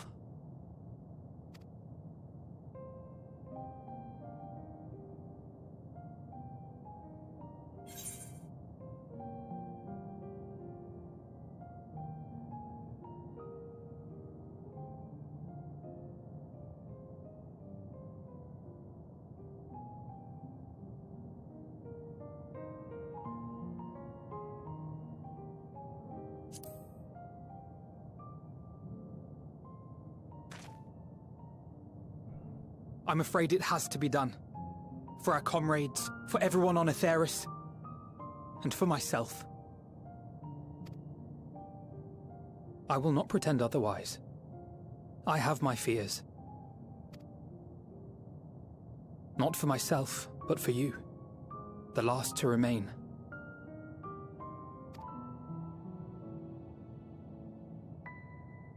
You are no stranger to carrying the burden of others.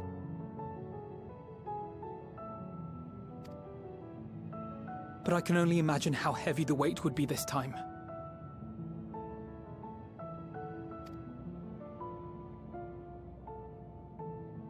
As your friend, I cannot bear the thought of making you suffer so.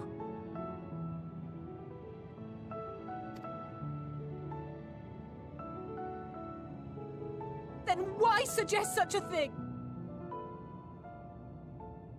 It's too much to ask of anyone. Even him. Why must he be the one? Why must he fight alone? More than a hero, he's a dear friend.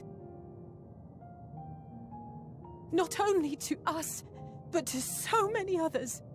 There are so many people in the world who care for you, and yet...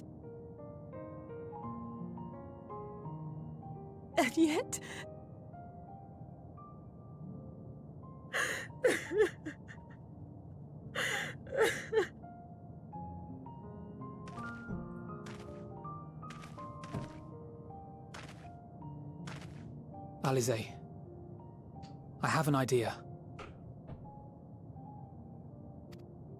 Given the nature of this realm, it may be possible to do more than unbar our friend's path. We might also pave him a new one.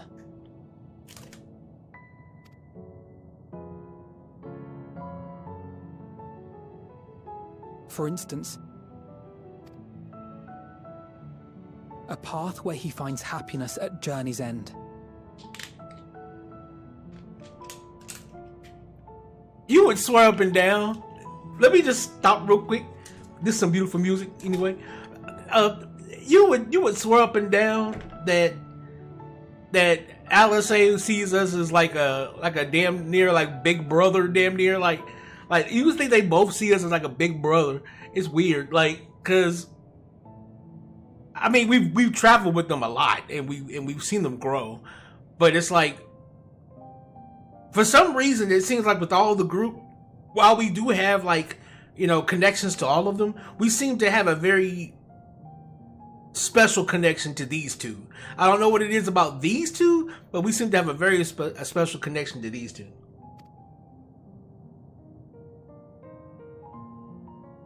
This much, I think we can believe with the utmost conviction, no matter how deep our despair.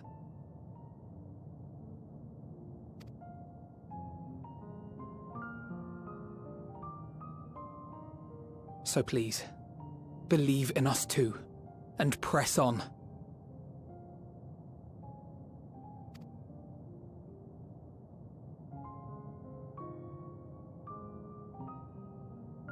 Thank you. What are you? If the plan's decided, then let's not dally.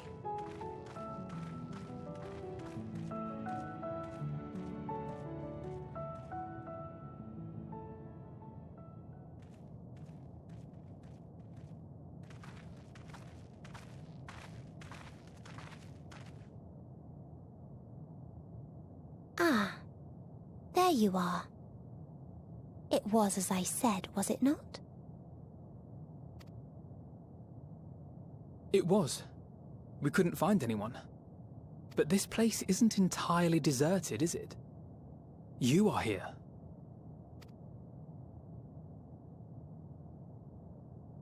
You sought out a star of promise and found a ruined husk. Like us, you explored the devastation. Like us, you were stricken. Horrified by the thought that so many lives could be snuffed out as if they were worth nothing. And the thought that you would have to bear the terrible tidings to Hermes. That which you saw and felt, you shared with your sisters, as did they share their own grim findings with you. Overcome by the pervasive despair of these stars, some of you inadvertently ushered their peoples to their ends. Knowing the horrors you know, anyone would feel the same. They would fear what lies ahead and struggle to move forward. Fear? I had forgotten that such a thing existed. So focused have I been on shepherding despair. If you can remember, then you can still face and overcome your own fear.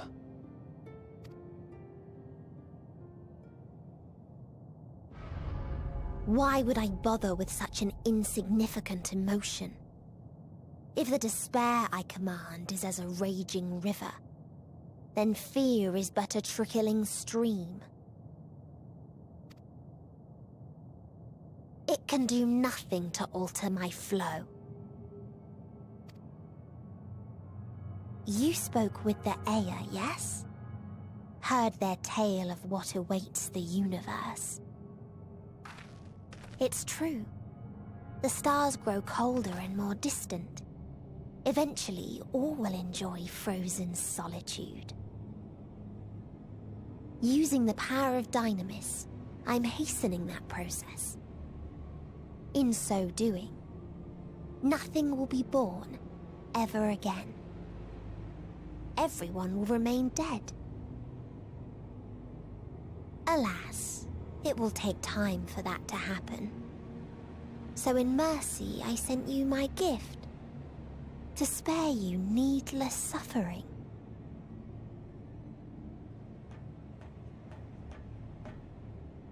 Don't worry. Even if no living witnesses remain to mark the event, I'll make certain that Atheris has a proper end.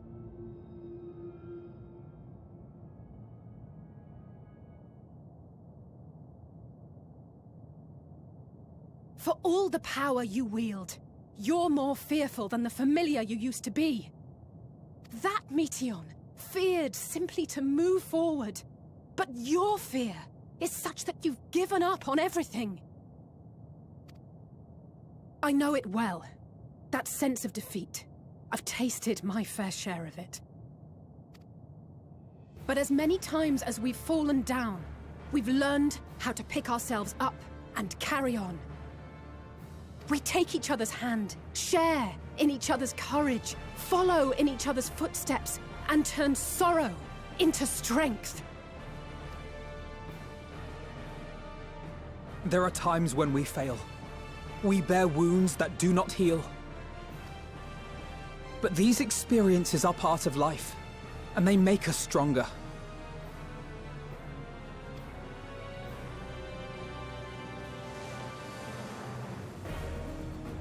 We rise, fall, and rise again.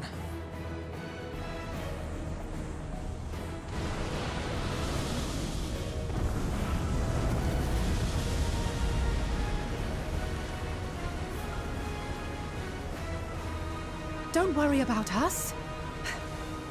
You must take the next step, and all the rest after that.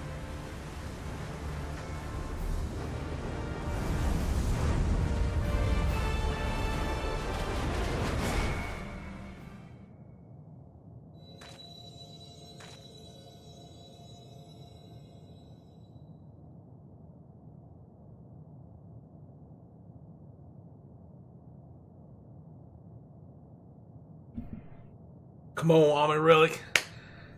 Legendary Dark Knight. The Scourge of Zarkabard. Your friends have given up their lives so that you may bring eternal darkness.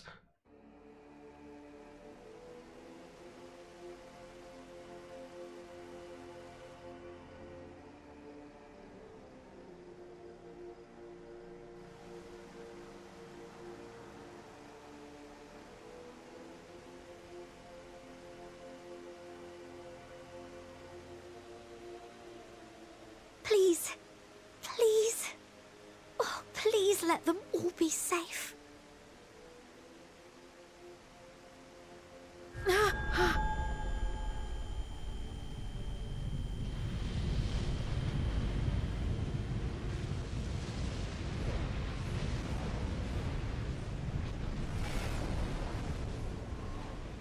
Cryle? Are you all right?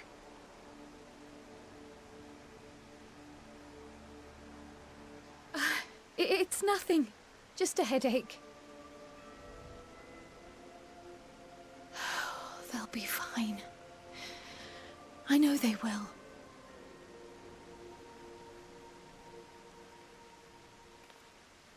Apologies for the interruption.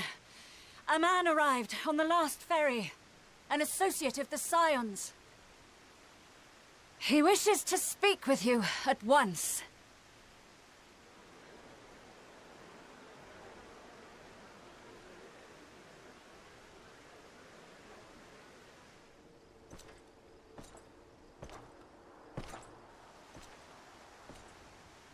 That better not be Xenos. That better not be Xenos. That better not be Xenos. That better not be Xenos. Oh my god. Y'all motherfuckers are dead. If that is Xenos. Viator Galvus. What? That is him? Oh shit. He is the only dude to fight me to a tie.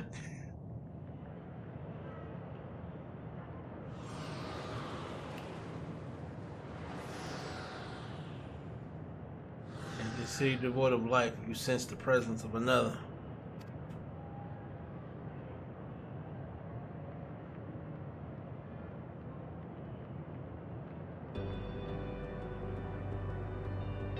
The sorrow of 1,000 worlds weighs heavy, and yet you can walk on.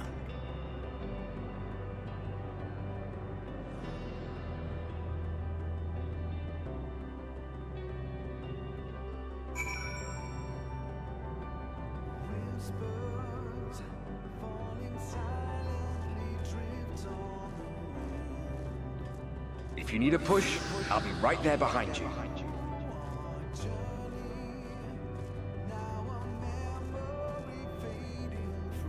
Do not despair. You are not without allies.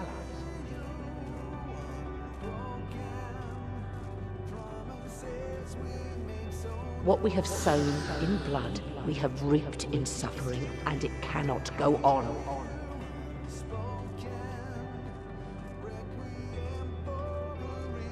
Upon the souls of they who have sacrificed themselves to pave the way for peace, we will never abandon our cause. While it is true that man succumbs all too often to anger and avarice, he may yet overcome his baser instincts through the forming of bonds with others. Such victories are rarely won without sacrifice, but the prize is worth the price.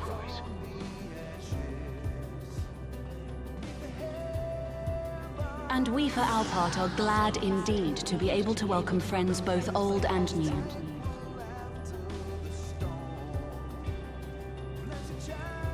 Save your tears for the morrow. You may be sure we will have ample cause to shed them, be they for joy or despair.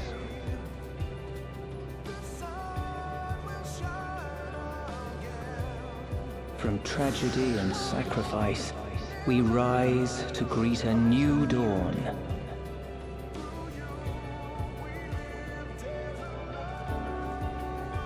A future shaped by the choices we made, in ways we could never have foreseen.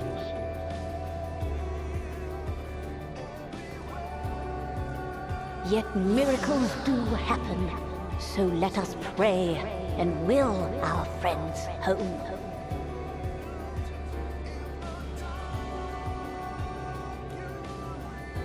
I won't stop praying until I know they're safe.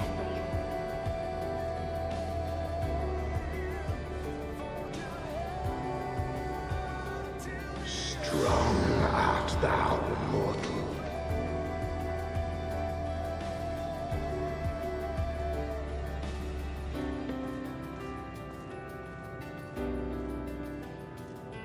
Look the light within, that you may continue to serve as a beacon to others.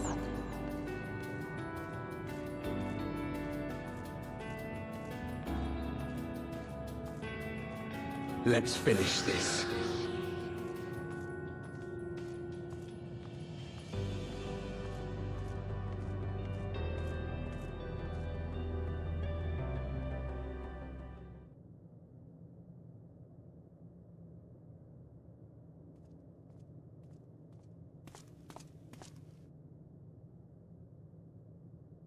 Here the path ends.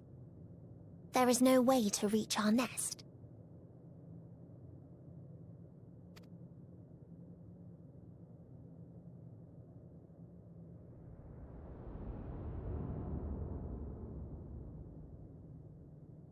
I told you. Resignation and acceptance reign in this place. The rejection of life by those who came to curse it.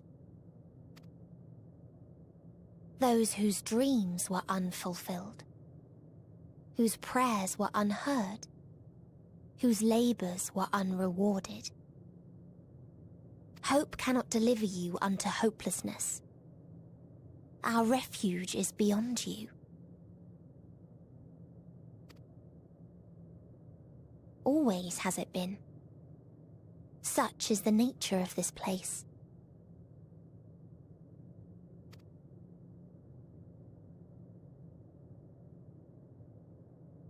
You should have remained on Atheris.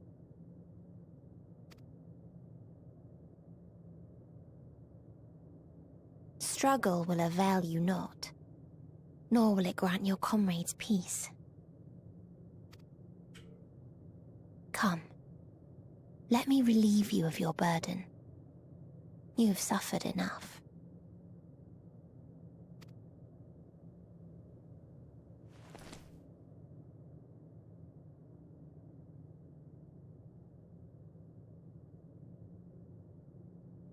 Asm's magic.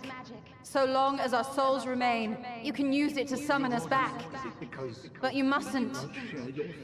How do we make peace with That's why it's too soon for this to end. There are so many people in the world. You must triumph.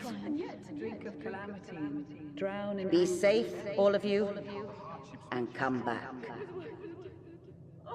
It was all I am ever grateful. I came to appreciate most about our stars, that there remains so much we do not know. After all these years, Is this the answer I was hoping for? So long as we remember, our fates remain ours to shape. And Godspeed. Perhaps when our time comes to return to the star, we shall remember these few days we have lost. Do not squander it. The legacy I leave you.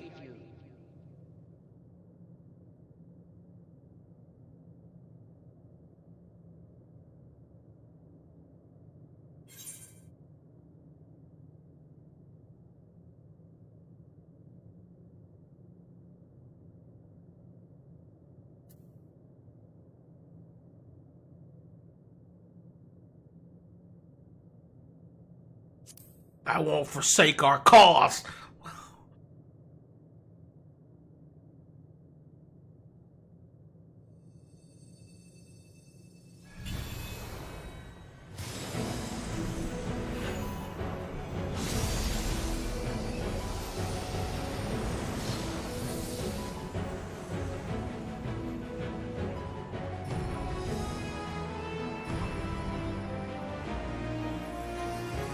Is that? I bid them remember, but all this time I'm the one who had forgotten. A right fool you've made of me, Hermes. It's Emmett Silk! And to add insult to injury, I've been denied a sound rest, forced to watch this clamorous show. Oh, come now. It's been a gripping tale. Unbreakable bonds and noble sacrifice, sprinkled with moments of levity to counterbalance the pathos. It's got it all. I, for one, would have been perfectly content to watch enraptured from the stalls. And Hitler dance! The boys are back! The boys are back! But I won't say no to a bit part. What are you? Half-faded souls of the dead. Isn't it painfully obvious? Worry not. We haven't the power to defeat you, nor is it our duty to do so. Not anymore. That being said, we do have a score to settle. So here I am, Vinar. I suppose you needed me to tie it all together, these frayed threads of our history. But knowing you, I suspect there's a joke in it too. Oh yes, I can imagine you gloating over my forgetfulness. Were I feeling charitable, I might assume you had left room for the possibility of this outcome. Even so, you'll get no applause from me. A single gesture will not lighten the burden I've had to bear. Still, you must be commended. Our methods would not have brought mankind this far. And so, as a show of respect to the last of us, I make this declaration.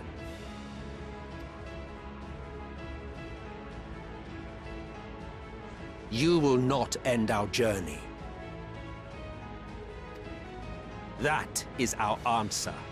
The answer of all lives of Atheris, past and present. Boy, himself, like, we ain't done. We ain't done. As you've called us to the stage, so shall we perform. And creation magics never fail to please. Drawing upon the hopes of your comrades, we will make for you a new path.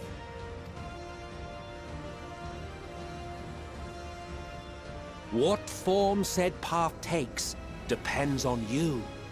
So focus.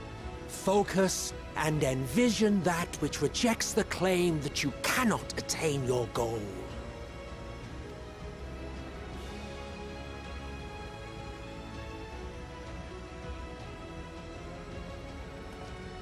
Ours is the wisdom to weave the fabric of reality. Ours is the power to create.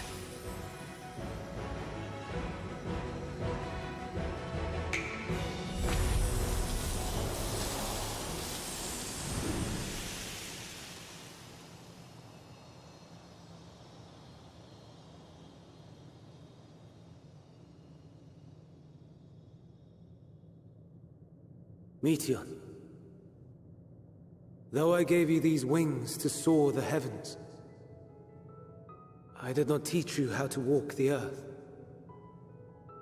So loath was I to bind another living being.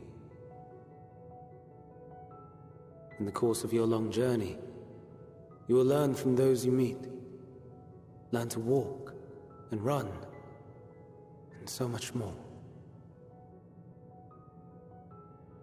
A flower.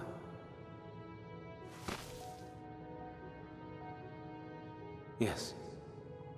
Upon your return, I will gift you a beautiful flower.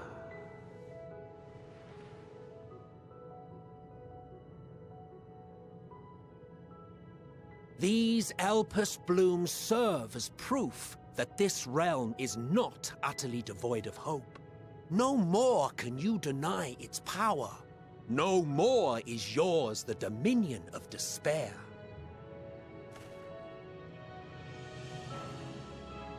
In case the practical implications were lost on you, your comrades no longer need fight their fight. So go on. Call them back to your side.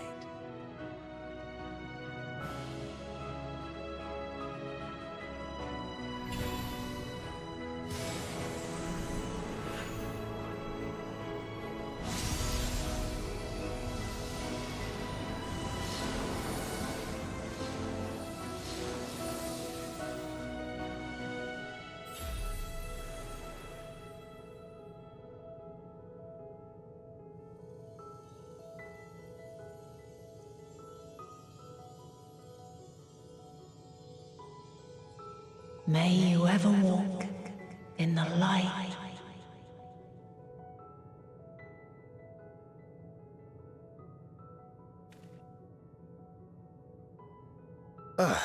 How disappointing.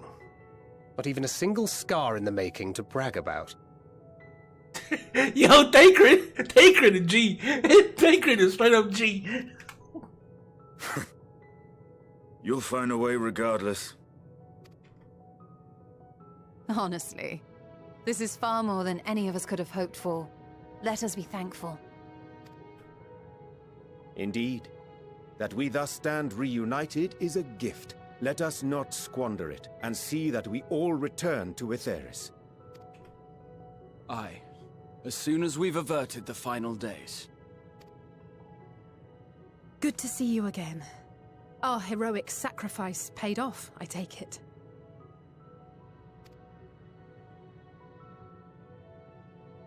Come, my friends. Let us carry on and finish it. Together.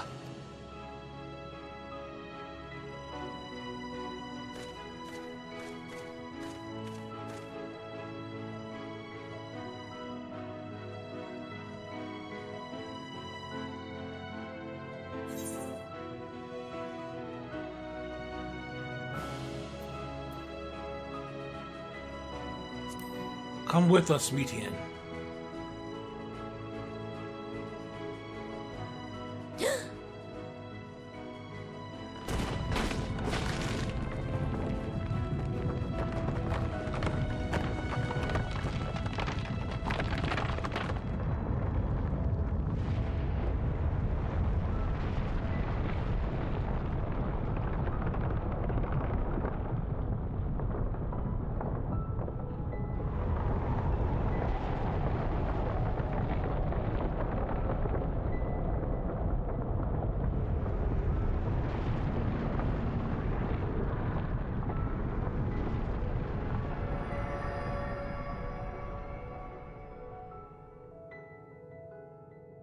Can you hear me? The voice is within, crying in pain, wailing in sorrow, hurting. End it. Silence it. Silence our song of oblivion.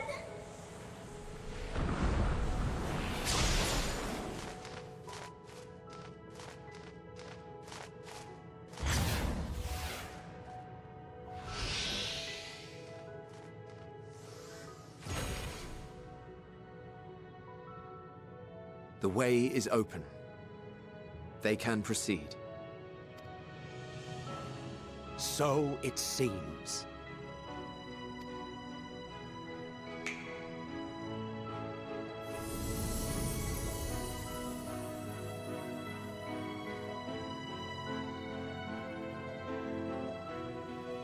You're leaving?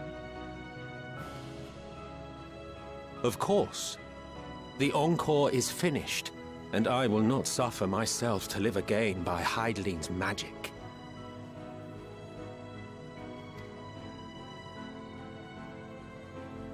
But more than that, the future you seek is not the past we loved, That is why we fought, and why I lost.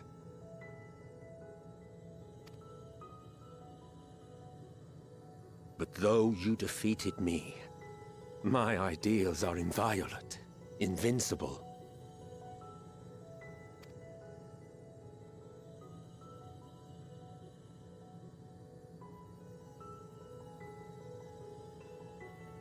Spare me your pity. I have no use for it. If you would do something for me, save our star.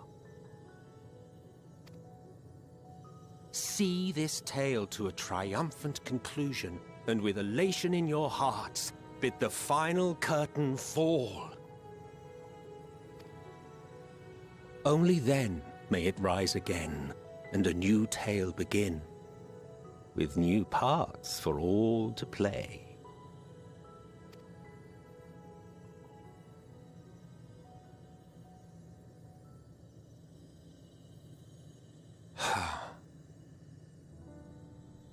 Tell me, have you been to the ruins beneath the waters of the Bounty? Or the treasure islands beyond the frozen waters of Blind Frost in Offerd's north? The fabled golden cities of the New World, the sacred sites of the forgotten people of the South Sea Isles? What about Mericidia, the southern continent? Do you know aught of its present state of affairs? I thought not. Even of your little Eorzea, you know precious little. The true identities of the 12, for instance. All of which is to say, expand your horizons, go forth, and seek discovery. Some of the civilizations in the reflections will surprise you.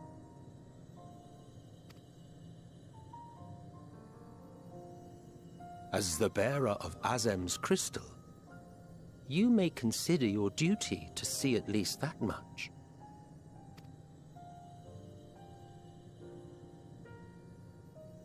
I certainly did.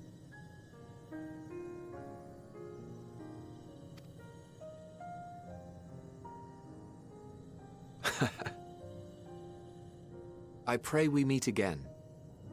If not in this life, then perhaps another.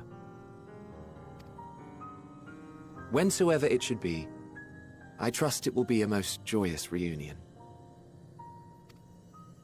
For you, maybe. I want nothing to do with it. Oh, don't be that way.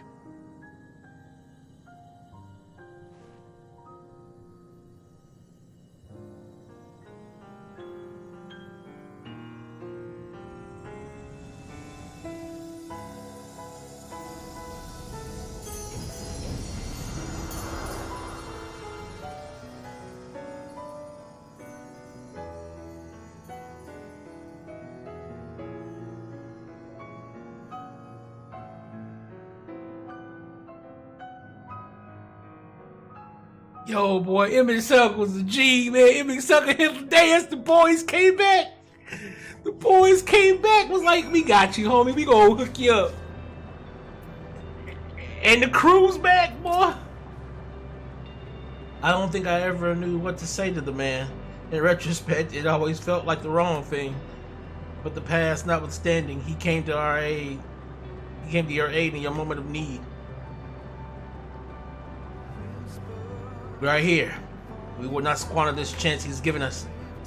We will see this tale to a triumphant conclusion and bid the final curtain fall.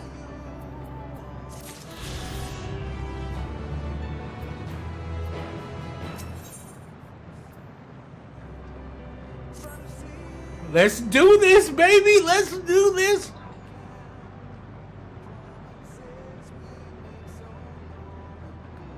Are you ready, Amon?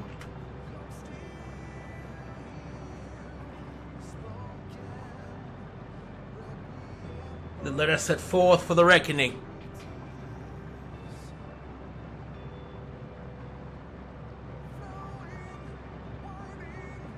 Having come this far, I know everyone's resolve is beyond doubt. So I will say only this. Within that dead sun swirls the emotions that Medion has hoarded. The emotions of innumerable souls that strove for happiness but failed. As it was with the denizens of Ultima Thule that barred our way, it is not for us to rebuke or admonish. 'Twas not by passing judgment on the tragic legacies of others that we arrived at this moment. Rather, it was by opening our hearts to their despair, by understanding and acknowledging their fates, while still refusing to share in them ourselves. To hold fast to hope, not in ignorance, but by choice. Should you struggle to do so, I am here to help, as you all have helped me.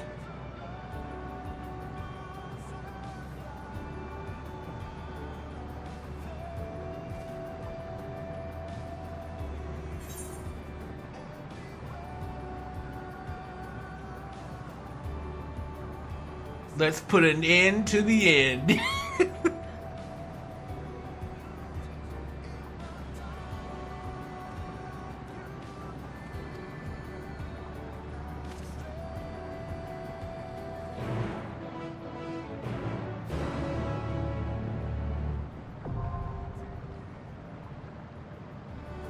The dead ends.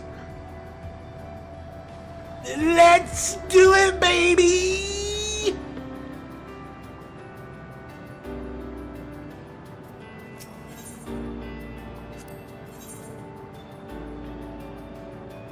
Okay. Oh, this is a 4-man group.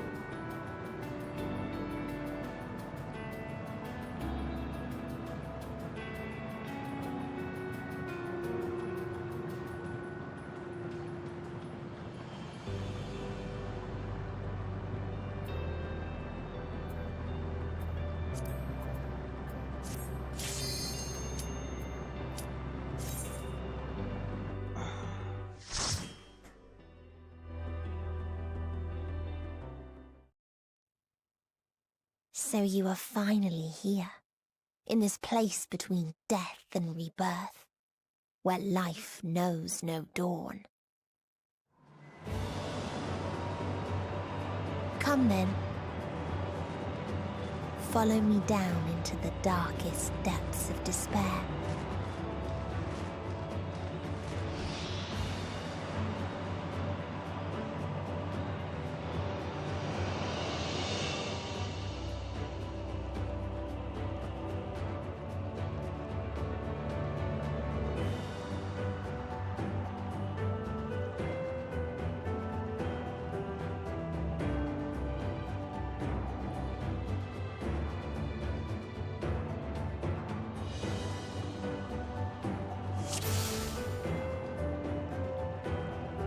Once upon a time, there was a beautiful blue star that fell to pestilence and rotted inside and out.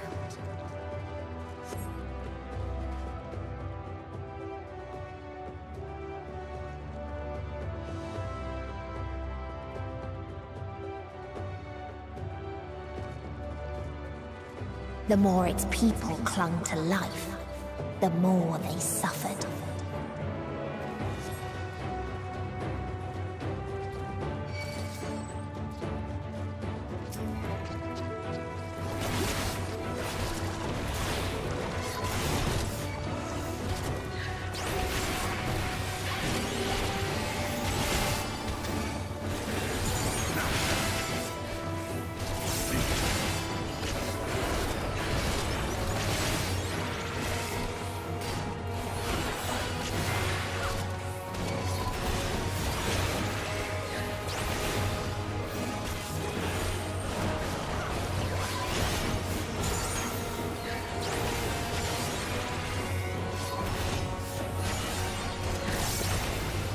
Gloves are off.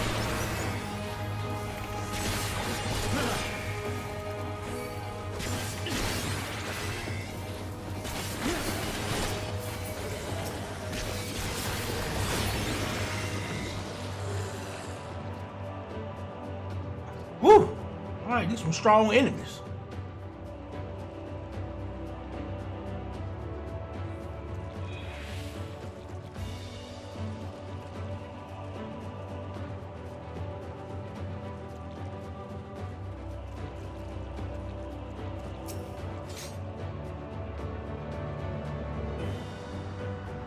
Why do you ask such a question? Do you not see the plague and pestilence that consumes us?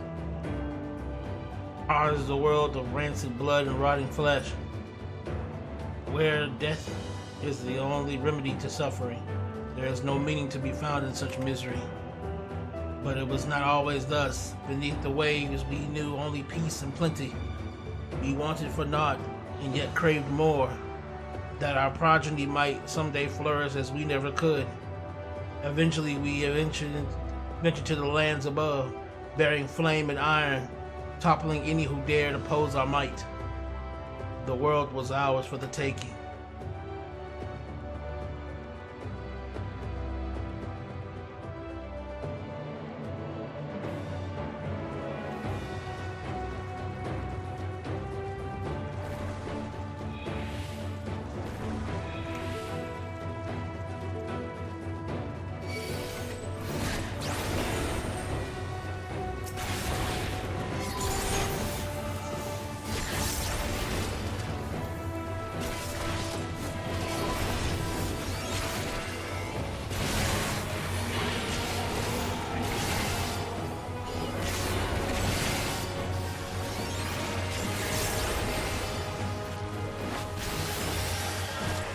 I will not hold back!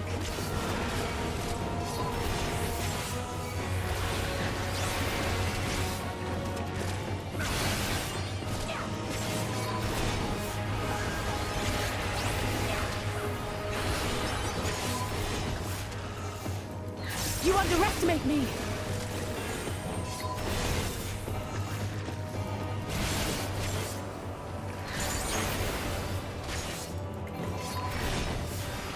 I will not hold back!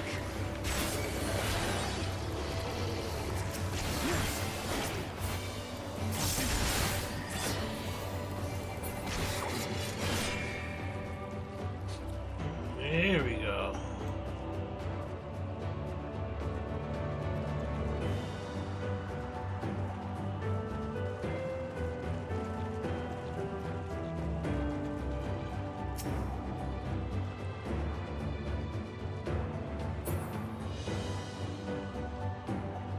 Until they curse not the illness, but their fellow corrupted.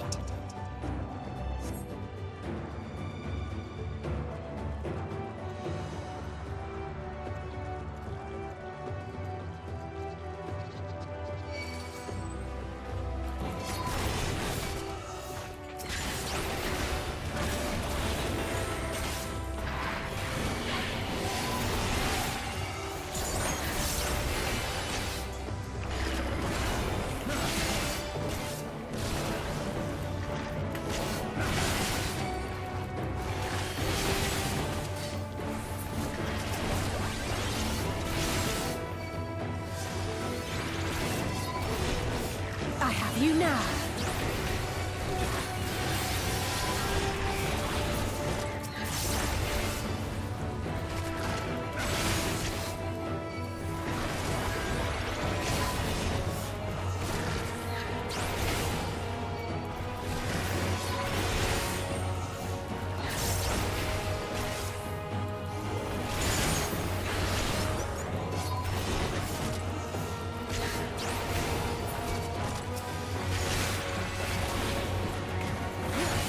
You cannot stop us!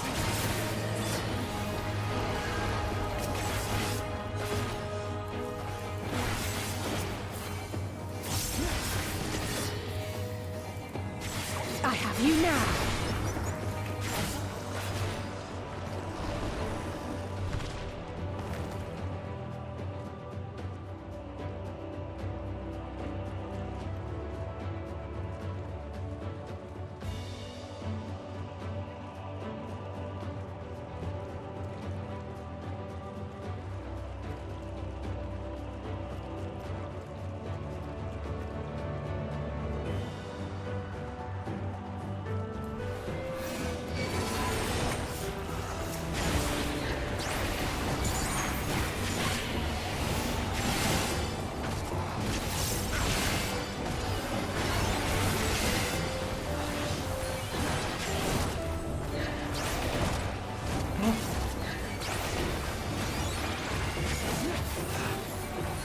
Oops.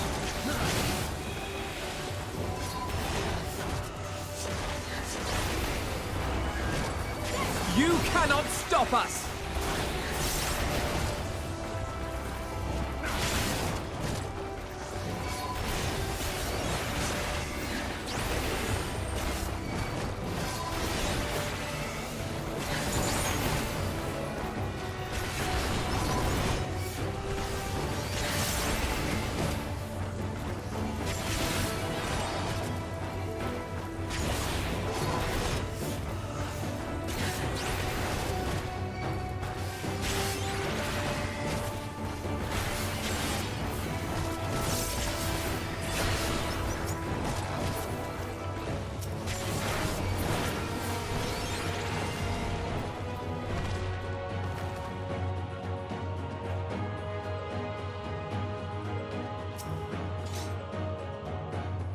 This world is not the boundless paradise we were promised. Our population quickly outstripped the inhabitable land, while seas we thought would shine forever blue ran dry, spoiled in forging the tools of conquest. Cramped homes turned to squalor, and then came the sickness. Our undoing, and the final blessing this star has to offer. We are no longer the fools we once were. Wheresoever life goes, death will follow. Indeed, existence is but the most painful path unto nothingness, and the wise embrace their obliteration wholeheartedly.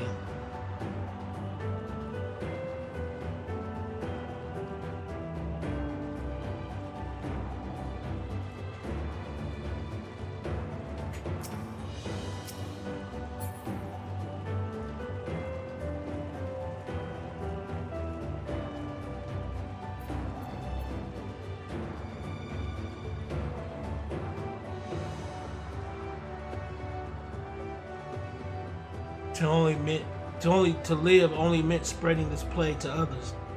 Perhaps death would have been kinder.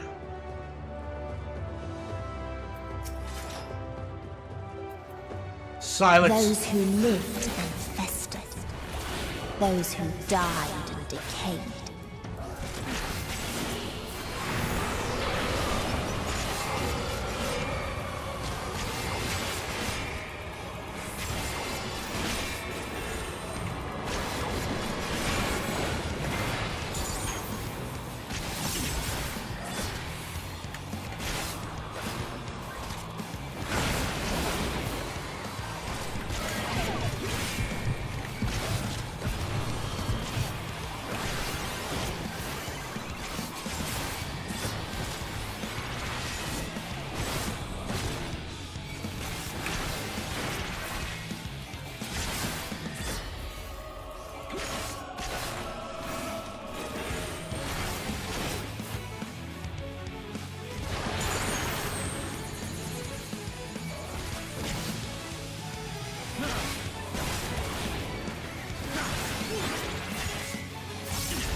You underestimate me!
you now.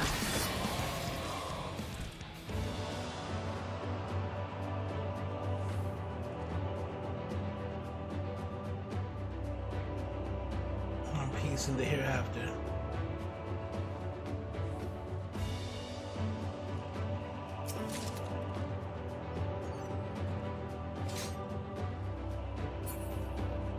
And the very last of them wished they had never been born at all.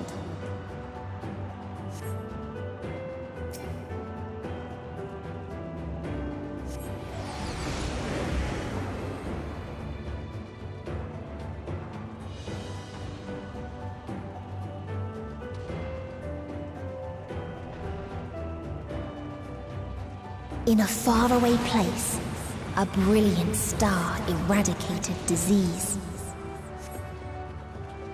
Before destroying the selfsame lives it had saved.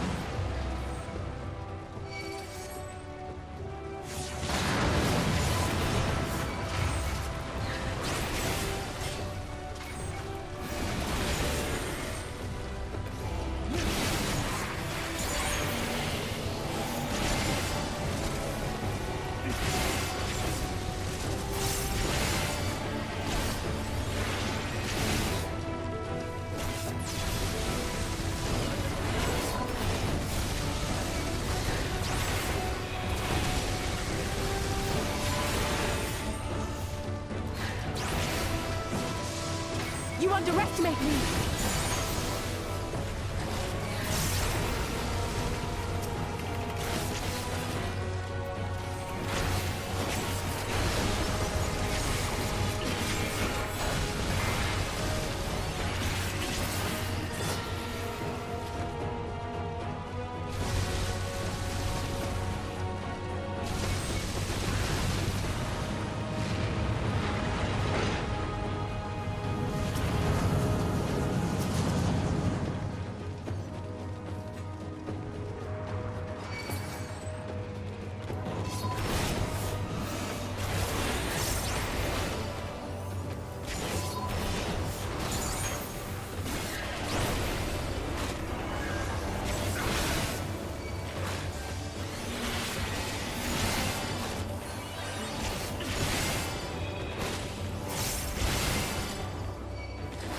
I will not hold back!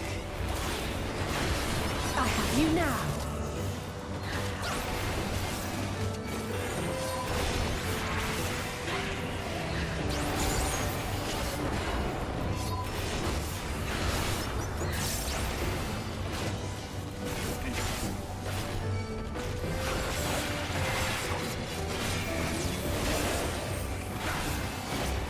You cannot stop us! There!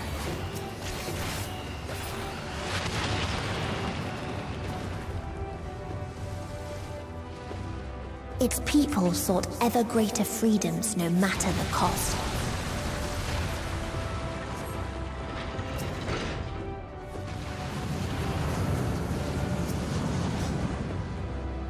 The otherworldly beings that should first grace us with their presence is a sign.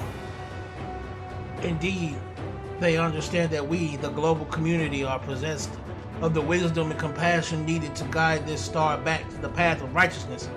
Yet the freedom fighters dare to undermine us, inviting chaos to disrupt the order we labor so hard to build. They have forgotten the history of this star and its once myriad nations, the wars waged, the countless lives lost. They must be brought to heel, the world united under a single standard, no matter the cost.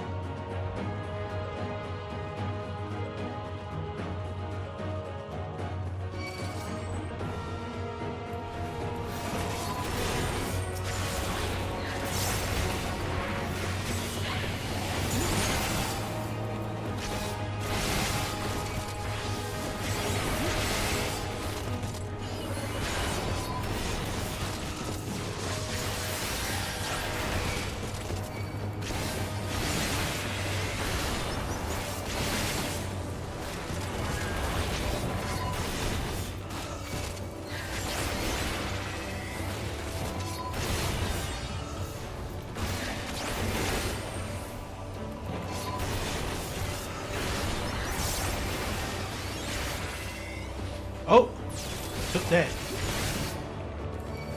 I will not hold back.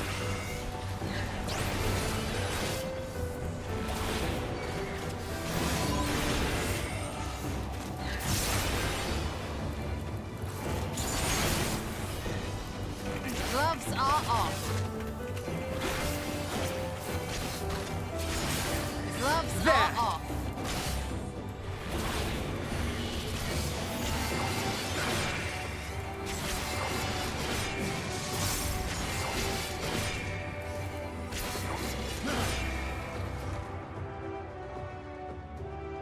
Okay.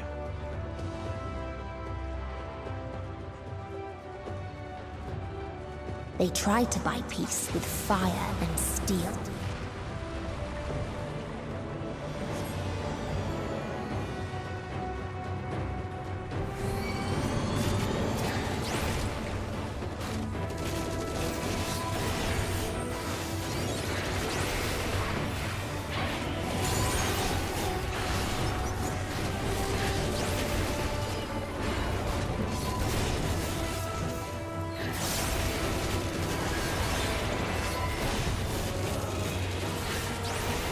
I will not hold back.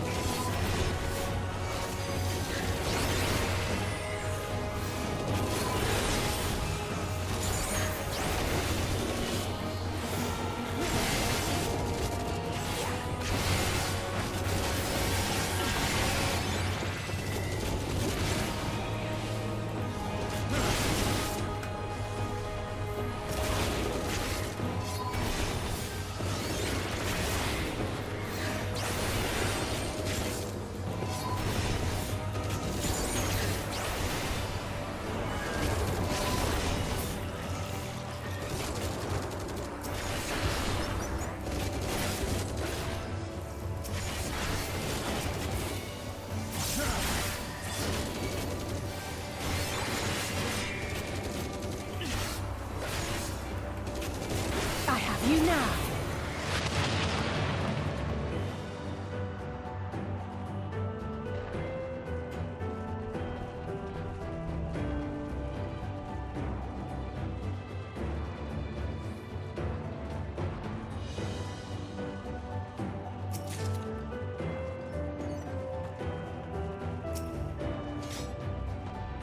We constructed the Peacekeeper, the pinnacle of engineering and technology.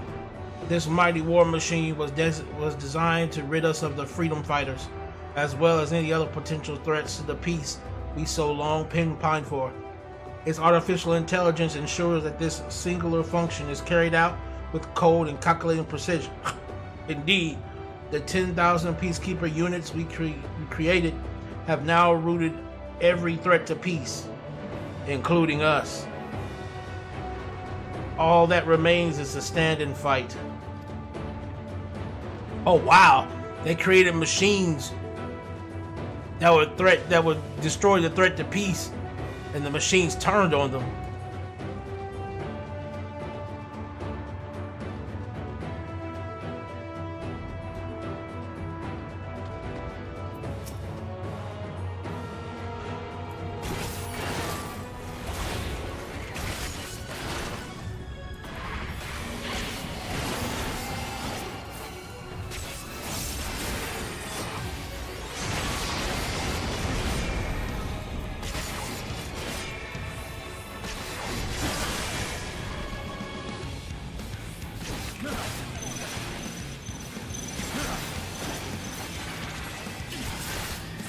I have you now.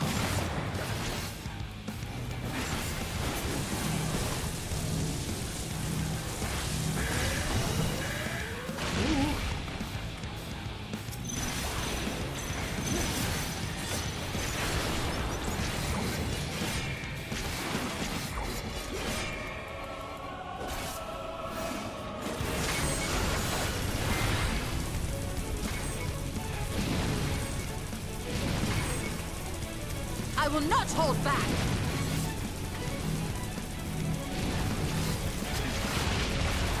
I have you.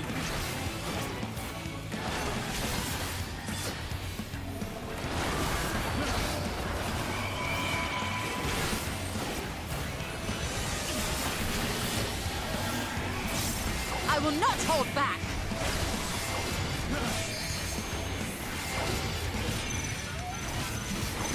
On guard! Oh.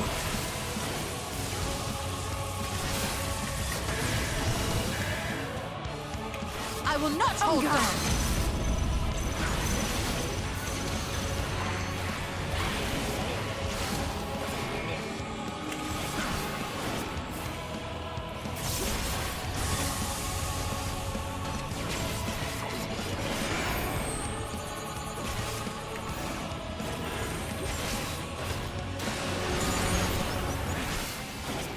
Haha!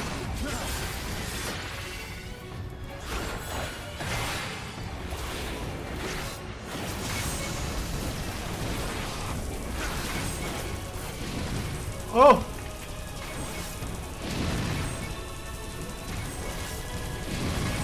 Oh! I have you now.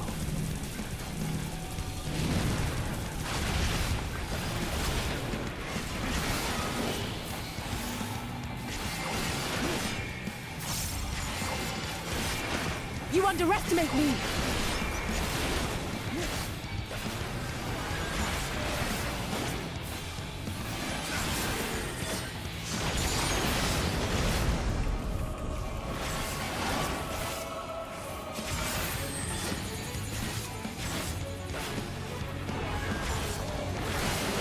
That's gonna hurt. Yep, that's gonna hurt.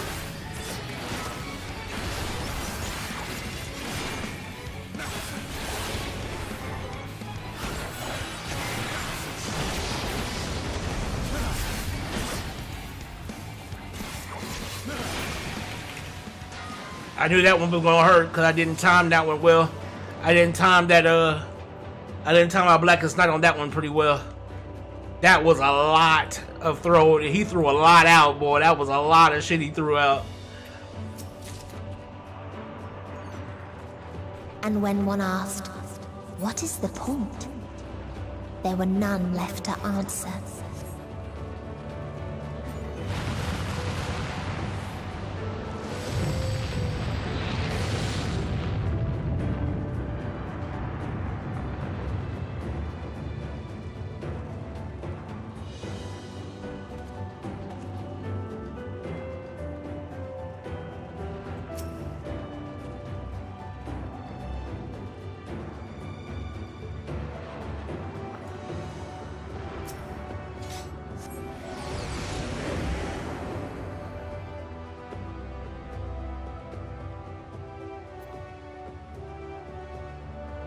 Oh, wow.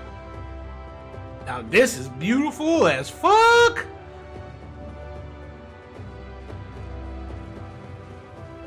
Farther still existed a star without strife.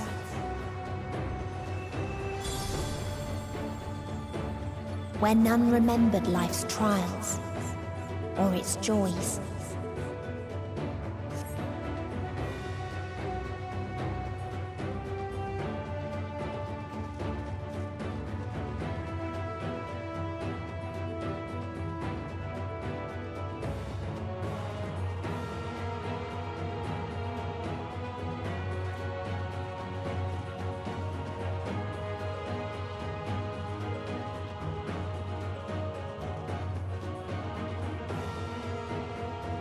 Only in death may we find peace.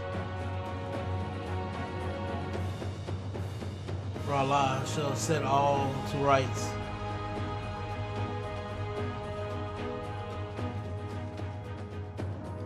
This place is beautiful. God, this place is beautiful as shit.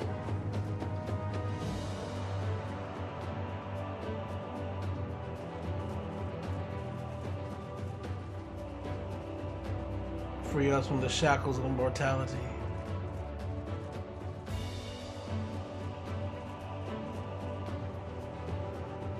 Death delivered on golden wings.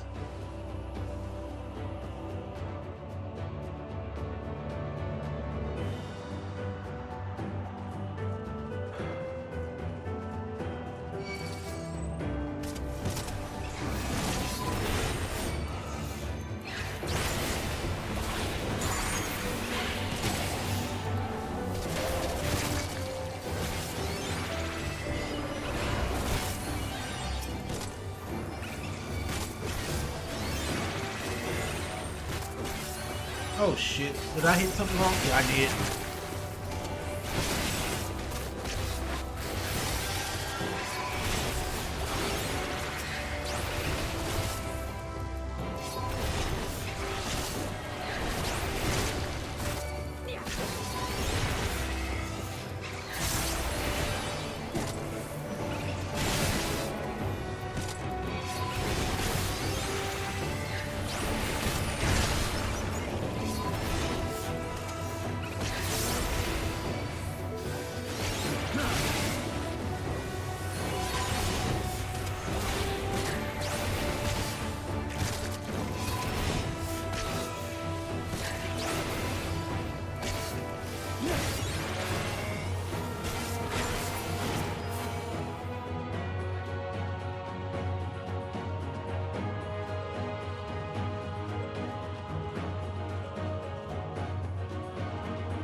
A curious traveler visited our star, a bird which proffered these questions.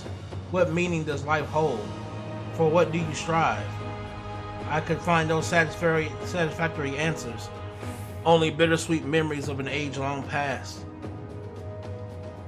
There was a time when we were lesser, and in our nascence sought purpose, struggled to justify life's worth. That was, of course, before we achieved perfection.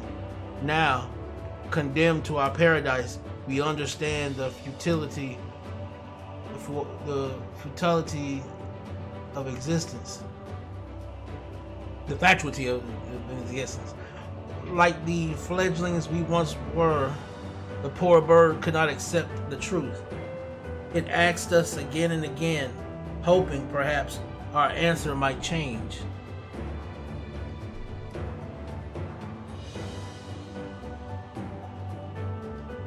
They're talking about Medion. So she didn't want. So these people believed that too. That there was no point to existence, and she was begging them. She was basically asking them over and over again because she didn't want to believe that was the truth. It's kind of making having to fight this girl kind of sad.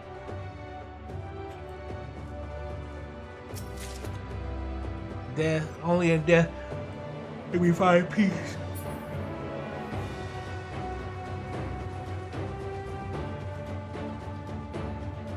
Finally, we are free.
What its people had gained from ease, they lost to apathy.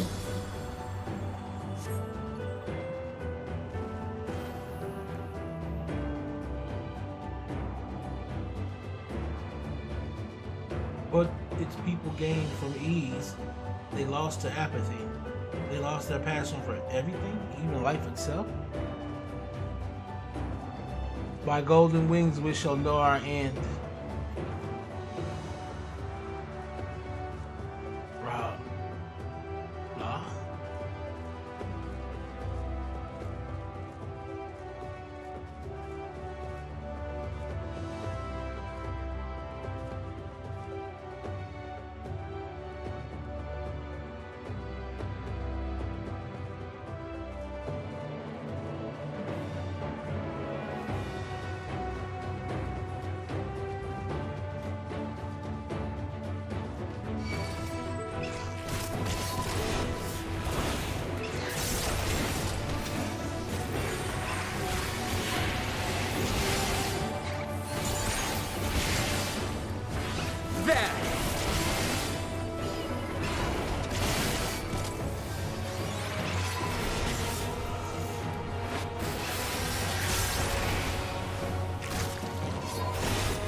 off.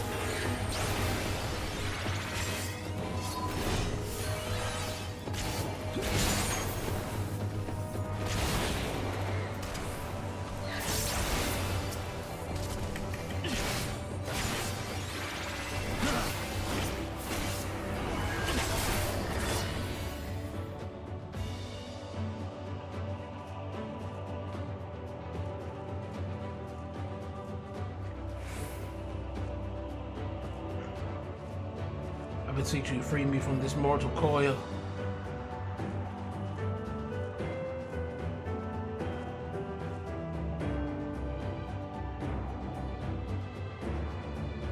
Damn, boy, they all want to die too. Shit.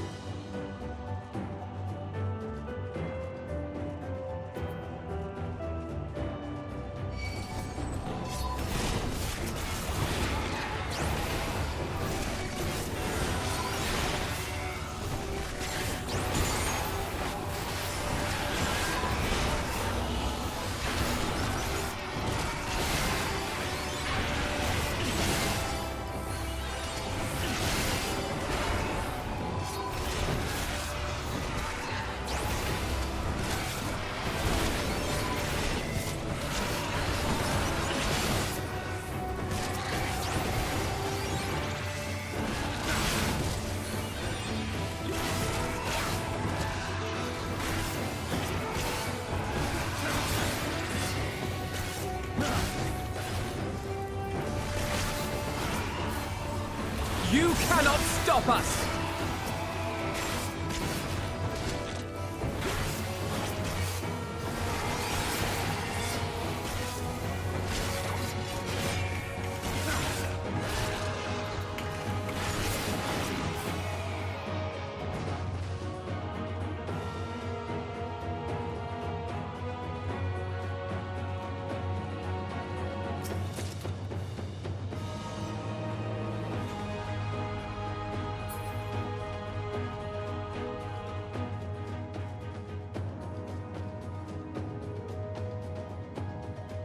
From nothing we were born, to nothing we shall return.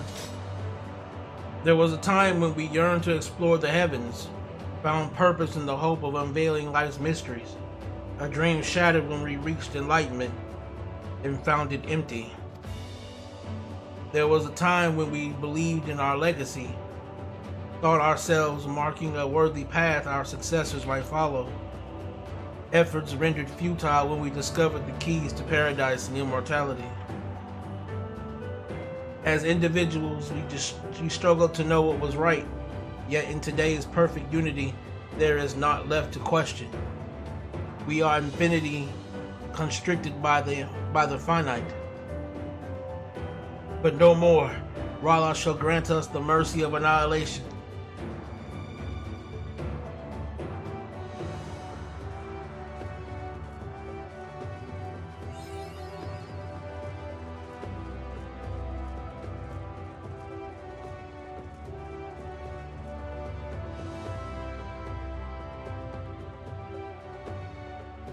That is beautiful.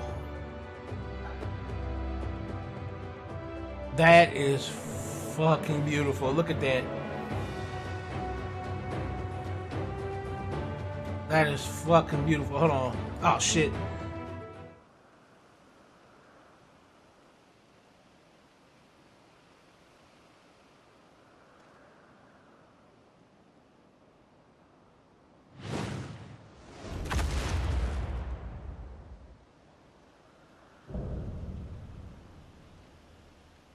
R'Allah.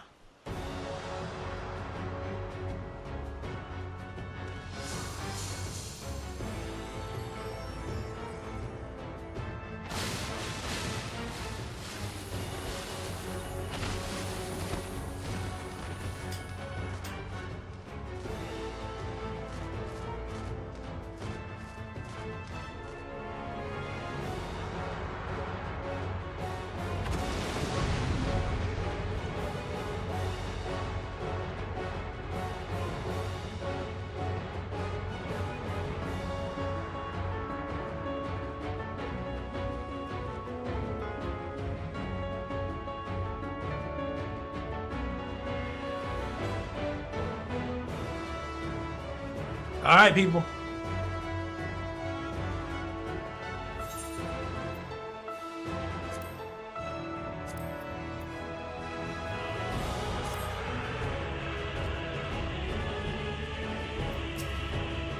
So they created the kindest, most gentle of beasts.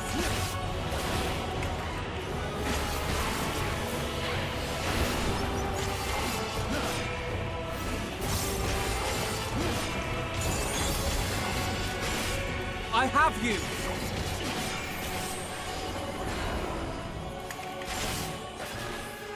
Oh, this is gonna hurt.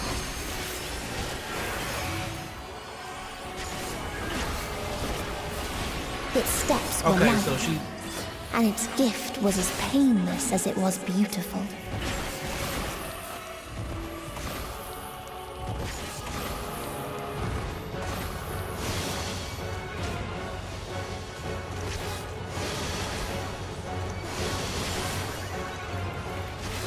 Let's give them a show!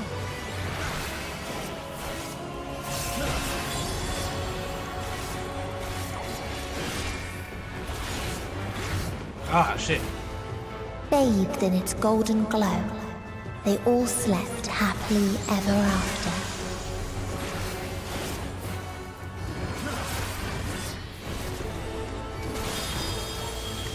Oh.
I can still fight!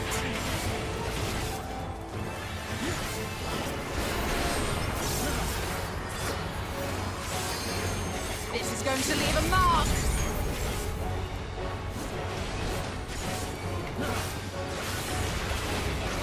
I will not hold back!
All right, let's go.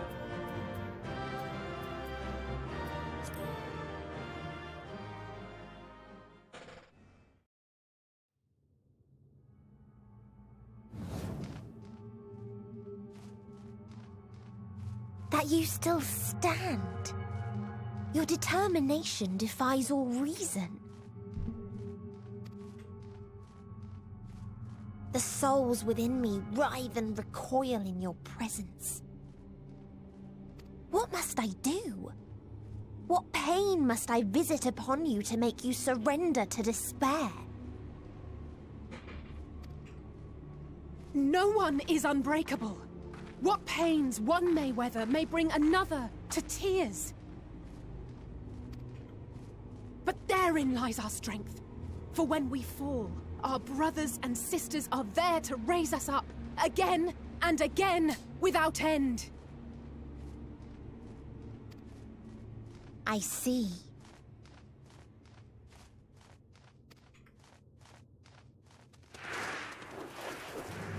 But no matter how much hope exists, ever will there be more despair. Ever will the living cast the present and lament the future. So shall we sing until life ceases to be.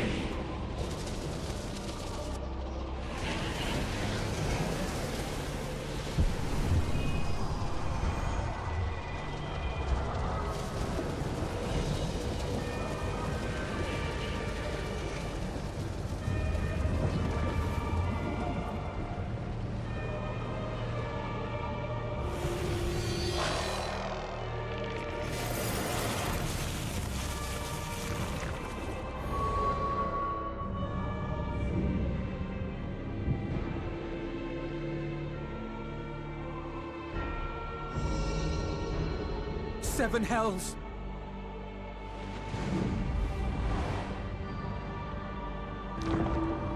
On your guard.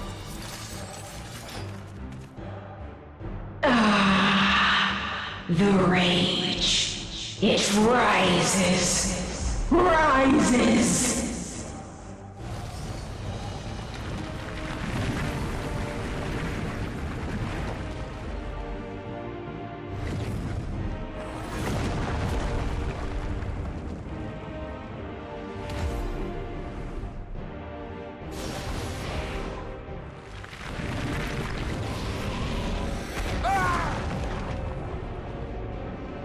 Stop! Calm yourself, please.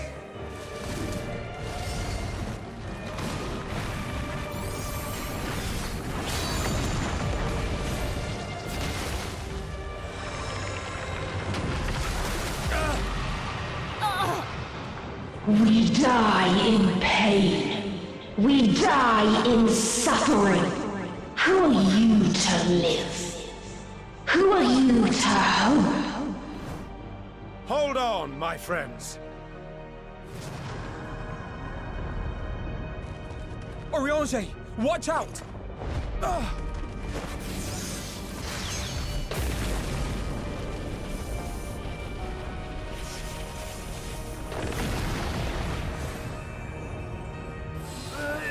Alphino! We cannot comprehend. We cannot know. We cannot know!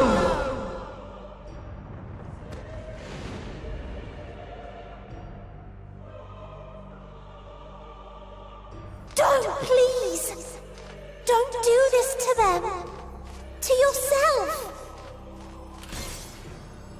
Just one good strike.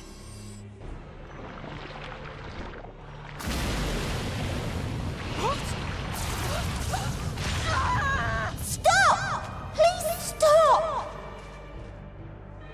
We will not suffer alone. All will know our pain. No, you don't!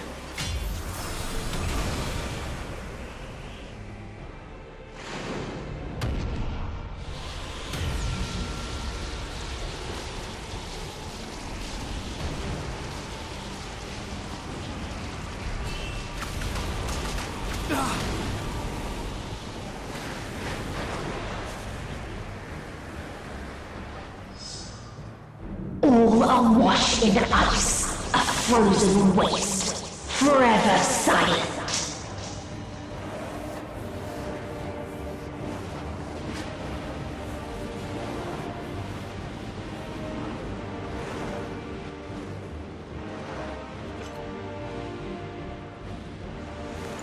Wait!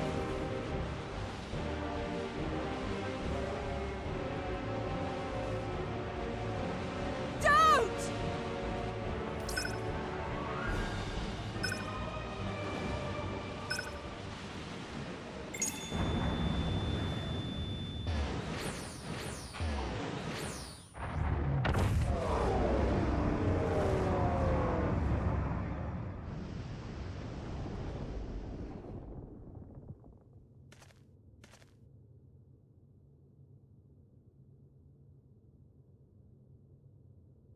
You gifted them escape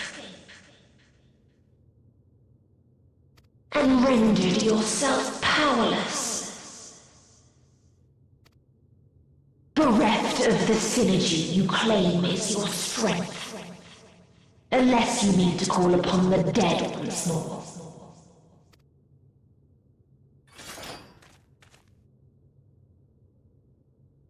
Defiant to the last. But you will be one with us ere long. You will be battered and torn and made to crawl. You will weep and wail and curse your impotence. Curse your life as it fades. As we did. As we died. Such pain and sorrow we felt. Such anguish and rage. We tried. We tried. But it was no use. Only when we surrendered did we find release. Only when we embraced death. So join us in despair and embrace yours.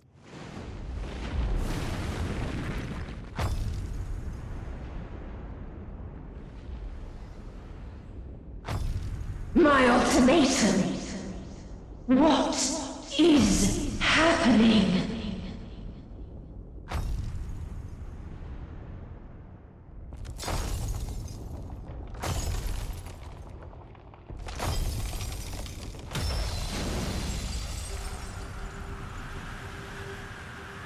What is that? Holy shit! At the end of everything, I find you, my friend. I sought something in you once, as you did in me. Xenos? What? When at last I understood what it was, I journeyed to Sharlayan to seek you out. Struck a bargain with the woman who shares your gift. In exchange for lending the Scions my aid, I was given the means to come hither. Gorging upon what remained of the Mother Crystal, I reclaimed the form of the dragon. And hungry still for our reunion, I rode the light of the stars to you. I take it this is your prey.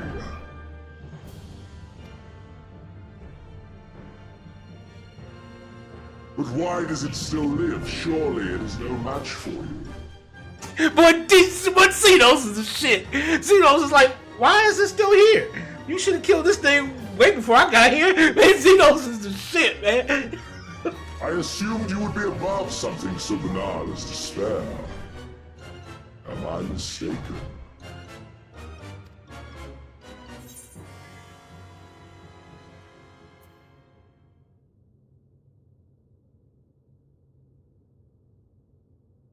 If it comes to it, I won't save you.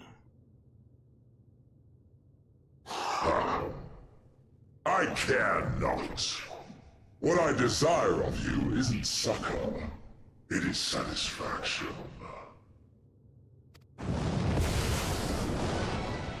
So come! Let us dispense with this distraction, you and I!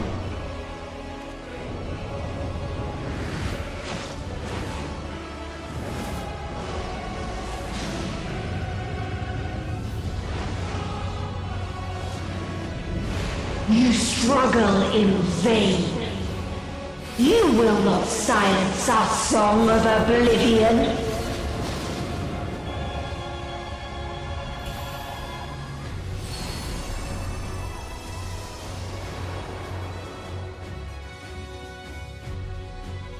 What are we doing?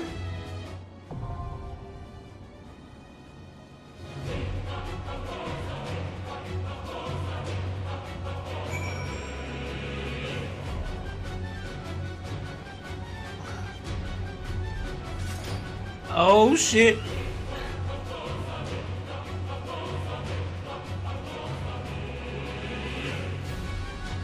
Looks like we gotta go ahead and do a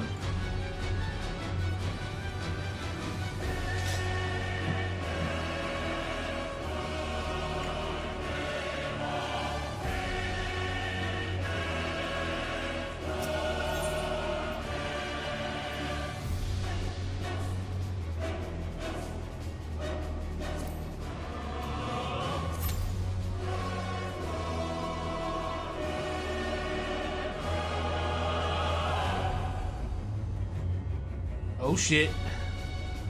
Oh shit. Oh shit.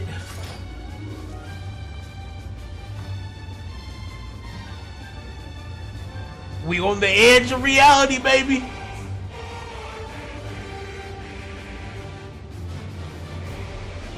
We on the edge of reality, baby.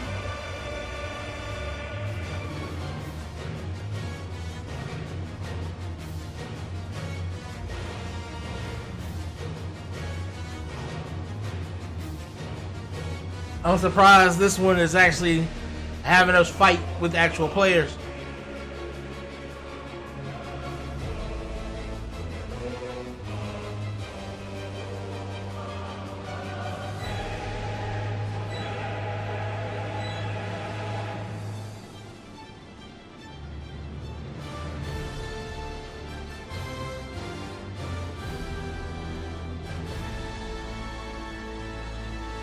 It's cool that Xenos came, dude. This is Xenos was like, yo, cuz.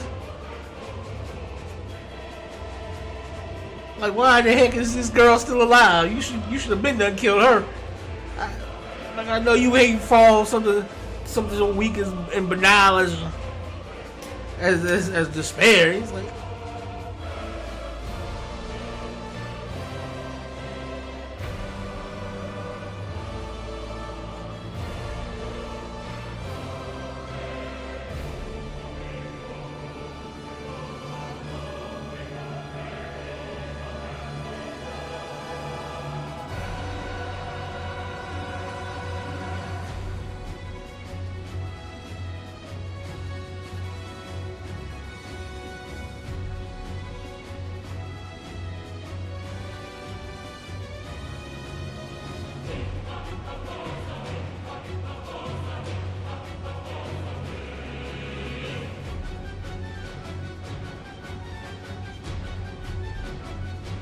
we over here.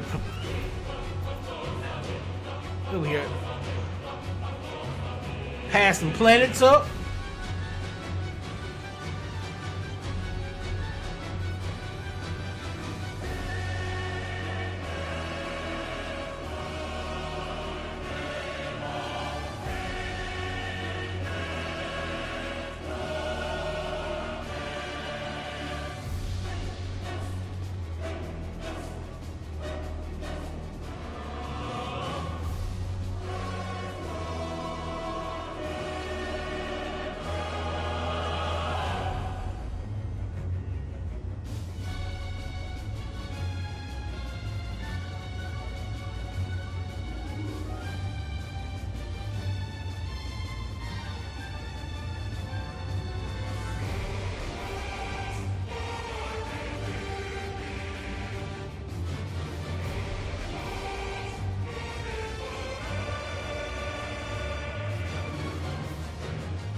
It is pretty early though. It's like 8 o'clock in the morning.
I don't know if he'll need it, but I'm gonna make sure I have it.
That's wild, man. We riding on the back casinos.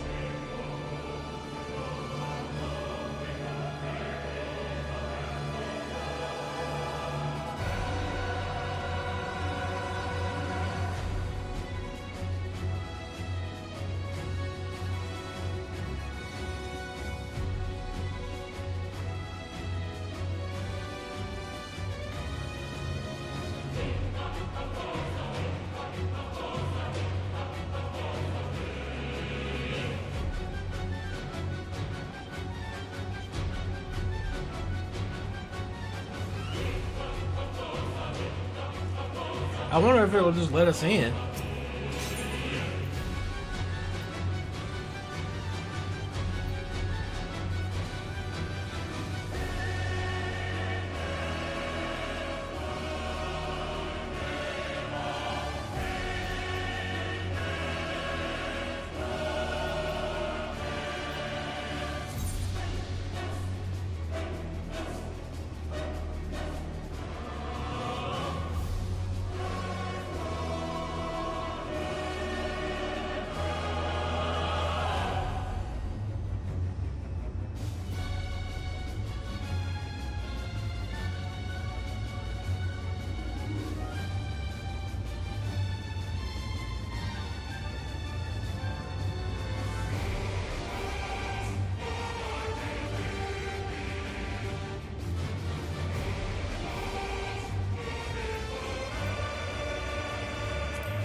Wow, 70.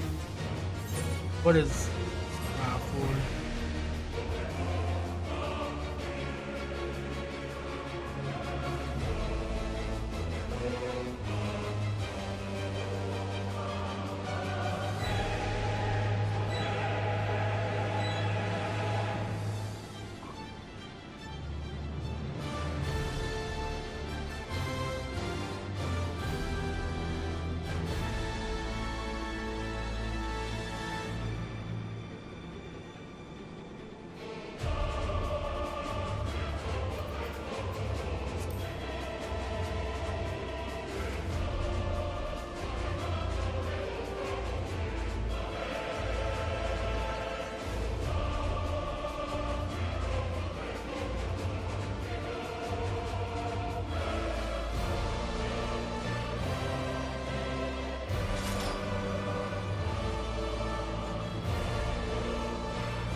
Well, it looks like we might have to wait.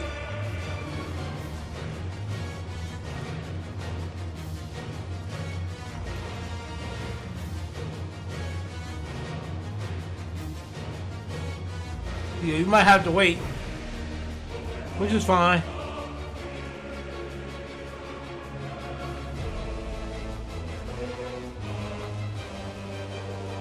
We can always come back and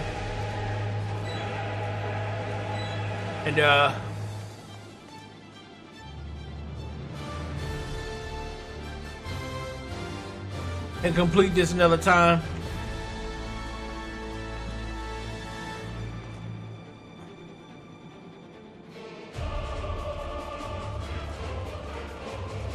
But we made it.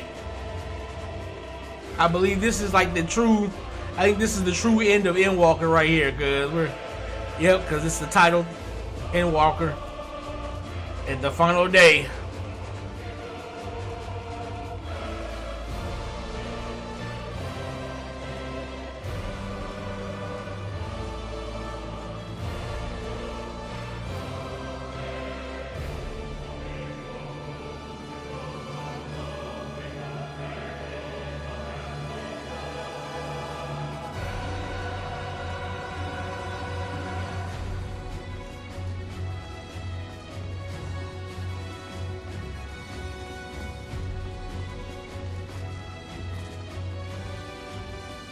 And I got a feeling we probably won't get a party yet.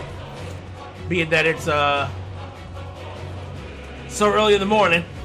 So what we'll do is we'll call it here. And in the next stream, which will probably be later on today. First things first. First thing we're gonna do is we're gonna do this. And we're gonna see what the end has got for us. Thanks guys for watching. Amon-Rellik the Godslayer. We are at the universe's end to stop the end. And we out.